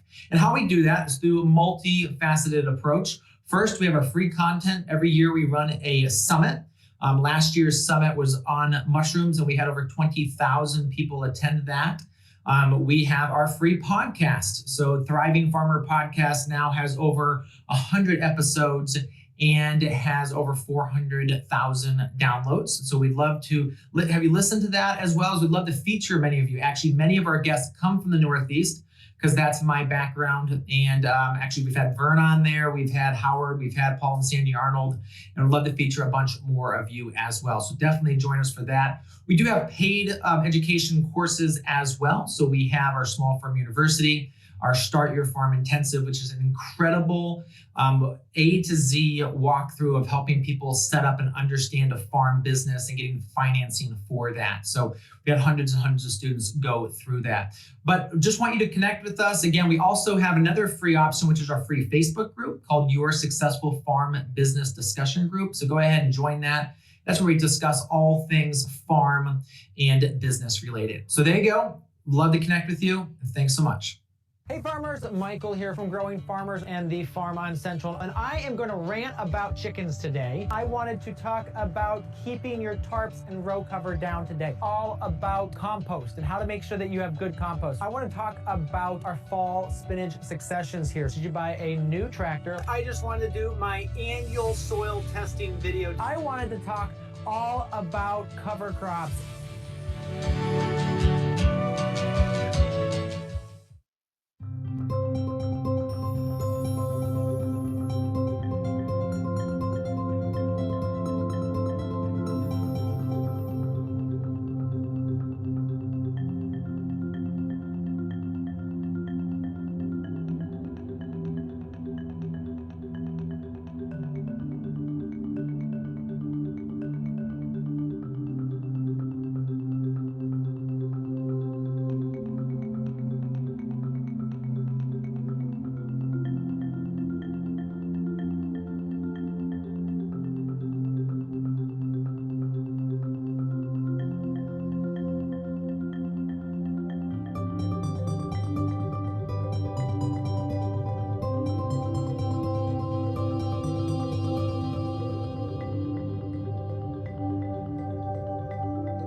Consultant and owner of Smart Farm Innovations.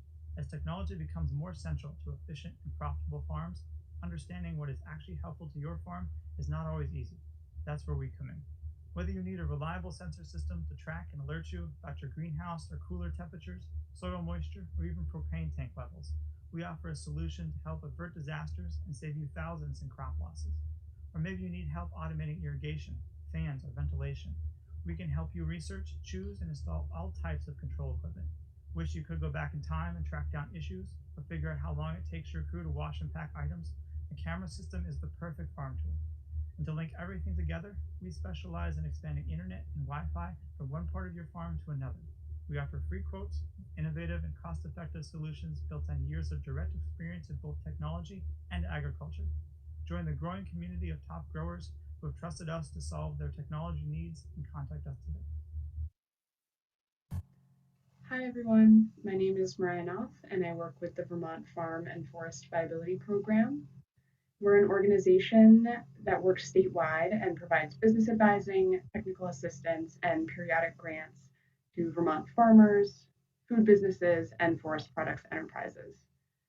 Our goal is really to help working lands businesses be as successful as possible, and we work with folks in a number of key areas, including developing business and succession plans, financial planning and improving cash flow management, as well as accessing capital. We also work with folks on marketing and sales strategy, labor management, and much more based on the unique needs of each business. You can learn more by visiting our website at vhcb.org/viability or by giving us a call at 802-828-1098. Thank you.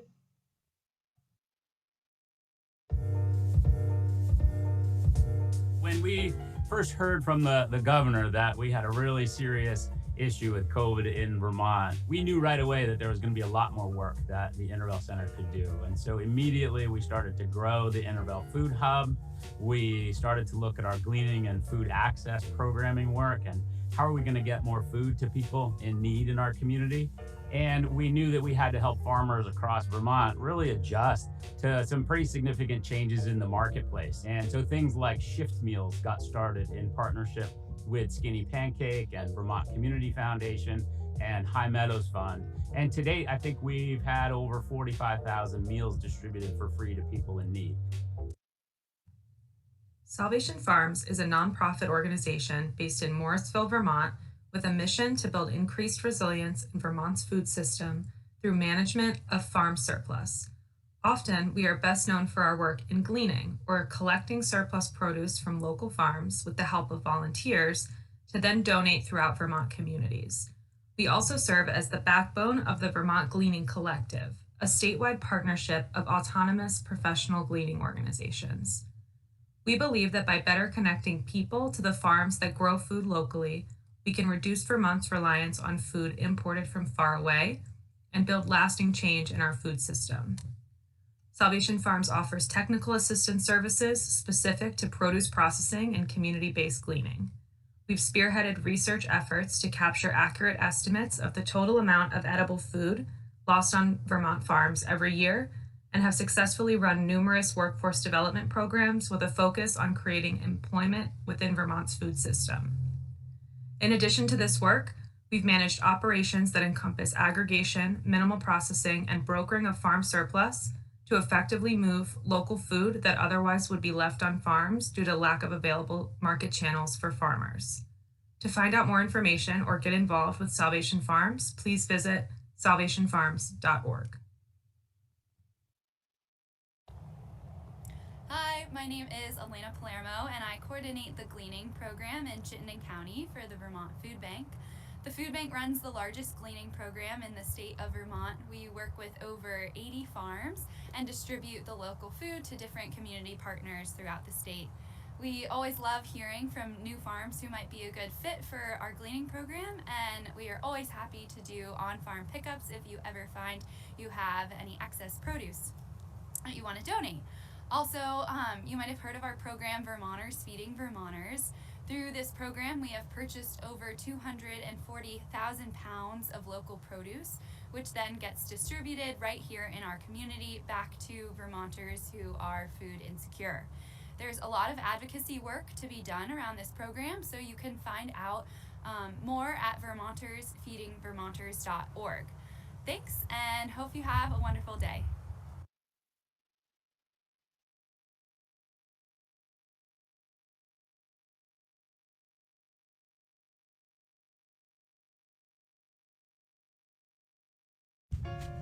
Hello, I'm Stuart Farnham, and I am a farm insurance specialist and nationwide elite farm certified agent with the Fraser Insurance Agency.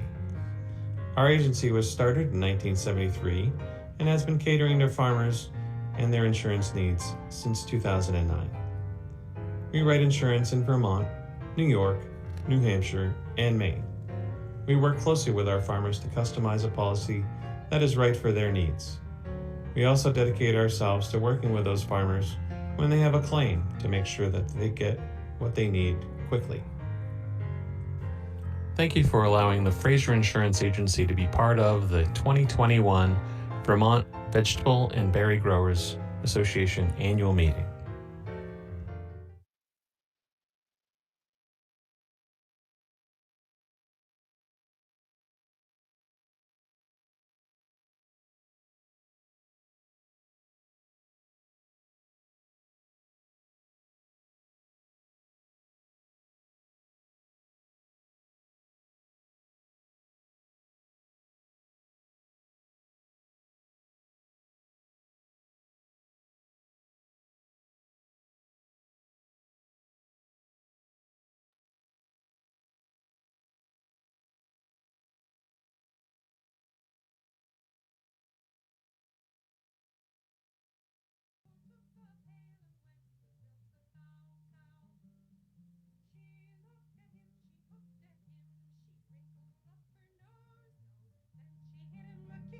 chin and the blood ran down to his toes, toes.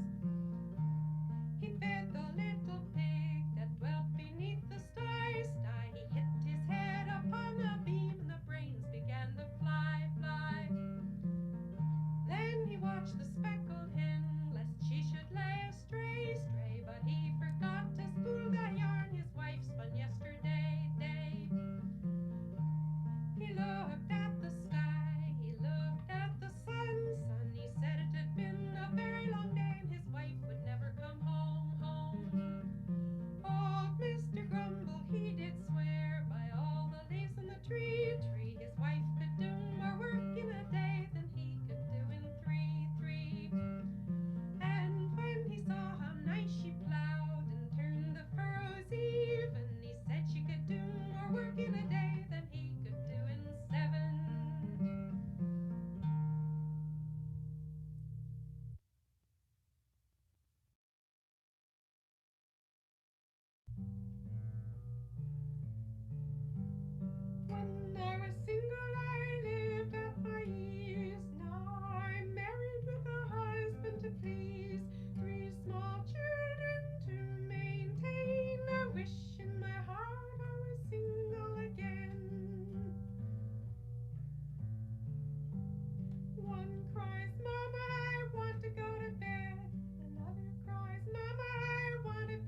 barter is legal when trading for grain. With wary and horses, see how they turn out, each peddler taking his different route, with notions and things both curious and common, to please men and children and gratify women, which I shall here attempt to name. Their budgets consist of variety, there's no two ponds whose loads agree, each peddler hath his different ware, whirls and spindles and jews, harps and thimbles, shoemakers' lasts and peg-alls and wimbles, dippers and noggins and cans to make grog in, to barter for corn, have you any to spare? Here comes the bowls and wooden dishes and sleek-looking trouts, most excellent fishes from Marlborough's ponds and holes in the brook, where in winter a-fishing they go, up to their waistbands through the snow, there through the ice they cut a hole, then they fish without a pole, dexterous anglers with a hook. Low hog yolks and goose yolks and taps and facets and tools to make them, jackknives and hatchets to hamper your pigs, your geese, and draw beer, parchment screens to clean flaxseed, cheese tongs and wooden fans and weaver's reed, great spinning wheels and swifts and reels, and snowshoes strong from toe to heel, to run on the crust and catch the deer. Come by our bread troughs, by our sieves, to sift your meal from bran and sheaves, different sorts, both hide and hair, half bushels and pecks, all made by gas, 2-quart dippers, 1,000 or less, pokes, ox yokes, and hopples for horses, straw hats and bonnets for lads and for lasses, as good as the best the gentry wear. Now comes the baskets and the rakes, enough to supply the 13 states, besides a large pile of new-made chairs, pails, pipkins, and tubs for washing and brewing, great wooden platters to take up your stew in, brooms, dye pots, and keelers, salt mortars and pestles, pudding sticks, ladles, and whipstocks and whistles, besides wooden spoons as plenty as hairs. Here comes the turnips and fine bobbin laces, braided bark mittens, your hands to case, a rare invention, everyone says, saddle-tree wood and birch barrel bottles, shoemaker spools and ironwood shuttles,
butternut physic and smart pills, a cure for the physic and candy, blackstrap too stubborn to run. And now my medley draws nigh a close, a rap on my knuckles or ring of my nose shan't hinder my toast. I'll out with it here. May manufacturers long abound in this mechanical peddling town, and may those sons whose sires are dead have as good means to get their bread as their fathers have had this many a year. The needle's eye that doth supply the thread that runs so truly, it has caught many a smiling lass, and now it has caught you. It has caught one, it has caught two. Many a bow have I let go because I wanted you.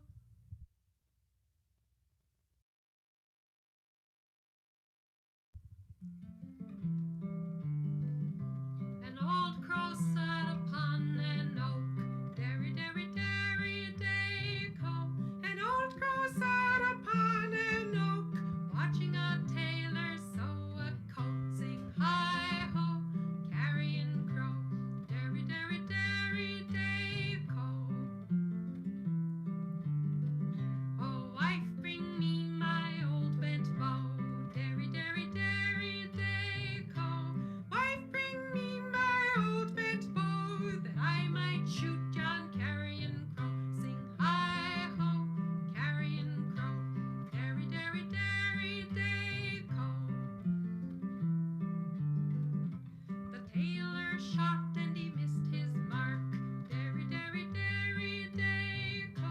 The tailor shot and he missed his mark, he shot his old sow through the heart, sing hi-ho, carrion crow, derry, derry, derry, day-co. The old saw died and the bells did toll, derry, derry, derry, day-co. The old saw died and the bells did toll, the little pigs prayed for the old sow's soul, sing hi-ho, carrion crow, derry, derry, derry, day-co.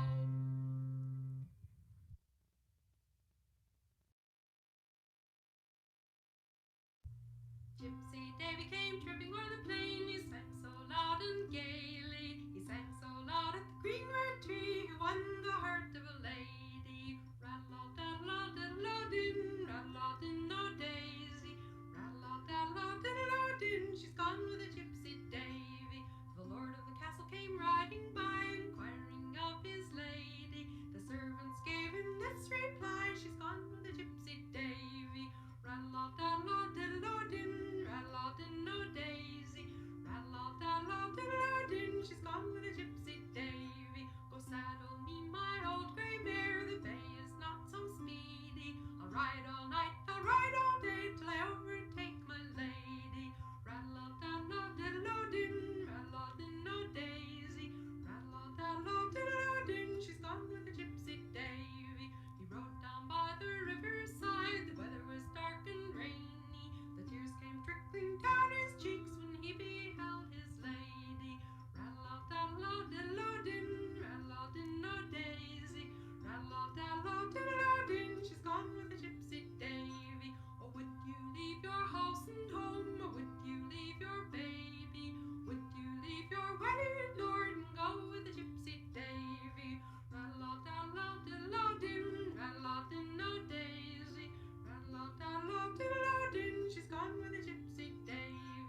All along, all along, all along, all along, all along, all along, Lincoln blue.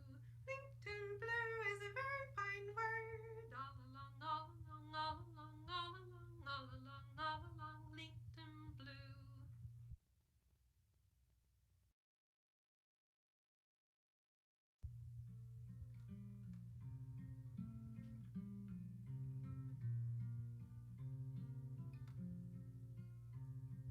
Cherries are ripe, cherries are ripe, give the baby one. Cherries are ripe, cherries are ripe, baby must have none. Cherries are too sour to use, babies are too young to choose. But by and by, when baked in a pie, baby shall have some. Up in a tree, a robin I see, plucking them one by one, shaking his bill and eating his fill, as down his throat they run. Robins want no cherry pie, quick they eat and away they fly. This little child, patient and mild, sure must not cry.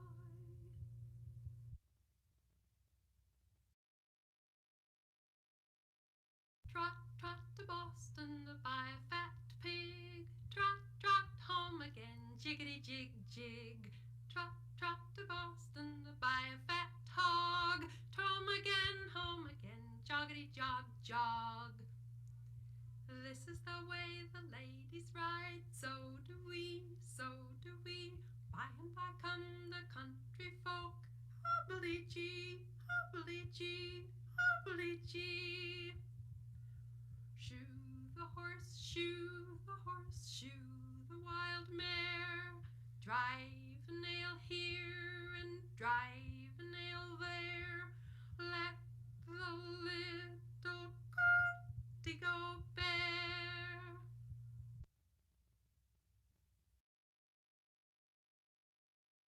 This very unhappy man, one day he had a new idea. He thought he'd go and take Hello, Carl.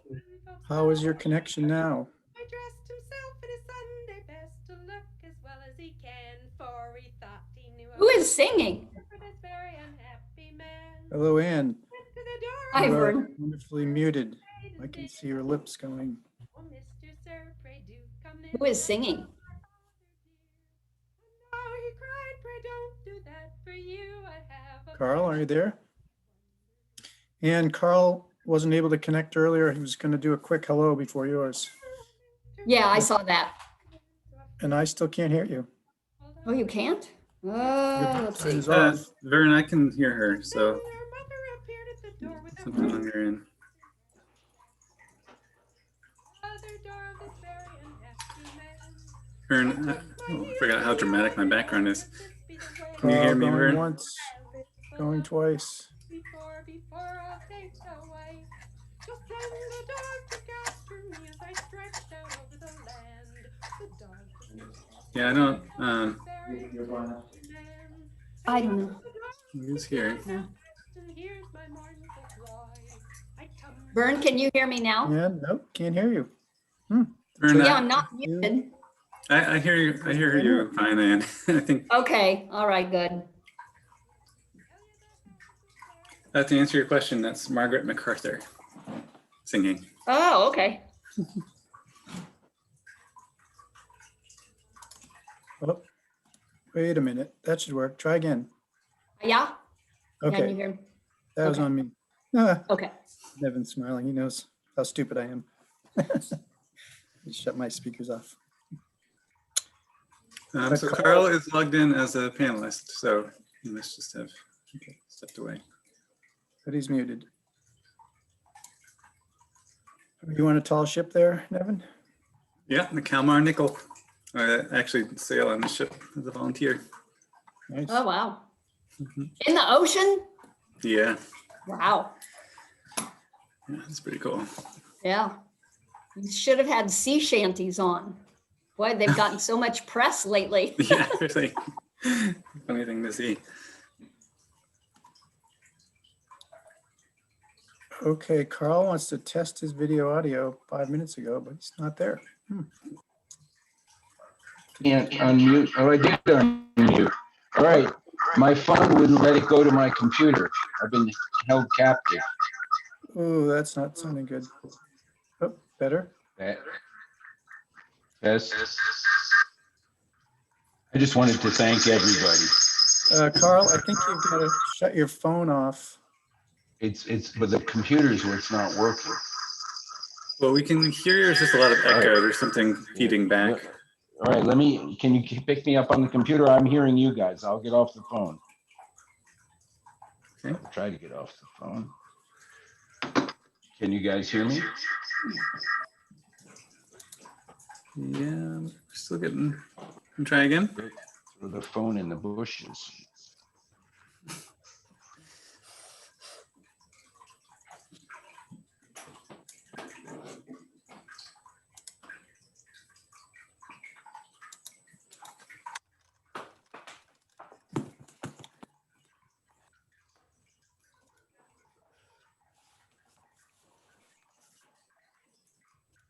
Are you there, Carl?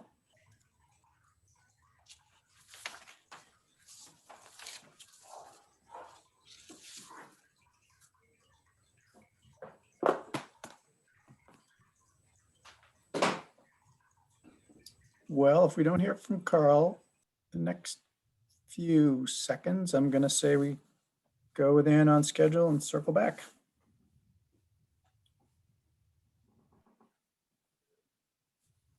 Yeah, Are whatever. You ready to go, Ann? Yep. And so Nevin is just going to advance. Yep, just say next, please. Cool. I think I can do that. And then we'll have Q&As coming in, and I will read them out to you.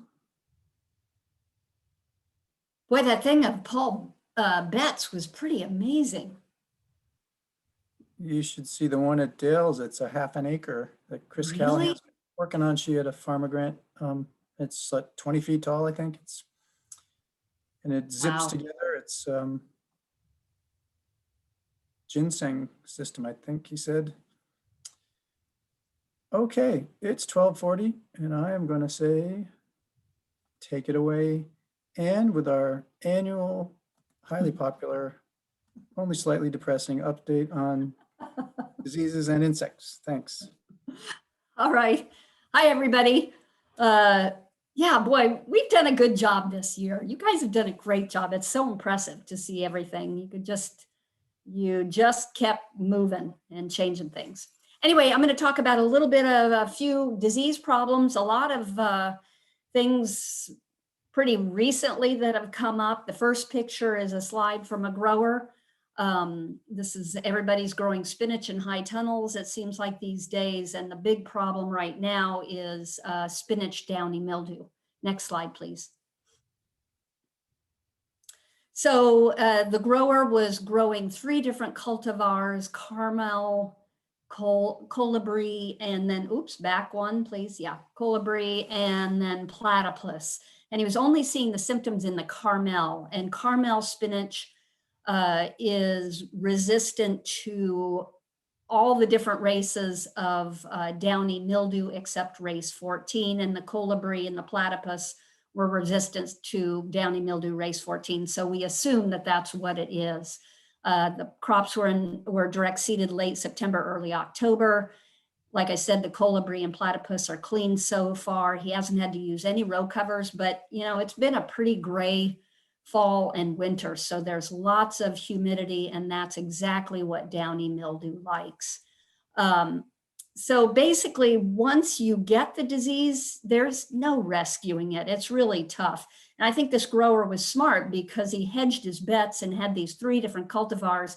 The best thing to do is just destroy that infected crop, and hopefully the resistance hangs in there with the Colibri and the Platypus. But if he left the downy mildew there, these other cultivars are not immune. So you don't want to leave that inoculum. You don't want to leave the spores that could infect the other cultivars. Next slide, please. So spinach downy mildew loves cool, cloudy conditions, wet conditions, or high humidity.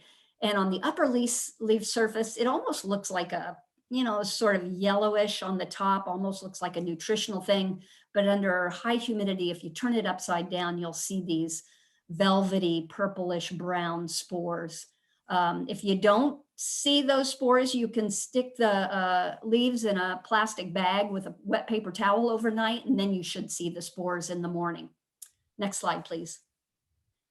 So basically, to reduce this disease or to keep it hopefully from never showing up, you want to keep humidity low, leaf wetness low, which is tough in high tunnels in the fall and winter.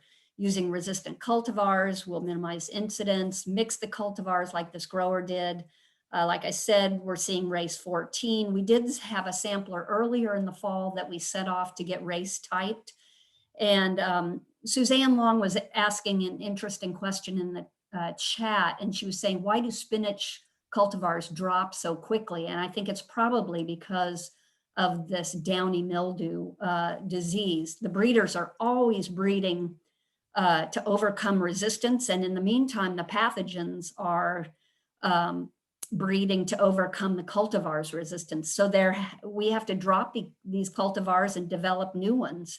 Every year they're introducing a new cultivar that's resistant to another race. So that's probably why we lose them so fast.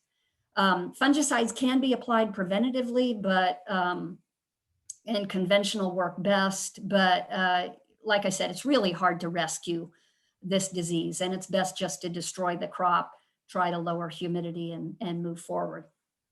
Okay. This was a sample that Meg McGrath had in the fall in her own garden. This was the first time she had ever seen arugula with downy mildew.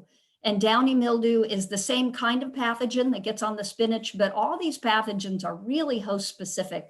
So the one that attacks brassicas or basil will not attack spinach. They all like their own hosts.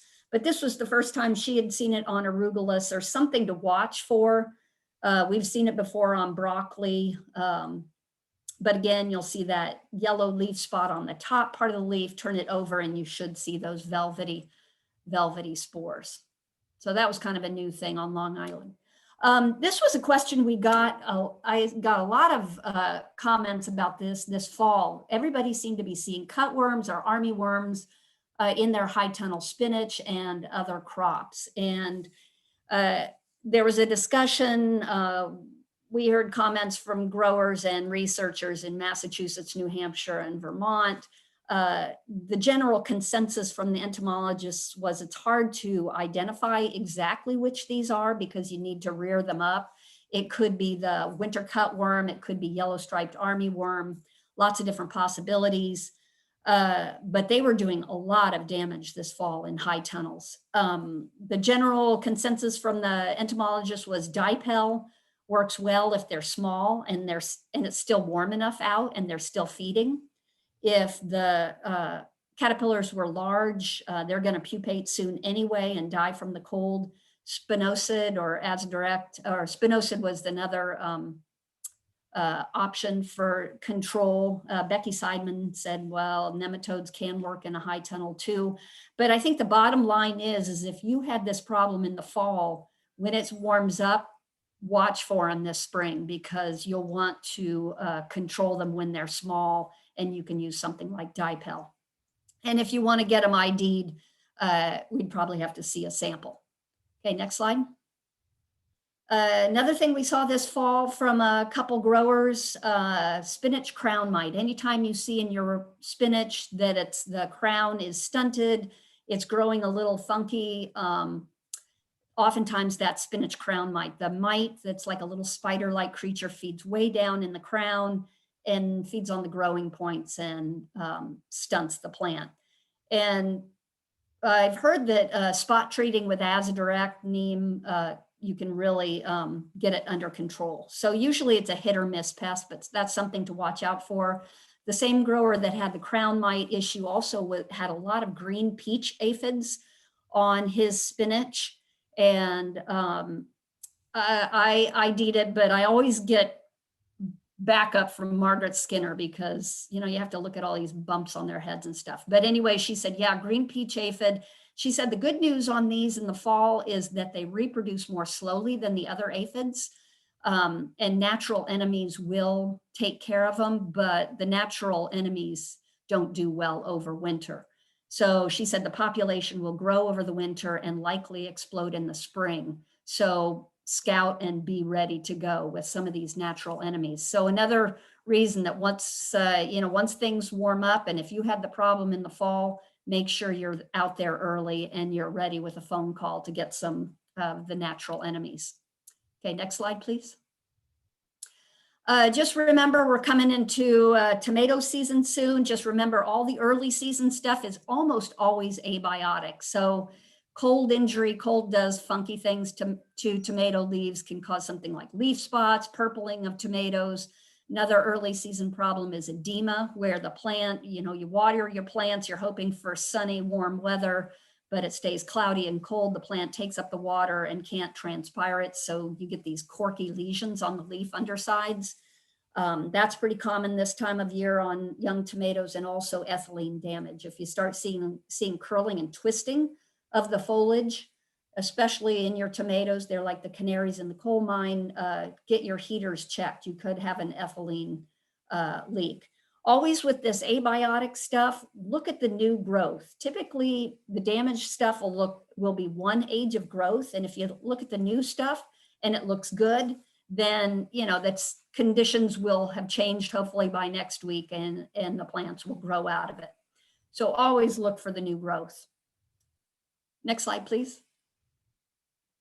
This was a problem that a grower had earlier on last season. They used the Shin Chung Gang rootstock, and that was on the right, compared to, I forget if it was Maxifort on the left, but she was seeing a lot of stunting in all these plants. It was really concerning. She felt like she was going to lose the whole crop. Next slide, please. And basically, we looked at the root system on the left, and you see all those corky lesions, and it looks like rat tails. There's not that many fine feeder roots, and this is pretty distinctive symptom for this corky root rot. And it's, I think, caused by a fungus disease, a Colotoxicum. But it's usually a planting in early season under cool conditions.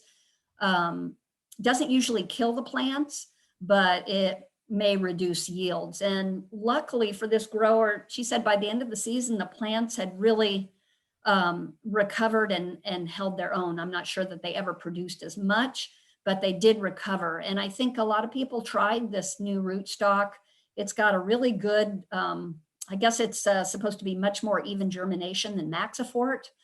And it's got a really good list of diseases that it's resistant to, but obviously it wasn't that resistant to corky root rot. So I would just be aware of that. If your tunnel's been in tomatoes for several years, this disease definitely builds up over time. And I think Maxifort can outrun it, but some of these less vigorous rootstocks, I don't think can outrun it. And that was an interesting discussion that was on the listserv earlier about how long can you go without grafted plants in a high tunnel? And I think the general consensus, and what I believe too, is that, you can get away with it for maybe 4 or 5 years, but after that, these pathogens build up, and you better be ready with some vigorous rootstock. Okay, next slide.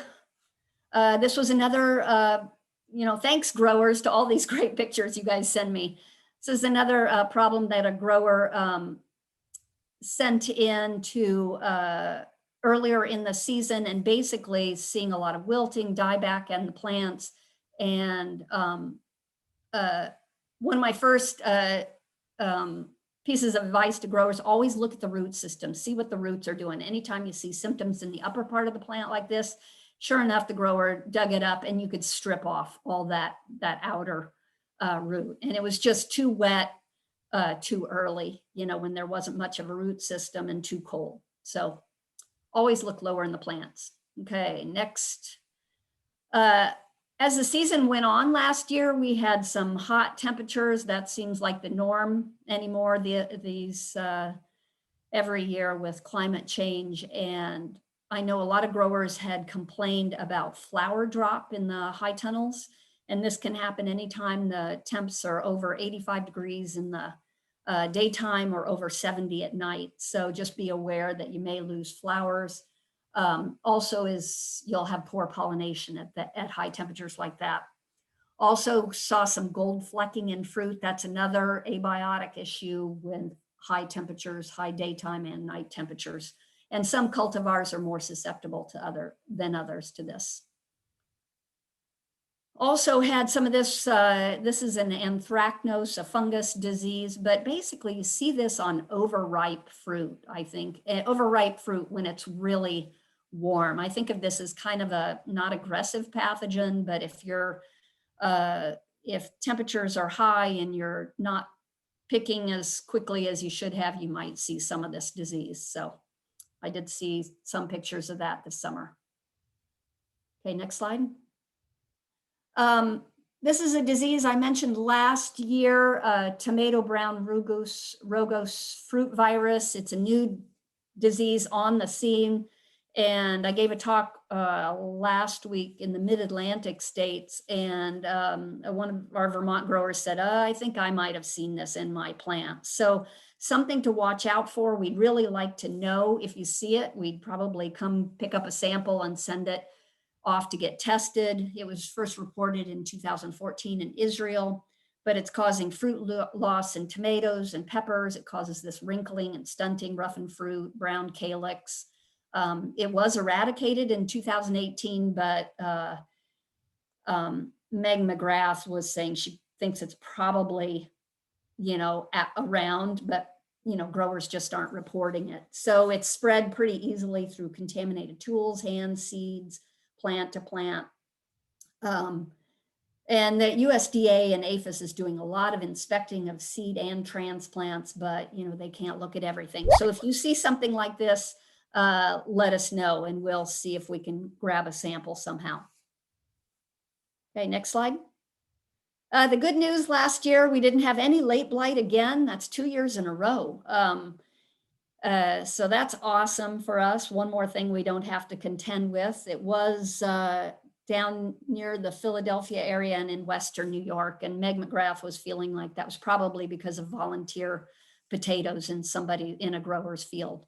But the storms just didn't cooperate by moving up the coast. So that was something we didn't have to spray for. Okay. Another new pest that's on the horizon, allium leaf miner. We don't have it in the state officially yet, but according to the veg specialist in New York, Ethan Grunberg, he was saying it's probably in southern Vermont. So watch for this. It can be really devastating to leeks. We don't really need another leek pest, but it causes these curled and twisted foliage in the spring, and it's a little fly that when you see those curled and twisted leaves, you'll also see this polka dot oviposition scars of the female. So if you see that, that's probably the allium leaf miner. The pupae you'll see later lower in the plant, and it's a little brown hardened pupae. Unlike onion leek moth has that netted pupae, that's a really distinctive pupae. So they're pretty easy to tell apart, but that's something we'd really like to know if you're seeing it. As far as control, if you're a conventional grower, it's pretty straightforward. There's lots of stuff you can use. Row covers work pretty well. So just something, if you guys see it, we'd love to know about it. Okay, next slide. I think that might be it. Okay, I don't know how I am on time. I know I had to go fast, but we're open for business, especially for commercial growers. Drop-off site is typically my house, or you can mail it to my house. Just check in with me on my either by email And I think on my, if you call my number at work, I give you my cell phone number, just call me and we can arrange to grab a sample somehow. But always happy to help you guys. And it's a group effort. I never, you know, when you send something to me, it may get shared in pictures with Vern and Becky and Margaret and Meg McGrath. And, you know, it's a whole, it takes a village sometime on this stuff. But anyway, love working with you guys. Thanks so much. Thank you, Ann, for the remarkable service you provide to growers and all of us. The really rapid response, identification of tricky things. Couple things in the chat. Julie Fine confirms that Maxi Fort is resistant to corky root rot and that newer variety is not. Yeah. And Suzanne Long asked about steaming and tomato diseases for soil-borne disease. And I guess just my response would be, I think soil depth is an issue there, unlike with the leafy greens. Of I don't know where those pathogens live, but my guess is they're probably further down than. As far as that root system goes, I'm sure. Yeah, But- I think you know what, we're lucky that we've got these great root stocks to graft onto. I mean, we've been able to stay in high tunnels year after year. But just that because is an of that. interesting research question. And I know David Paulk brought it up. Seems like further south, this may be an even bigger issue. So yeah, you start to wonder about more intensive steaming down deeper, and will it work? Yeah, right. We need Right. some trials. Let's see, I think that's about all we have in the chat. Okay, anybody's welcome to email me too. And I will report, had a home gardener send in the new leek pest images. And it looks pretty compelling, the pictures of the pupae there. So I think it is in southern Vermont. Yeah, okay. All right, great. Well, great. I mean, not great, but thanks. Pathologist. What rings your chimes is. Yeah. Job security. All right, next up. Okay. Really pleased to have Brian Bates coming to us all the way from Michigan. And this is one of these cross-pollination stories of Brian was one of these lightning round talks in the New Hampshire High Tunnel Conference, had like 5 minutes to show his system. And then when I was talking with Becky about possible speakers for this, she reminded me that would be a cool system to bring to more growers in Vermont. So thanks for joining, Brian. Take it away. Yeah, can you hear me okay? Yes, we can. All right, great. Yeah, well, thanks for having me. I have to say, the Zoom webinars, I always try to get out to the conferences out east. I feel like they're much more robust for what our needs are in northern Michigan compared to a lot of the Midwest conferences, which are a little bit warmer, different climates, less snow. So I love doing the New Hampshire one in December and Vermont here in January. So this Zoom is working out well for me. All right, so I'm gonna try and keep this at a pretty fast clip. I talk quickly, but, oh, right, I gotta press next. Okay, next slide, please. So I always try to give a quick overview of what our farm is. We are entering our 8th year in business. Pretty rapid growth trajectory in the scheme of things. And just with COVID, we've lately been drifting more towards wholesale. 2019, we were 60-40 wholesale to direct, and that literally inverted in 2020 to 60 direct, 40 wholesale. We're cutting back from 52 weeks of the year to 46, 48 weeks of the year. And then this is just an overview. We've got 3 greenhouses. Those are all benchtop greenhouses, and then 7 in-ground hoop houses. A lot of people running 30 by 96s. All of our in-ground structures, except for one, are 30 by 144s. So about 1.5 times another structure. So when you see like pictures or information, just plan on that. And then we do not have a CSA. We're a direct market farm. We do a lot of wholesale to grocery and then direct to consumer. 90% of our sales are within 12 miles of our farm. And then there's some information on staffing. Next slide, please. So this is our field in 2013, just after we purchased an old cow pasture. And like I said, it's been a pretty quick growth here, much different and faster than we expected. I can assure you of that. That barn being built is our full wash pack facility and also our house. Next slide. So this was last year. We've actually added another hoop house since this photo was taken. But you can see there's just a lot of covered tunnel space and a pretty condensed operation. We have 75 acres, but we're growing everything on 3 acres. So that's important to notice. We try to keep things nice and tight and tidy. Next slide. Yeah, I always just try to drive this home. You know, we really focus on what customers want, and we will drop things and add things based on that. So that has directly informed what I'm going to show you in terms of how we're growing our greens and how we're operating our business. And I can't restate enough, for a lot of times we find ourselves just thinking along a different wavelength as some growers. We do not have a CSA. We do not have a subscription. We are not in the business of trying to have a full diversity every week. That is not the framework with which we operate. So a lot of what we grow is greens, and we just sell greens to a lot of different people. Next slide. Recognizing that, I also know that we sell a very small amount of greens in the scheme of things. So we really try to focus and specialize on what does well for us. This is me harvesting in Yuma with a migrant lettuce crew. And when you see the scale, next slide, please. When you see the scale of the lettuce down there, it's just unbelievable. Every head's so perfect. And it just, you know, I like seeing what's so much bigger than us. Adrian mentioned earlier how 90% of the seed needs are in California and Yuma.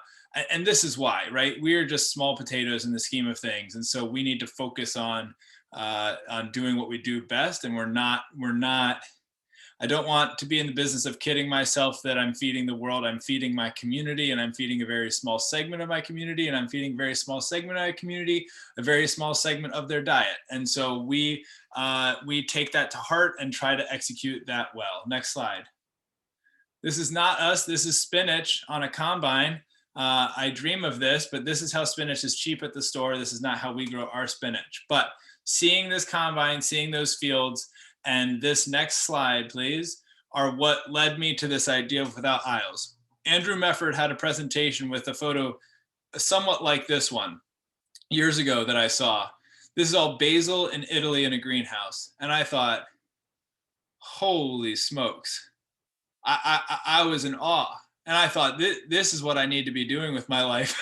not laying on a plank of wood, but just maximizing this space so much more efficiently. I mean, I don't know how they keep the disease down in a greenhouse like this. I truly have no idea. But this idea that you're taking all the space you invested in, all the infrastructure you have on your farm, and just packing it wall to wall was just I think of this image all the time. I just never was able to unsee this. Next slide. At the time that I saw this photo, this is how our hoop house looked. Okay, so you know, some people grow like this, beds in a hoop house, individual row covers. The next year we switched to doing one giant set of row covers instead of individual beds. But you know, when I saw that greenhouse of basil, and then I looked at my hoop house, and I thought that greenhouse of basil, and I looked at my hoop house, I just thought, we're leaving money on the table, and we're not serving our customers the best we can. When we were growing like this, we felt like we needed to add, we could sell through this so quickly. We just needed more hoop houses, that we just knew the answer was more hoop houses, more hoop houses. Next slide, please. So the next year we decided to get rid of the row covers so we could have tighter aisles. And then we put in supplemental heat so that we basically just use the heat to replace the row covers. This is a story as old as time. I mean, I learned that tip from growers on this call, so I don't take credit for that. But what removing the row covers did and adding the heat did was it unlocked my eyes to see, why do we have all these aisles? We can sell through all this so quickly, and it's expensive to build more hoop houses. Next slide, please. So this was our hoop house this last year, and for the last handful of years, they've looked like this. They don't all always look this great. They don't all always look this straight, but this type of image is the single most talked about thing we do. Whenever I post this, I get the most questions and DMs from other growers with all kinds of questions about this. And so that's, in many ways, that's just sort of the show and tell I have for you today, is to see this and understand that that's all Salanova, and we are now fitting and harvesting the equivalent of 2 hoop houses per hoop house. So when we started doing this, we thought we were going to need to spend another 40 grand, add 2 or 3 more hoop houses, and just be on this kind of endless treadmill of adding infrastructure to increase our sales volume.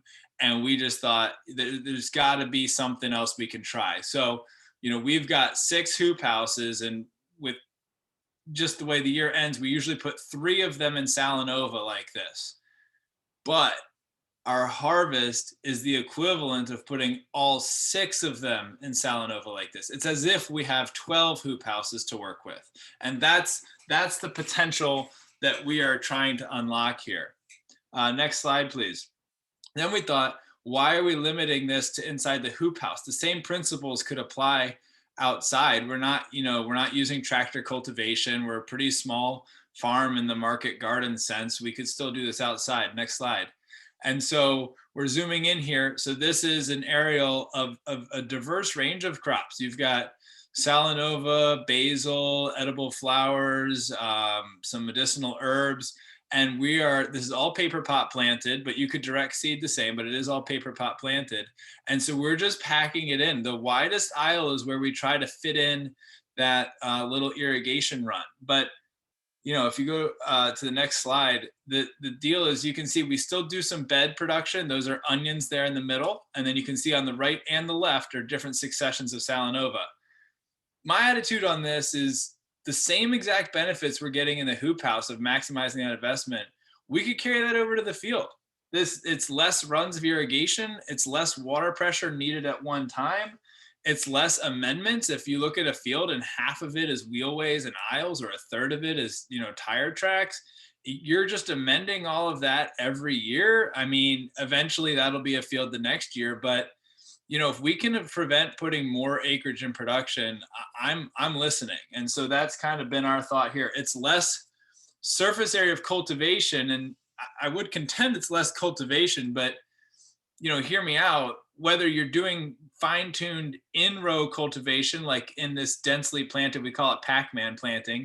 If you're doing it in that densely cultivated, sure, it's a finer cultivation, but you also don't have these big broad aisles to take care of too. So it might be slightly more tedious. So depending on your setup, but it's still less surface area to cultivate. We have more surface area in plants that we're trying to grow than in plants that we're trying to keep at bay.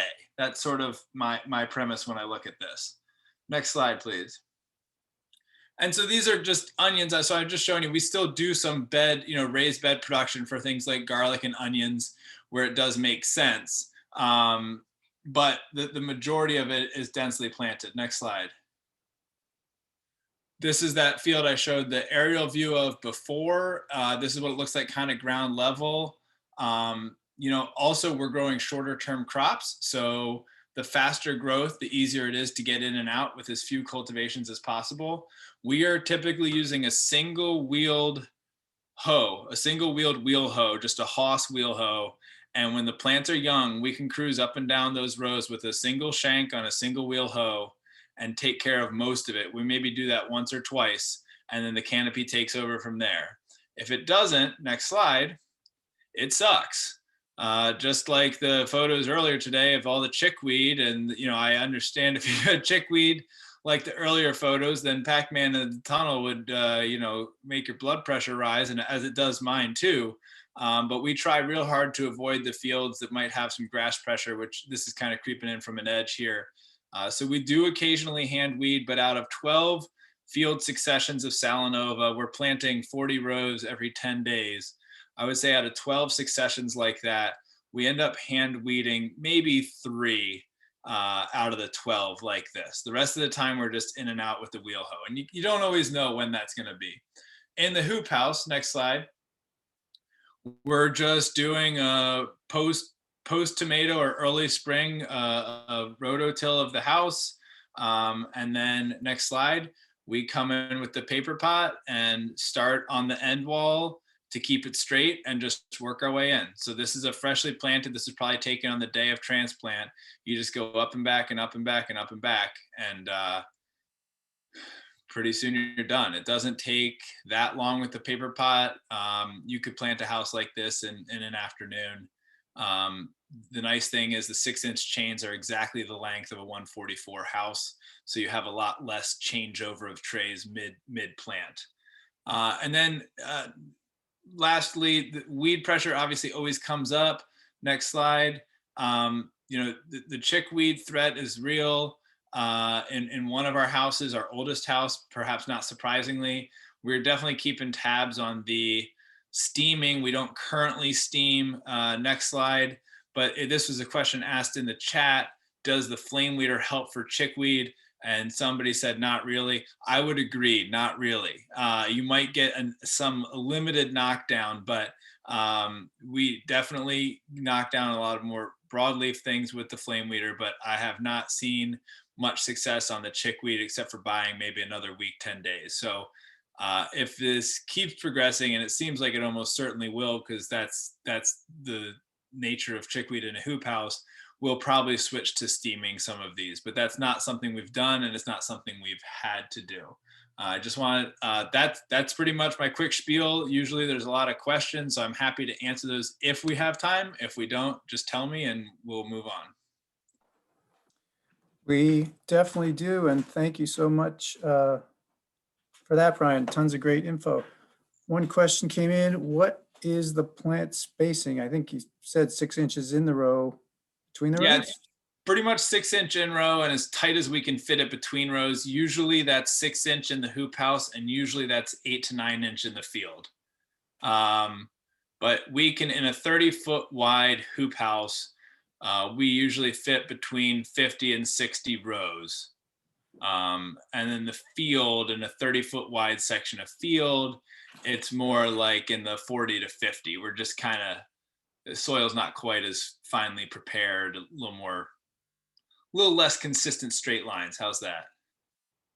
And is that paper pot in the tunnels and outside? You're doing all your greens Yeah, that it way? is. Yeah, it is. And we're going to try something new this year to keep it more consistent in the field. We've got a cultipacker coming, and we're going to try and pack the field first so that we can level it out. And then we're hoping that would make harvest smoother because you get a little ridge with the paper pot. But we're also hoping not everybody is equally adept at pulling a straight line with that. We're hoping the cultipacker will leave some grooves that will kind of function as a guide for the person operating the planter. And do you think this method is feasible without a paper pot? And I guess I'd add, you know, you must have crunched some numbers between this and direct seeding, or was it weed control, or what made you shift entirely? So Yeah, is it so feasible, and why'd you shift? Yeah, it just depends on what the crop is. So like spinach, we've stopped paper potting because it germinates so quickly. The economics wasn't there to be wasting the paper pots and that whole process. So spinach, arugula, those are both fast enough. Salanova, head lettuce, basil, cilantro, dill, parsley, all of those were paper potting. And then I see the other question coming through here. Once these things are paper potted or direct seeded in the field, everything is overhead irrigated, whether it's in the field or in the hoop house. There's simply too many rows to consider any kind of drip. And how many days from seeding to paper pot transplant? Yeah, so Salanovas are probably usually around 30 to 40. Cilantro is probably 20. And parsley is maybe closer to 40 to 50. And we don't even try to seed knowing the transplant day. We just seed the spacing that we intend to transplant. So we're trying to transplant every 10 days. We seed every 10 days. So we're just seeding every 10 days, and then we check where things are at on transplant day, and we go plant everything that's ready, and we just move on from there. So some questions about harvesting. How do you harvest? Do you get a second cut? Do you have trouble with where you've walked? Yeah, okay, so this is the genesis of the name Pac-Man, is we are munching our way through that tunnel or through that field. So you're harvesting in front of you with your knife and basket and leaving a trail of harvested behind you.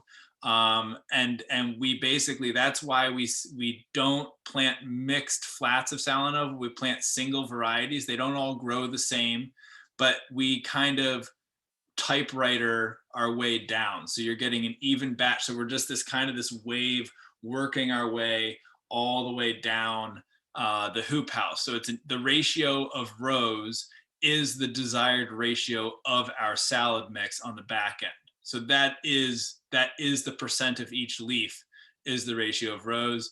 We are knife cutting all of it. We're hoping with the cultipacker we can get back to using the quick cut greens harvester on the arugula and spinach. All the Salanova is knife cut. It is not cut and come again. Usually it could be, but when you're in the fall, there's not enough time for that regrowth. So it's just a timing issue. In the spring, we're usually itching to get in there with cucumbers or tomatoes. So again, it's a timing issue. In the field, we will often leave it until we're positive the next planting is ready to go. And then we'll ditch it after that. And for incorporation, we just flail mow these beds down till they're minced into the ground, disc it, and then we replant it. So in the field, there would be 3 successions per field spot per season. How about disease management? How do you get in there to scout? And have you had increased pressure with the system? Yeah, we're seeing more issues with powdery mildew in the fall for sure. That seems to be creeping that end date earlier and earlier. So the thing I tell people is like, this is not good for, this method is not good for a sustained harvest, right? No matter what's happening, whether it's mildew or just, you know, cold temperatures or whatever, because of the way this is grown, you kind of want to get in and get out. So we plant 3 tunnels, usually across 4 tunnels. 2 are in halves and 2 are fulls. And we're only harvesting in a tunnel for about 2 or 3 weeks. We usually move through that tunnel in no more than 3 weeks from first date of harvest to final harvest. And then it rests and you replant. Did I get that right? Well, in the tunnels, it switches between crops. In the fields, we replant. In the tunnel, the early Salanova would go to cucumbers, and the late Salanova would go to something like basil. Early tomatoes, there's not enough time to get a greens crop in before the tomatoes, but then the early tomatoes get ripped out, and that can be your Salanova. So we just kind of use Salanova as the longer crop, spinach as the shorter crop, and they alternate which tunnel they're in, whether they're getting early or late tomatoes, cucumbers, or basil. And you mentioned heat. What kind of system do you use? It's just forced propane Reznor heaters. It's certainly not the most efficient heating source in the scheme of life, but remembering that we're just trying to get these to like 34 degrees for a couple weeks is okay. And how about soil fertility? Yeah, I don't have it perfectly dialed in. There's always the residual from the crop before, and we usually, you know, cone spread, just broadcast a bunch and let the paper pot transplanter incorporate it as we go. We're doing a mixed blend. We soil test before we amend each crop, certainly. But I will certainly, you know, confess that for reasons I can never fully pinpoint, it's not uncommon for us to have a spread of a yield. Like this year, we had 2 houses with a very similar number of rows planted in the same crop, planted around the same day. And one tunnel yielded 600 pounds and the other tunnel yielded 1,200 pounds. And I don't know why that is. And that higher yielding tunnel is not always the same tunnel. So I don't have all the answers on that, but because we're planting a bunch of them, it seems to sort itself out. Thanks. Well, that was a super action-packed information session. I don't see any other questions coming in right now, but your Perfect. contact info is up there, and really thank you for traveling all this way via the airwaves to join with us. Yeah, thanks for having me, and thanks for everyone sharing all your information beyond the borders of Vermont. The rest of us really, really benefit from that. Good. Well, us cold climate growers have to stick together. That's right. All right. Thank you. Thanks, Brian. All right. Next up is a very brief business meeting. I will turn it over to President Lisa.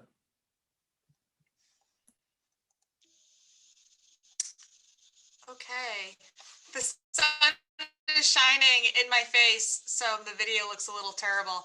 So just a really quick housekeeping for re-election of some officers. The following are up for re-election.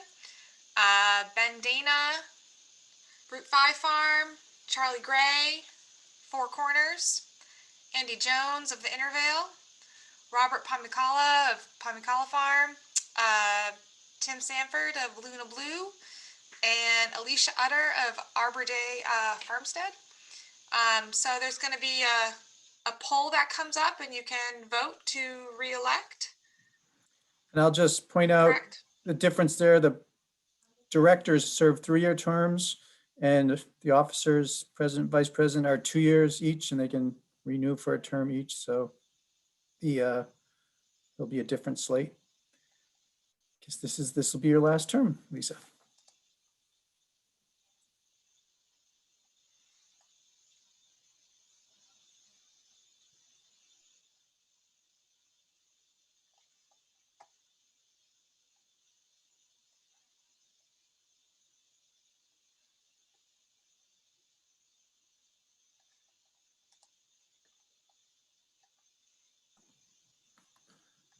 Votes are rolling in. All members of the VVBGA can vote, all member farms, and I will refrain from making any election jokes.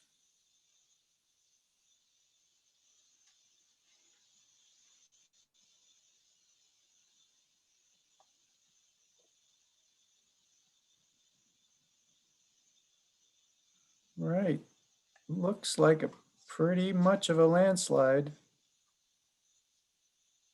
I think we can call it, the Associated Press would call it, with this kind of a ratio, 97% to 0 yes to no, 3% abstaining.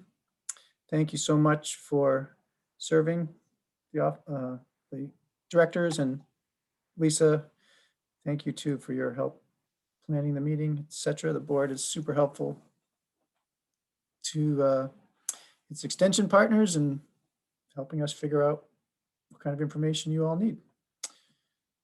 So now we're going to move on to talking about the Vermont Produce Program, and we have Christina and Ollie here to give us updates on the produce program for 2021.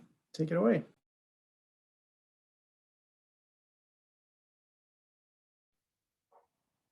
Hi, everyone. Thanks for having us today. I'm Christina Sweet from the Vermont Produce Program at the Agency of Agriculture. I'll share that my pronouns are she, her, and I am joined today by our Outreach and Education Coordinator, Ollie Costrera, who joined us last July. I'm going to pass it off to Ollie for the first part of this presentation, and then I'll talk a little bit more about the produce safety rule and some grant opportunities. Great, thanks, Christina. Hi, everybody. I'm Ollie Costrera, and my pronouns are they, them. It's great to be part of the fruit and vegetable community, and I'm really looking forward to meeting more of you and getting to learn from you over the coming months. Next slide, please. So with COVID-19 guidance, at this time, none of the guidance from the state around COVID-19 relating to agriculture businesses has changed, and we're not aware of any planned changes.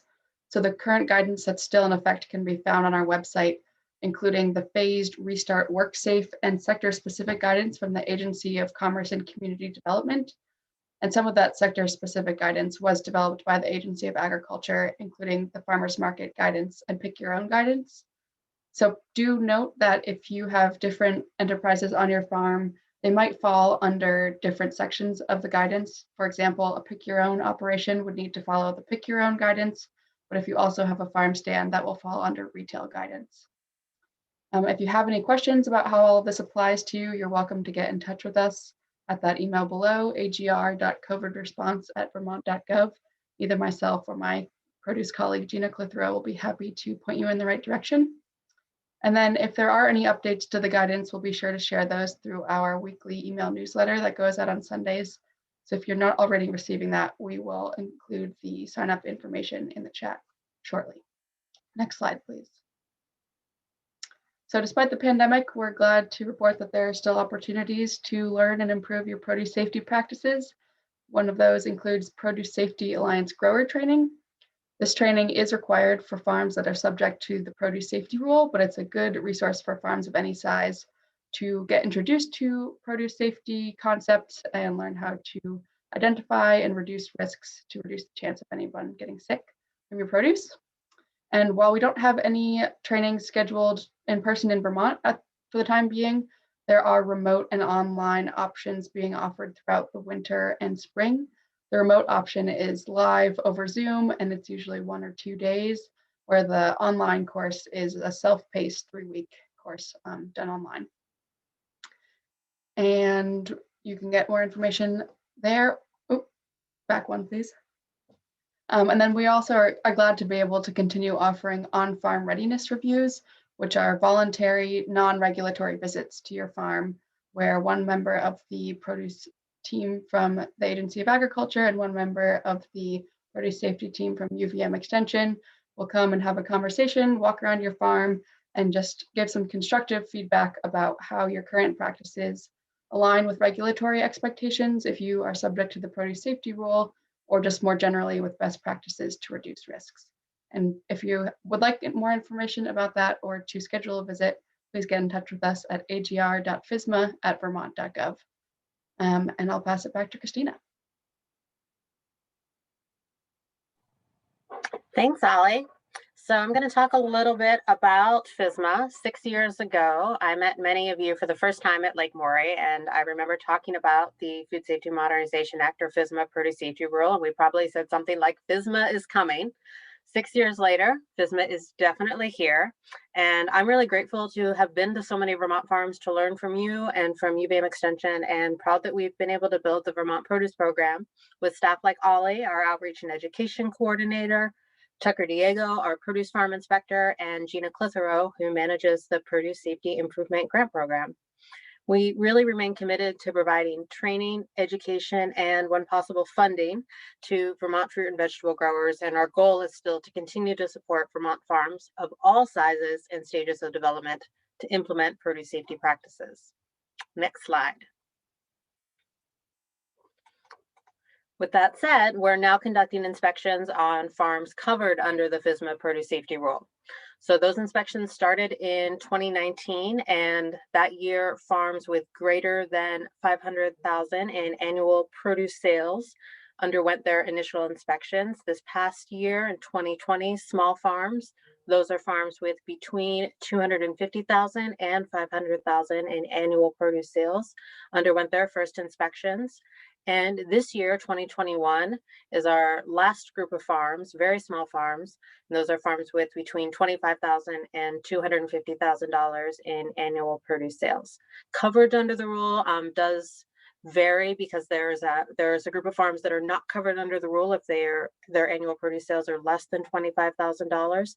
That number is actually adjusted for inflation every year, so we can give you the most up-to-date number if you're a little bit on the fence there.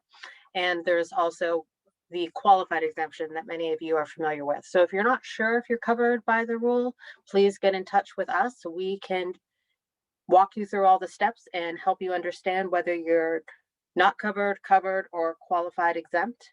And if you are covered under the rule, while the initial inspection for each farm is really focused on education, there are some things you can do to prepare. First is completing a Produce Safety Alliance grower training that Ollie mentioned earlier, and requesting an on-farm readiness review, which we conduct in partnership with UVM Extension. So you'll have someone from the Agency of Agriculture and someone from Extension on the farm to really walk through your whole produce safety processes and give you really personalized recommendations on where you can have the most impact on your farm. We can also mail you a booklet copy of the Produce Safety Rule. When we had more in-person training opportunities, we could hand those out. But if you actually want to have just a physical copy of the Produce Safety Rule that's easy to carry around in your pocket, get in touch and we will mail one out to you. And if you are undergoing an initial inspection this year, this is a good opportunity to review your PSA grower training and on-farm readiness review materials before your initial inspection, if you have them. And if you're undergoing your second inspection, you can review your inspection form that Tucker Diego would have provided to you in this past year, if it was your first inspection or your second inspection. So in addition to reviewing those materials, this is a good opportunity to just evaluate your operation, look at your cleaning and sanitizing procedures, take a look at your record keeping processes. Record keeping is a big area under the produce safety rule that we find that a lot of growers aren't used to the volume of records that are required under the rule. And, start taking a look at some buildings and infrastructure, taking a look at things like animal and bird exclusion, hand washing facilities, toilet facilities, drip and condensate that might be happening in your coolers. And just generally, this is an opportunity for you to take a look at your farm and implement some things that might be missing before your first inspection. Next slide, please. We also have a couple of upcoming grant opportunities. The first is the Specialty Crop Block Grant Program. This is a program that is funded by USDA, and it is specifically to benefit Vermont specialty crop industry. Specialty crop is a little bit more broad than you might think, so it includes all fruits and vegetables, as well as tree nuts, horticultural crops, honey, hops, maple syrup, and nursery crops. The caveat here is that projects have to benefit an industry sector or the public. So we're really looking at projects that are going to benefit multiple businesses, and it's not always a good fit for an individual farm. We have had successful individual businesses apply for and receive grants in the past, but those grants really have to be focused, again, on something that's going to benefit multiple businesses or a sector. Pre-applications for that program are due March 1st, 2021. If you want to learn more about the program, you can find all of the information on our website at agriculture.vermont.gov/grants. And lastly, we are hoping to be able to offer soon a produce safety mini grant. I know that many folks in this meeting have applied to or received produce safety improvement grants, and I apologize that each time we offer these grants, it's a little bit different, and the amount you can apply for and how you have to apply is a little bit different. That's because we don't have a consistent source of funding for this program, but we really want to continue to provide grants when we can to Vermont farms to implement produce safety practices. So details are in the works. And after this presentation, you'll have the opportunity to complete a poll to help guide us in what kind of supplies or materials might be the most useful to provide to Vermont farms as part of this program to improve produce safety practices. Next slide. So lastly, we have a weekly newsletter now that we started mailing out weekly, emailing on Sundays. Earlier during the COVID-19 pandemic, and it was really focused on COVID-19 related information for the first several months. We've kind of broadened the scope of the newsletter a little bit, so it's a combination of information about COVID-19 or information about grants and other opportunities through the Agency of Agriculture. It only comes once a week, so we won't spam you, and you can sign up at the URL you see on the screen here. And we also have some information on where you can email or call to get specific information about COVID-19, about the Vermont Produce Program, produce safety, or complying with the produce safety rule, and about the Specialty Crop Block Grant Program. But with that said, you can contact any of us and we will get you to the right person or the right place. And I believe that is it. Thank you very much. Thank you, Christina and Ollie. I don't see any specific questions coming in. People know where to reach you and how to find all the resources you have. And I think it's great how your agency is always trying to funnel some monies to growers to help them improve their farms and also be in compliance. So that's a good segue to the poll where I was on the call when this was discussed, and one idea was if we could buy some things in bulk and bring the cost down and get them out to a lot of growers, what would they be? And the idea came up, well, let's ask the growers. So that's why you're seeing this poll. So take your time and go through and pick the top 3 choices of the items that you see on this list that would be most helpful to you.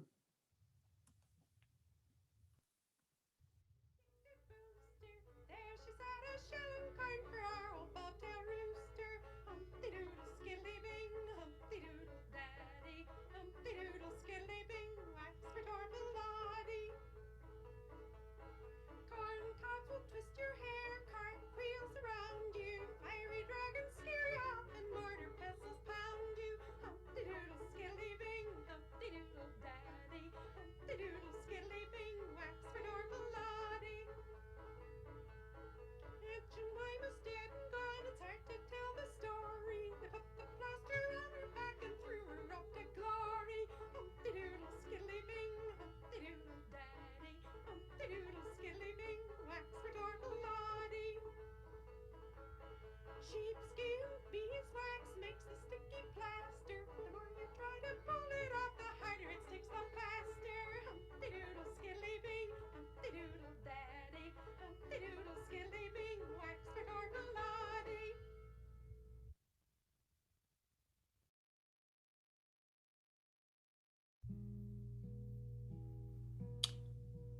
Last few votes coming in. We have 44, 46 out of 110.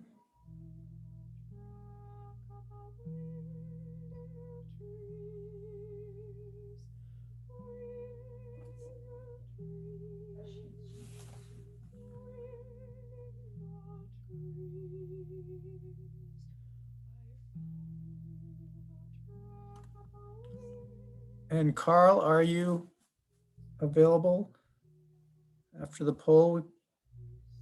Trying I to am. make it- Can I be heard? You can. Let's just give this poll a couple more. All right. And if can I choose a background? It wasn't letting me. Is there a reason? Choose a virtual. I don't know what your relationship with Zoom is. It worked the last time I tried it, and I went to the Senate with it, and it all worked perfectly. But now it isn't letting me go to the photo thing. That's something to do with me, probably. All right. It's not something you're controlling. No, All right. but it looks good where you are. So, All right. Let's see if I can. all right. I think we're probably leveled off here. Oh, one more vote coming in. Don't want to cut anybody off. Looks like we've leveled out at 56. And just as a recap, let's see, what have we got here? Looks like bins and containers, pretty popular. Yeah. Kind of overwhelming preference for those 2 items. So that's good information for the agency to have. Thank you very much for doing this. And Carl, I'll turn it over to you for a few minutes to make some remarks. Hello. Are we hearing me? Yes, you're good. I just wanted to thank all the members of the Veg and Berry Association for all their work that they do. And we also we at Vermont Compost experienced a wild year, to say the least, and it changed the way that we sold some things. So we were very fortunate that we were essential workers. And most of us stayed healthy. But we understood that our customers, and we were very worried. I was very worried at the beginning about what was going to happen with our farmers market customers, our wholesale customers. The restaurants were closing, all that stuff. But the feedback we get in general is that people had to really work hard and change and do things differently. But most folks seem to have found ways to market their produce.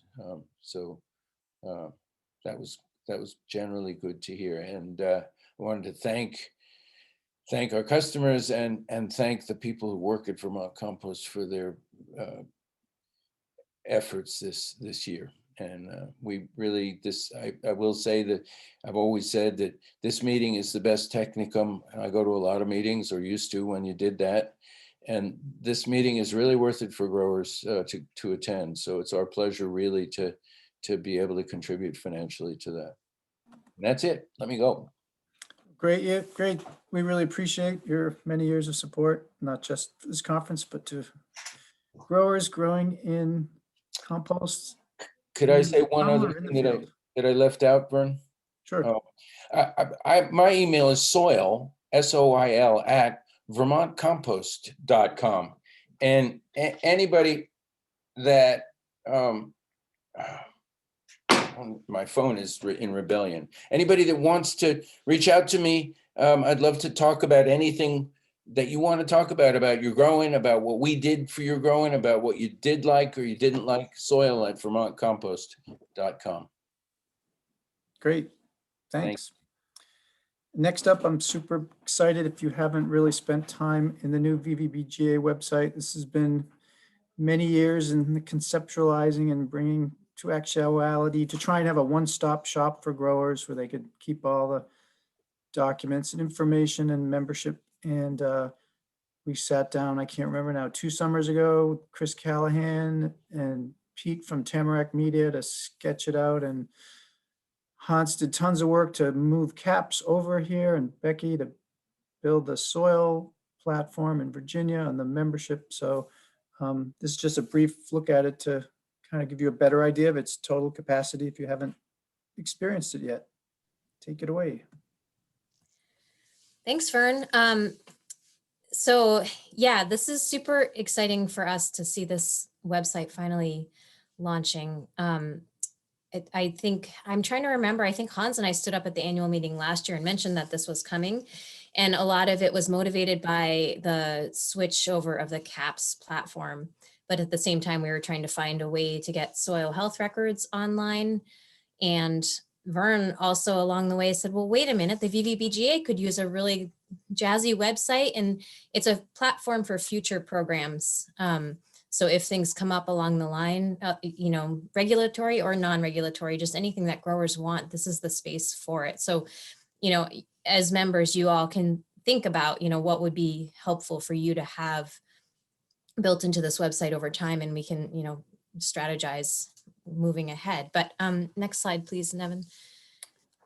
And Vern, just feel free to jump in too as we go. I just want to preface one thing before you go through, because there's been 2 shifts, right? We had the Vermont Veg and Berry Grower website, which I always kind of referred to as my Rolodex of stuff, links, and the Veg and Berry Grower site was a piece of that, but now it is this, it's its own site.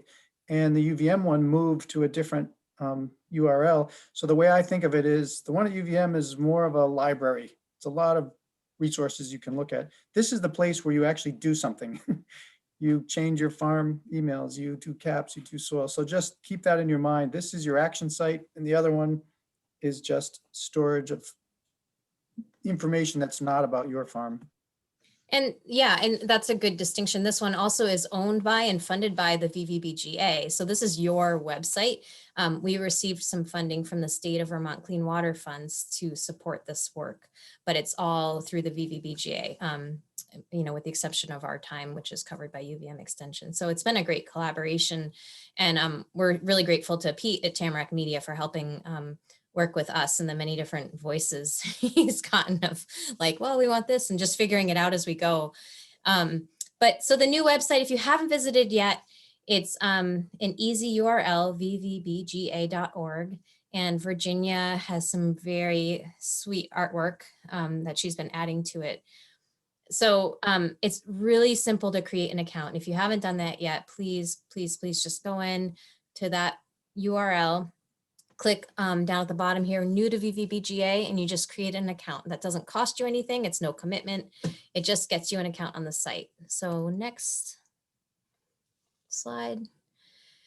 And it just, you know, it gets you access to a membership page. And this is really critical. I know a lot of you are annual members, and that's great. If you haven't joined yet, please do. There's no, you know, if it's a financial strain, there is scholarship monies available. And it's just, you just have to, like, you know, basically say this poses a financial hardship. There's no like, we just want people to be members and to access the resources that are available here. And you all know what those are. I don't need to go through them.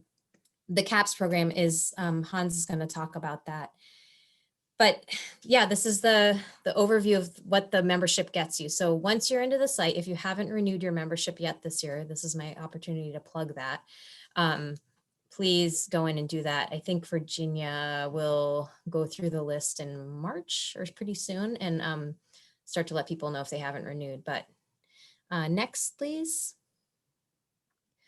And you get your own lovely farm dashboard once you signed up. So it's your own kind of portfolio. It's a private library of your own stuff. You are the only one who has official access to this, except for the site administrator. So you can, we'll get into the nitty gritty, but these are all the things that you have access to once you are in the site.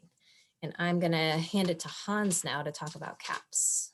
And I want to make one more plug, because as I go in there and look, some farms have done what you've done here, Becky, your full farm name, full address, picture, description. And at the other end of the spectrum, then there's no picture, there's no description. Some people have put their personal name instead of their farm name. I mean, it's your call. You can do whatever you want, but this is a way for members to get to know each other. It's kind of cool to go down the member list, and it's only members that have access to this. It's on the internal side. So if you want to be more descriptive for your pure VVBGA members, you can always go in there and change that. Great, thanks. So next slide, and Hans. Great. Hope you can all hear me. This is Hans Ester, and I may have to turn off my video due to my limited bandwidth. But I'm calling in here from Putney, Vermont, Southern Vermont, and the Community Accreditation for Produce Safety. Many of you know me, but that's the program that I helped to coordinate. And I guess since 2014, when we piloted it, many of the people listening right now have been part of the production and development of this space, which is, next slide, really for for produce safety stuff and risk reduction, but like why? So I'm just spend a second, because since it's so fun and easy to grow greens, to produce produce, why participate in CAPS? Next slide. The obvious reason is a lot of people are thinking about market integrity and risk reduction and the certificate, and sometimes they'll need it for selling to Hannaford or into Deep Root Co-op or something like that. Other times it may not be a requirement, but it will help improve their standing, and it's a recommendation. So that's one thing. Next slide. But CAPS from the beginning came out of the practical produce safety, and really the focus is much broader. We kind of want to have produce safety risk reduction really be integrated into lean and clean production flow. So there's multiple benefits that can come out of doing this, and that's really, we got our eyes on that prize, thinking about efficiency, cleaning, having things have places to go, training employees right from the crop field, thinking about inputs, where the harvest bins are, where the pack out is, how storage is being managed, and right through to transport and your customers, which is what it's all about, a happy, healthy, and productive, efficient farm. And that's really the focus. Next slide. And this can, joining CAPS, right, really can help you do that. For those of you who have done it, you're not only doing a produce safety plan, but really there's other documents that are sort of verifying the implementation of your plan and holding your feet over the fire in terms of review and feedback. And I don't mean that in a bad way, but there's ability to kind of have continuous improvement, thinking about water and manure management, training your employees, and really healthy routines. It's about integrating and owning routines that really make sense in your day-to-day. Next slide. So that could include, right, very specific photos and SOPs for producing greens. And next slide. Thinking about daily resets, quick cleaning versus longer term cleaning, and really getting that down, maybe taking pictures of that, laminating pictures, getting those things up, really sort of laying it down so all farm workers can really get on the same page. So this is what I would call dialing in. Next slide. and thinking about all the equipment that's touching produce. Where does it live? What's the routine around resetting it? And, you know, making sure everyone knows everything about that. That is working. And you've got a very efficient system. Next slide.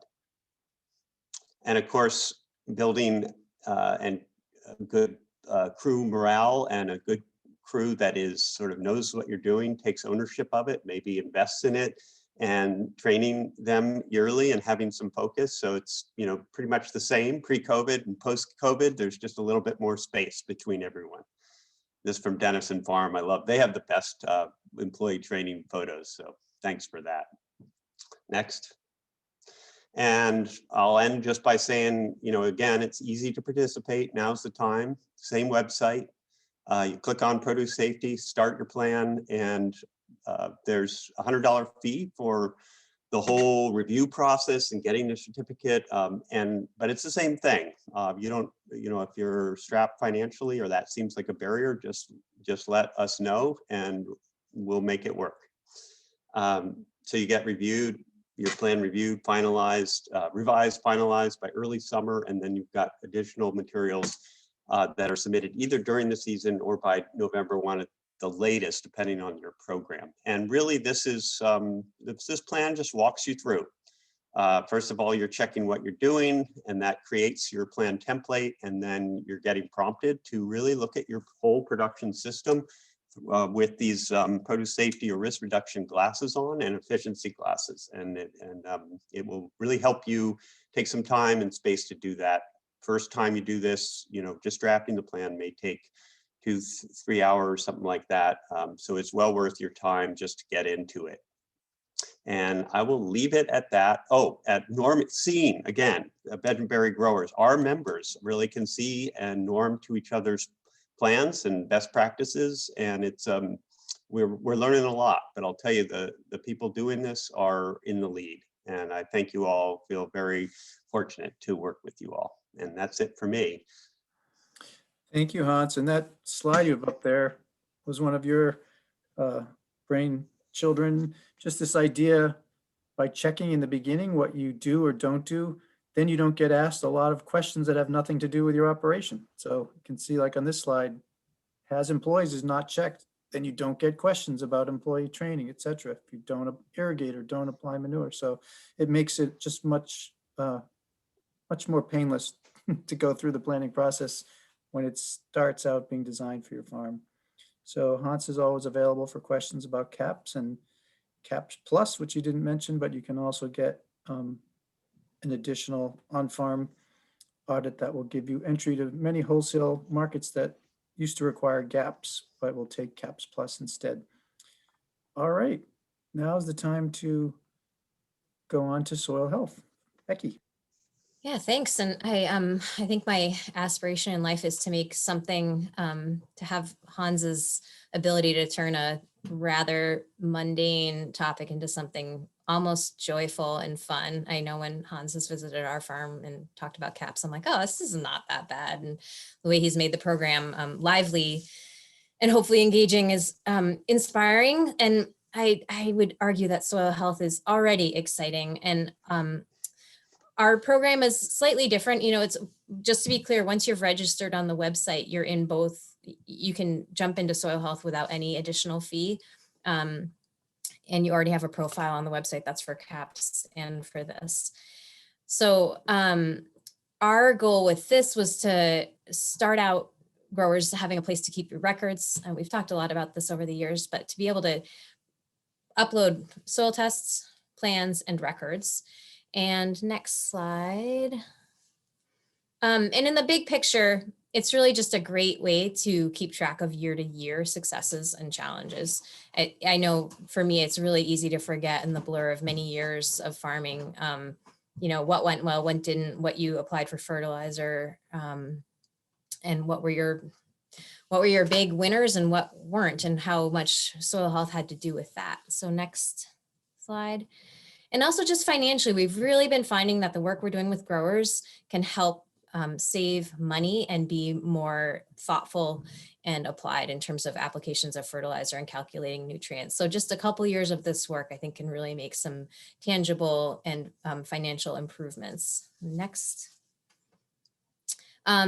And ultimately have better crop quality and yields. If we pay attention to our soil health and soil fertility, then ultimately this is what we should end up with, is like a major big field of cabbage. And actually some of this was donated to the H2A guys who had COVID. So that's why I was out there harvesting some for them. Next. And ultimately, a lot of the impetus for this, as many of you know, was to comply with the RAPs, which applies to vegetable farms. Just a reminder, everybody pretty much who's farming vegetables who makes more than $2,000 a year or has 4 or more acres in production falls under the RAPs. And then a few of you, about 10 to 12 farms in the state, fall into this category of certified small farm operations, which if you haven't talked to me, there is another level, and that's actually on the website. So just like Hans, if you check the box that you have more than 50 acres in production, it'll queue up another level of soil health planning for you to do. So next slide.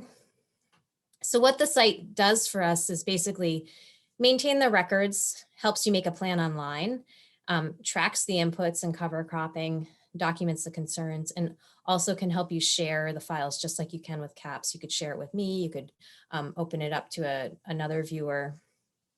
And you can do this anytime. There's no schedule as there is with CAPS. So there's no kind of, it's just keeping it updated year to year. I'm not gonna send you photos of dogs or anything like that, but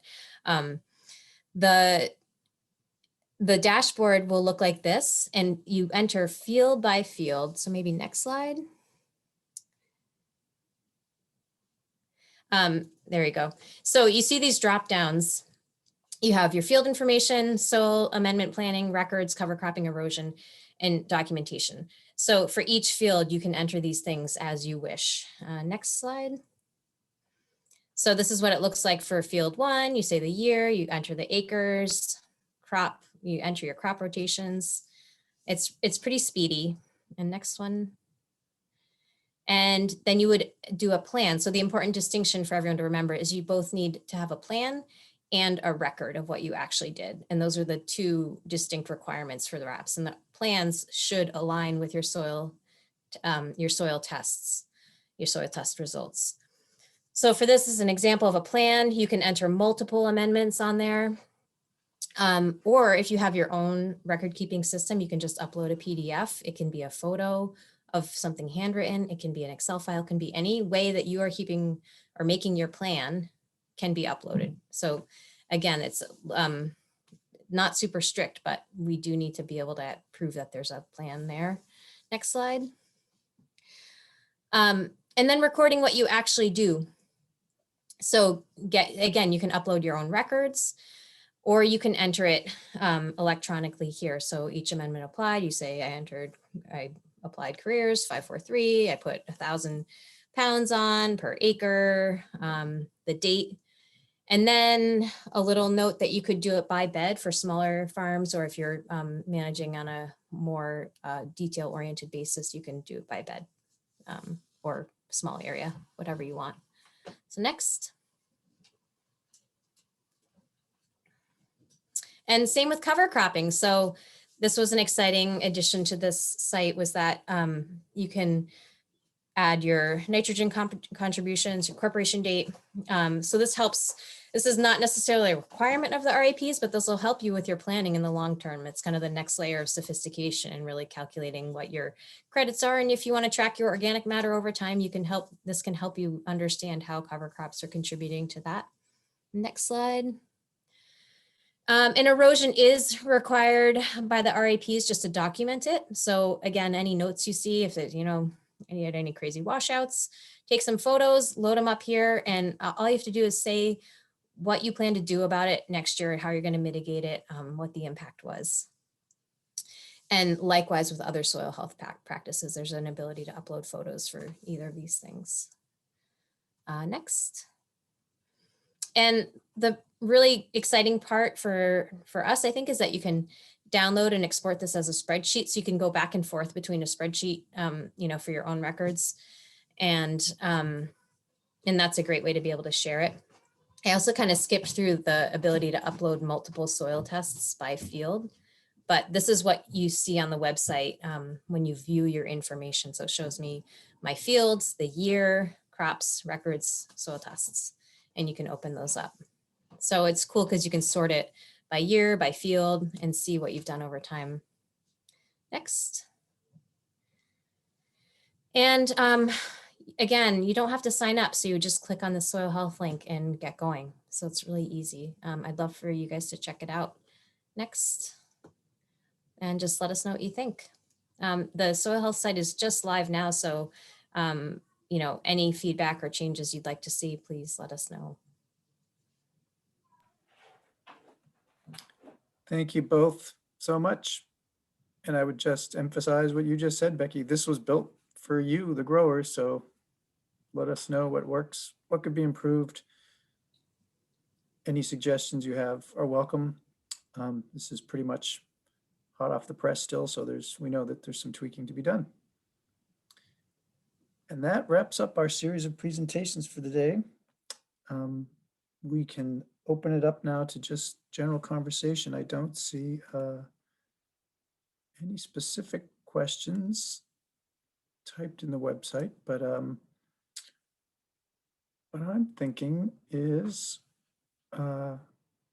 people could either do that or raise a hand, and Nevin will unmute you and you can ask a question or make a comment. So let us know what's on your mind. Some of the presenters are still around if you want to ask them or talk to one another. I guess I would kick it off while you're gathering your thoughts to ask Sandy Arnold's on the call, and you've been steaming for a long time. Did you get your steamer from up in Ontario as well? And how large of an area are you guys steaming at one time? You know, you've got some longer tunnels. Let's see, I think I have the power to unmute.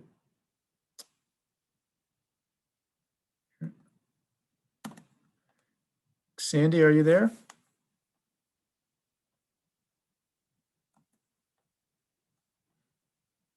Maybe not. There she is. Yes. I couldn't figure out how to unmute this. You did it. We got our steamer from Pete Johnson. And we used it for 3 years in our tunnels. You getting feedback on that? Yeah, it's a little bit of an echo, but and do you do a pretty big area? How big of an area do you steam at once?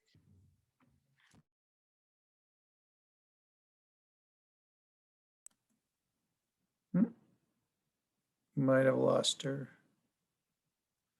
I see one hand up. How do I know who that is?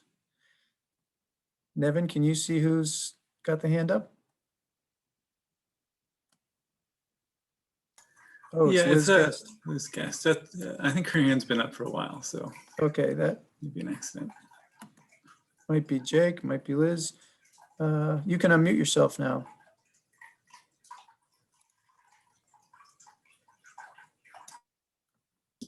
Can you hear me? Yes.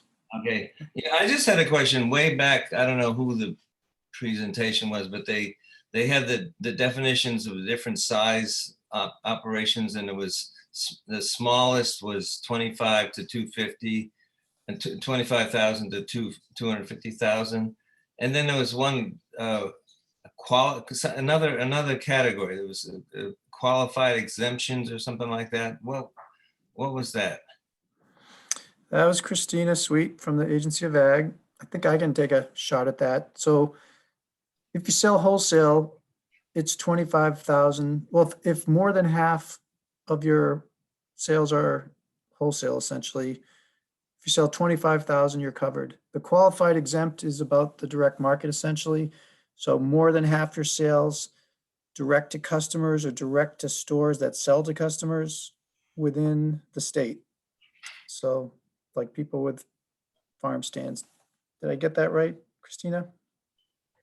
Yeah, sorry, I just stepped away for 1 second, but that sounds accurate to me. But you know, every farm, like there's a few different permutations that might apply. So definitely get in touch with us. You can reach us. I can put our phone number and email in the chat again, and we can walk you through the particulars for your farm. Okay, let's see. I'm just seeing the main page here. How do I get you to get the phone number, etc.? We can put that in the chat again, and you can contact us there. Let me flip the chat one more time. Oh, okay. No, I don't know what to do here. Get in touch with you, Jake. We'll send it to you by email. Yeah, okay, yeah, why don't you do that? Yeah, okay, sounds good. So I'm going to pick on some people and just ask some questions. Adam Hausman, I see you're there. And I know you, I believe, chose not to do pick your own on your farm this year after having a pretty extensive pick your own business and pivoted to some other kinds of markets for your small fruit. Are you willing to share with folks how did that go this year? Hey, Vern, you got the robot curse kind of thing going, so you might want to try turning some things on and off. But I think I could understand your question. Not sure if others could. Am I still a robot? I'm afraid so.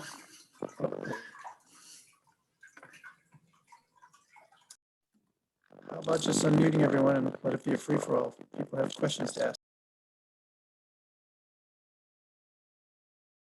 Unfortunately, there's no easy way to do that.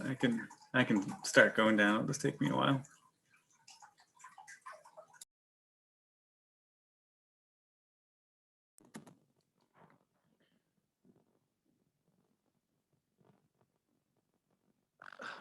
How bad am I for robot right now? I can understand you. It's just it's a, you know, kind of garbled sound on top.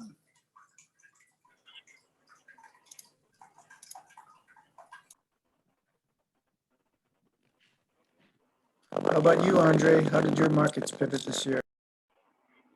My markets were the ones that we were able to do, and you know, we're still on and not canceled, and we're able to conform with all the COVID protocols. Were fair, nothing to blow it out of the water.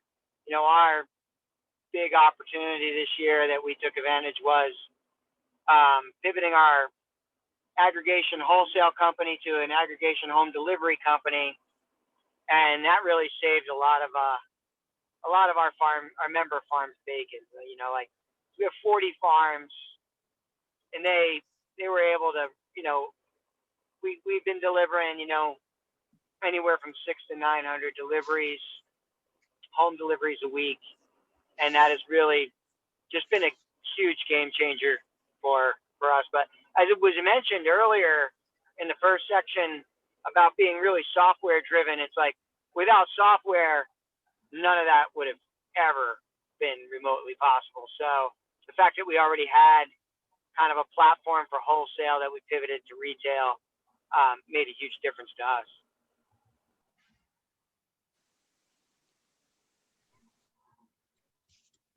Evan's unmuting everyone step by step, so feel free to chime in others about your markets or anything else you want to share.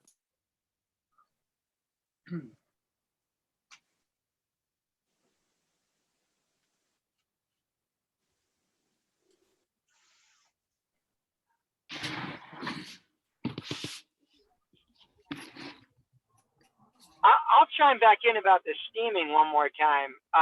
About if people are talking about getting these units and getting a powerful unit, like we've been using an older unit for a long time, and we just got a real deal, very powerful new unit. And I can't say enough about talk about getting square footage done at one time. Having the right sized unit for what you want to do is really a big deal. I know that Jericho Settlers was able to upgrade their original unit to a much bigger unit. And that was excellent for them.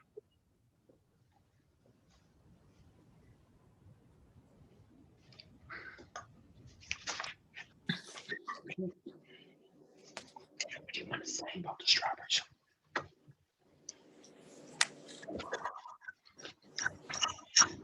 I don't want to be on there. Okay.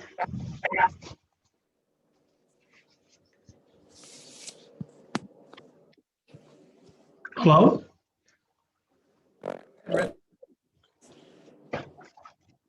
Hello? Hello? Ron, am I coming in? Yes. I had a question for Red Fire Farms. Even though the matted rows of strawberries were less expensive to do, what was the yield like compared to the other two? With the plastic. With the plastic. Good question. It wasn't me, it was my daughter Gail thought of that. He thought of that. Not sure if Ryan is still here, but I can email him and copy you. Second question, has anybody heard the program barn to home, barn to doors? Barn to door. Barn to door, where you can ship out of state produce. Anybody doing that or hear about that? I've heard of it. He keeps on calling me up weekly, trying to get me to look at his videos and the program. And it looks interesting, but I haven't given it any serious looking at or thought for now. Yeah, because he's doing the same with us, and I don't know. So Howard, you did some interesting market pivots this year. You want to describe that? Pardon? No, he's talking. Oh.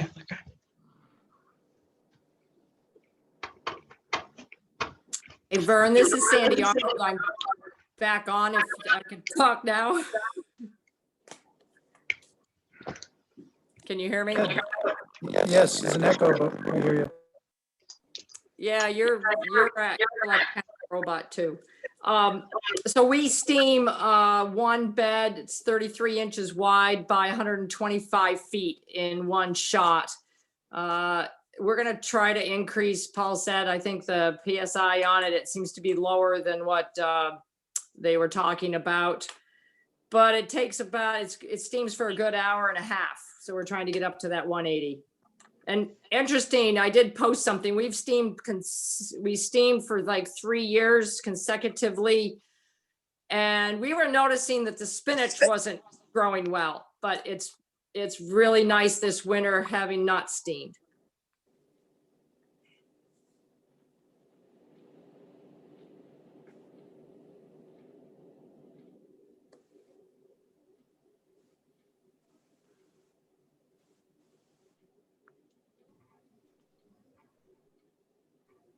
Thanks. I don't know if I can moderate if I am too much of a robot here. Well, I noticed in the chat there's a request for Ben or Danielle to speak about the Harvey software if they're on the call.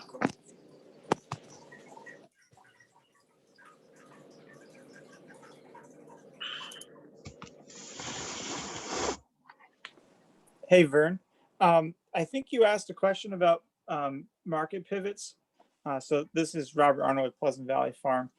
We actually, I haven't heard too much talk about home deliveries, but we actually do that as probably about half of what we do now is direct to people's homes. And we've moved away from farmers markets this winter. But curious if people have any questions about that. We use local line. We do about 80 home deliveries a week which has been pretty consistent all winter and most of the summer. But just thought I'd chime in that we've significantly pivoted over this past year to not do as much markets and do more pre-orders and home deliveries. What software do you use and how far does your route go? So our route is about 130 miles generally. That's from the farm back to the farm. And we use Local Line for the ordering and the order placing and all the stuff on there. And we use Airtable for the pretty much entire back-end management of our data, sales records, and harvesting stuff, with a little bit of Google Sheets for direct crew use. The software we use for mapping is Road Warrior. I haven't really delved into it as much as I probably should have. There's other software out there I know people have used. I would like to find something that actually sends text messages when we complete a delivery.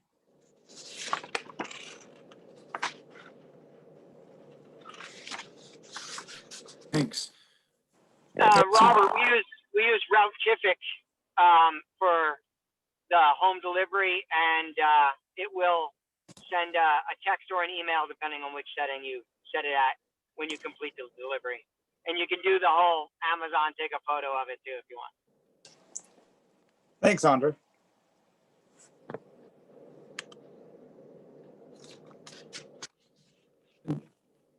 I'd be interested in hearing from some wholesale growers. Justin, if you're on the call, I see you there. Do a lot of direct to store, and I know early in the spring months of the pandemic, there was tons of demand. Did that tail off for you, as Christa had described? It didn't really tail off. It kind of got back to normal levels, more or less. But yeah, I wouldn't say it dropped below normal levels by any means, but it was crazy in March and April, and then normal to normal plus all summer, and then it kind of ramped up again in the fall. But that had more to do with so many other growers having pretty tough luck with certain storage crops. So the demand was just relatively higher for us, but I don't think that was COVID related. What are you planning for next year, retail and wholesale, as far as compared to 2019? We're kind of just doing our kind of standard 10 to 15% growth on a lot of things that did well. I mean, we're pretty responsive to, if this time of the year it looks like our stocks are long, we kind of throttle back for next year. And if we're already sold out, we add a little bit more. So, you know, in our main crops like potatoes and onions, we're definitely adding quite a bit more, but I don't know if that would have been that much different in a non-COVID environment.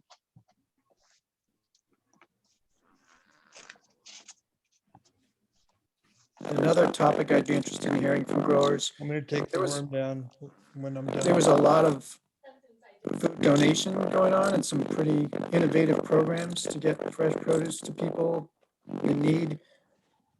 Can people speak to something they did that was unusual and effective this year?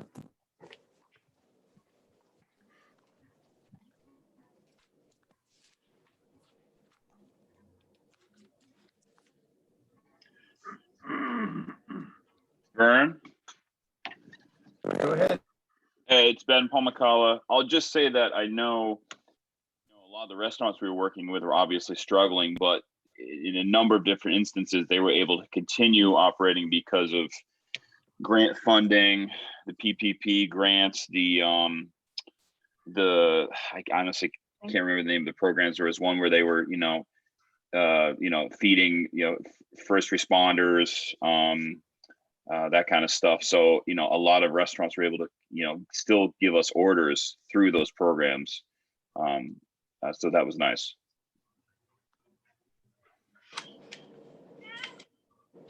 Thanks. And there's some answers to your questions, Rich, in the chat. Ryan says he's not on the computer anymore.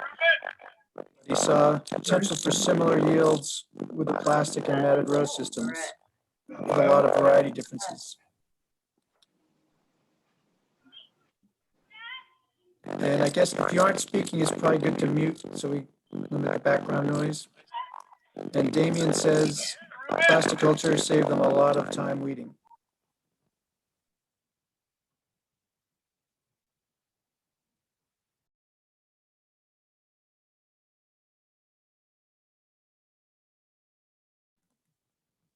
Any other thoughts?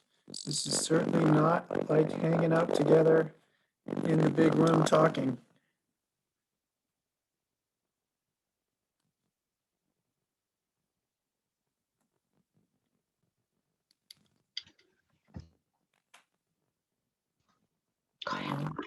Yeah, Vern, Richie Horahan again. On covert related things, we had it tough for the last week of July, first week of August, and figured out that we dropped around 40,000, between 30 and 40,000 pounds of yellow squash, zucchinis, and cukes we threw away. And I think it's due to people were sent home and everybody went and bought seeds and everybody put in a garden. And when it got tough raising their gardens, they all gave up and everything went back to normal, and then it increased. So we ended up doing better for the year. But for those 3 weeks, I was freaking out on that. Anybody else have that problem?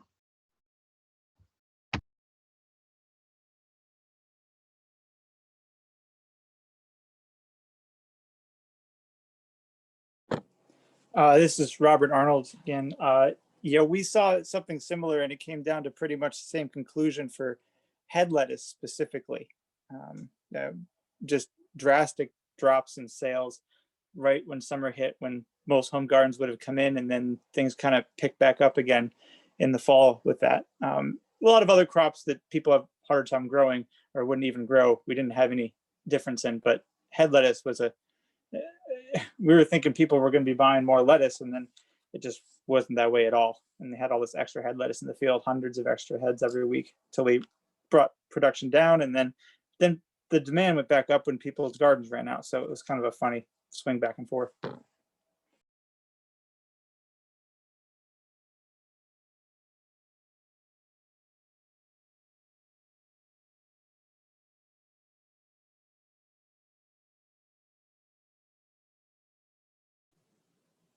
Vern, this is Sandy Arnold again, and it just, it also makes us realize that the sales for startup plants is much larger in the spring. So that's another opportunity to increase things for homeowners to start their own gardens.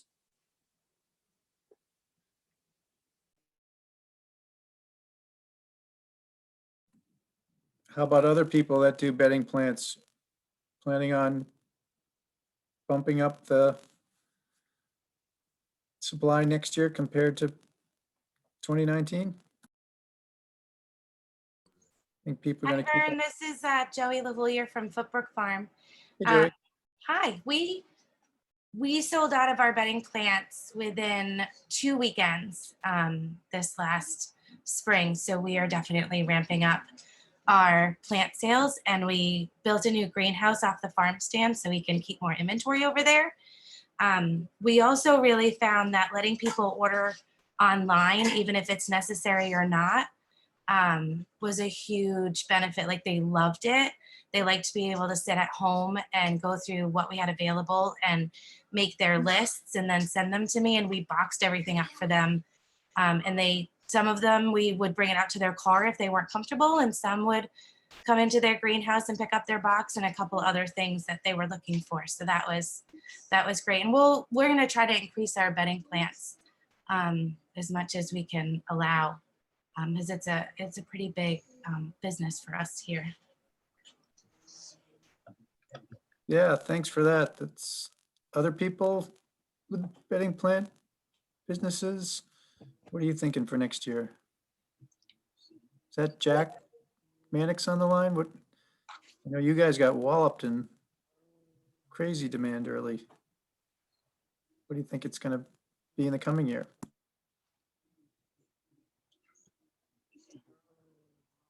Hello? Hey, Jane. I don't want to talk over Jack if he's there, but Jane Pomacala in Grand Isle. I just want to say, as far as cut flowers, we don't do bedding plants, but we do a lot of cut flowers in the growing season. And we almost didn't even plant our flower seeds because there was so much uncertainty in March. And we ended up saying, oh, what the heck, and we'll see what happens. And we're so glad we did, because people really wanted cut flowers. I think there was a need to have a little color in people's lives. So that was amazing. We sold more mixed bouquets than we've ever sold. We were surprised. Other people find that too? No, we sold out earlier than we expected, but we also had adjusted our plantings because of the uncertainty. A lot of, because we wholesale 95% of what we grow. This year was almost 100%. And a lot of our garden centers back in March, they were closing. And it's like, okay, well, our outlets are gone. We better adjust our plantings. And we didn't know what was going to happen going forward. And we did lose a few accounts on the fringes, but our main accounts figured out how to open and function. And the demand was pretty insane, as a lot of people know. So we did sell out much earlier. And, you know, this year there still is uncertainty. And because we had to reduce our staff because of COVID. So physically, we really couldn't grow to meet the demand anyway. And right now, the situation really isn't any different. None of us are vaccinated, and we're in such an, you know, uncharted territory. So we're going to go ahead similar to last year, maybe some adjustments here and there, but we're not going to overreach because we don't know. It's just so much uncertainty. But, you know, we're going forward.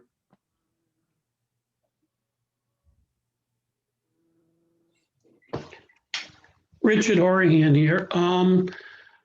Dealing with the chain store, which I do, and I think this year a lot of people went back to work in office buildings. A lot of people tried being farmers and decided that's not what they want to do in life. That's why we sprang back in the middle of August when it got hot. And I think that seeds will be available. Everything will go back to the way it was in 2019, I believe.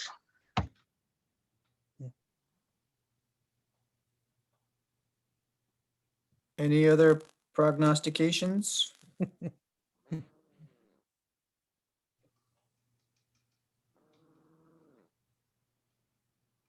All right, well, we're just about getting ready to wrap up. I thank you all for hanging into the end there. Nevin, can we pull up the link to the evaluation? Just send that by. Yes. Yep, so we always like to get your feedback, not necessarily on remote meetings, although probably good to have because we'll be doing them for a while. And yeah, appreciate finding out if you learned anything, what you liked or didn't like. The survey is separate from this. You'll go to a different site. It's anonymous and pretty painless. Shouldn't take you about 5 minutes to fill it out. And with that, I want to thank you again. Thank everybody for helping us out here. Nevin, thanks so much down in Maryland for being our tech support. Virginia for the organization. Becky, Hans, Chris, Andy, the people working so closely with the Veg Team and Extension, Christine and Ollie, agency, our board of directors. It's so great working with all of you. And I wish you a very pleasant afternoon and a great 2021 season. Take care, everyone. Thank Just you, wait for that. Virginia. Thank you, everybody. Thanks, everybody. Putting the link in the chat there, Nevin, or is it going to come up? Yeah, I put it in the chat and it should come up when folks close their Okay, there it is. window It's as well. It's the Qualtrics link. So, yep, appreciate if you can do that and leave this up for a brief period so you get a chance to click on it. Thanks, Vern. Thanks, Nevin. You're welcome. Bye, everybody. And in the next year, I expect to see all growers with an awesome visual background of their fields. I have to steal from you guys. All right, everyone. We'll see you later. I think we can leave now. Take care.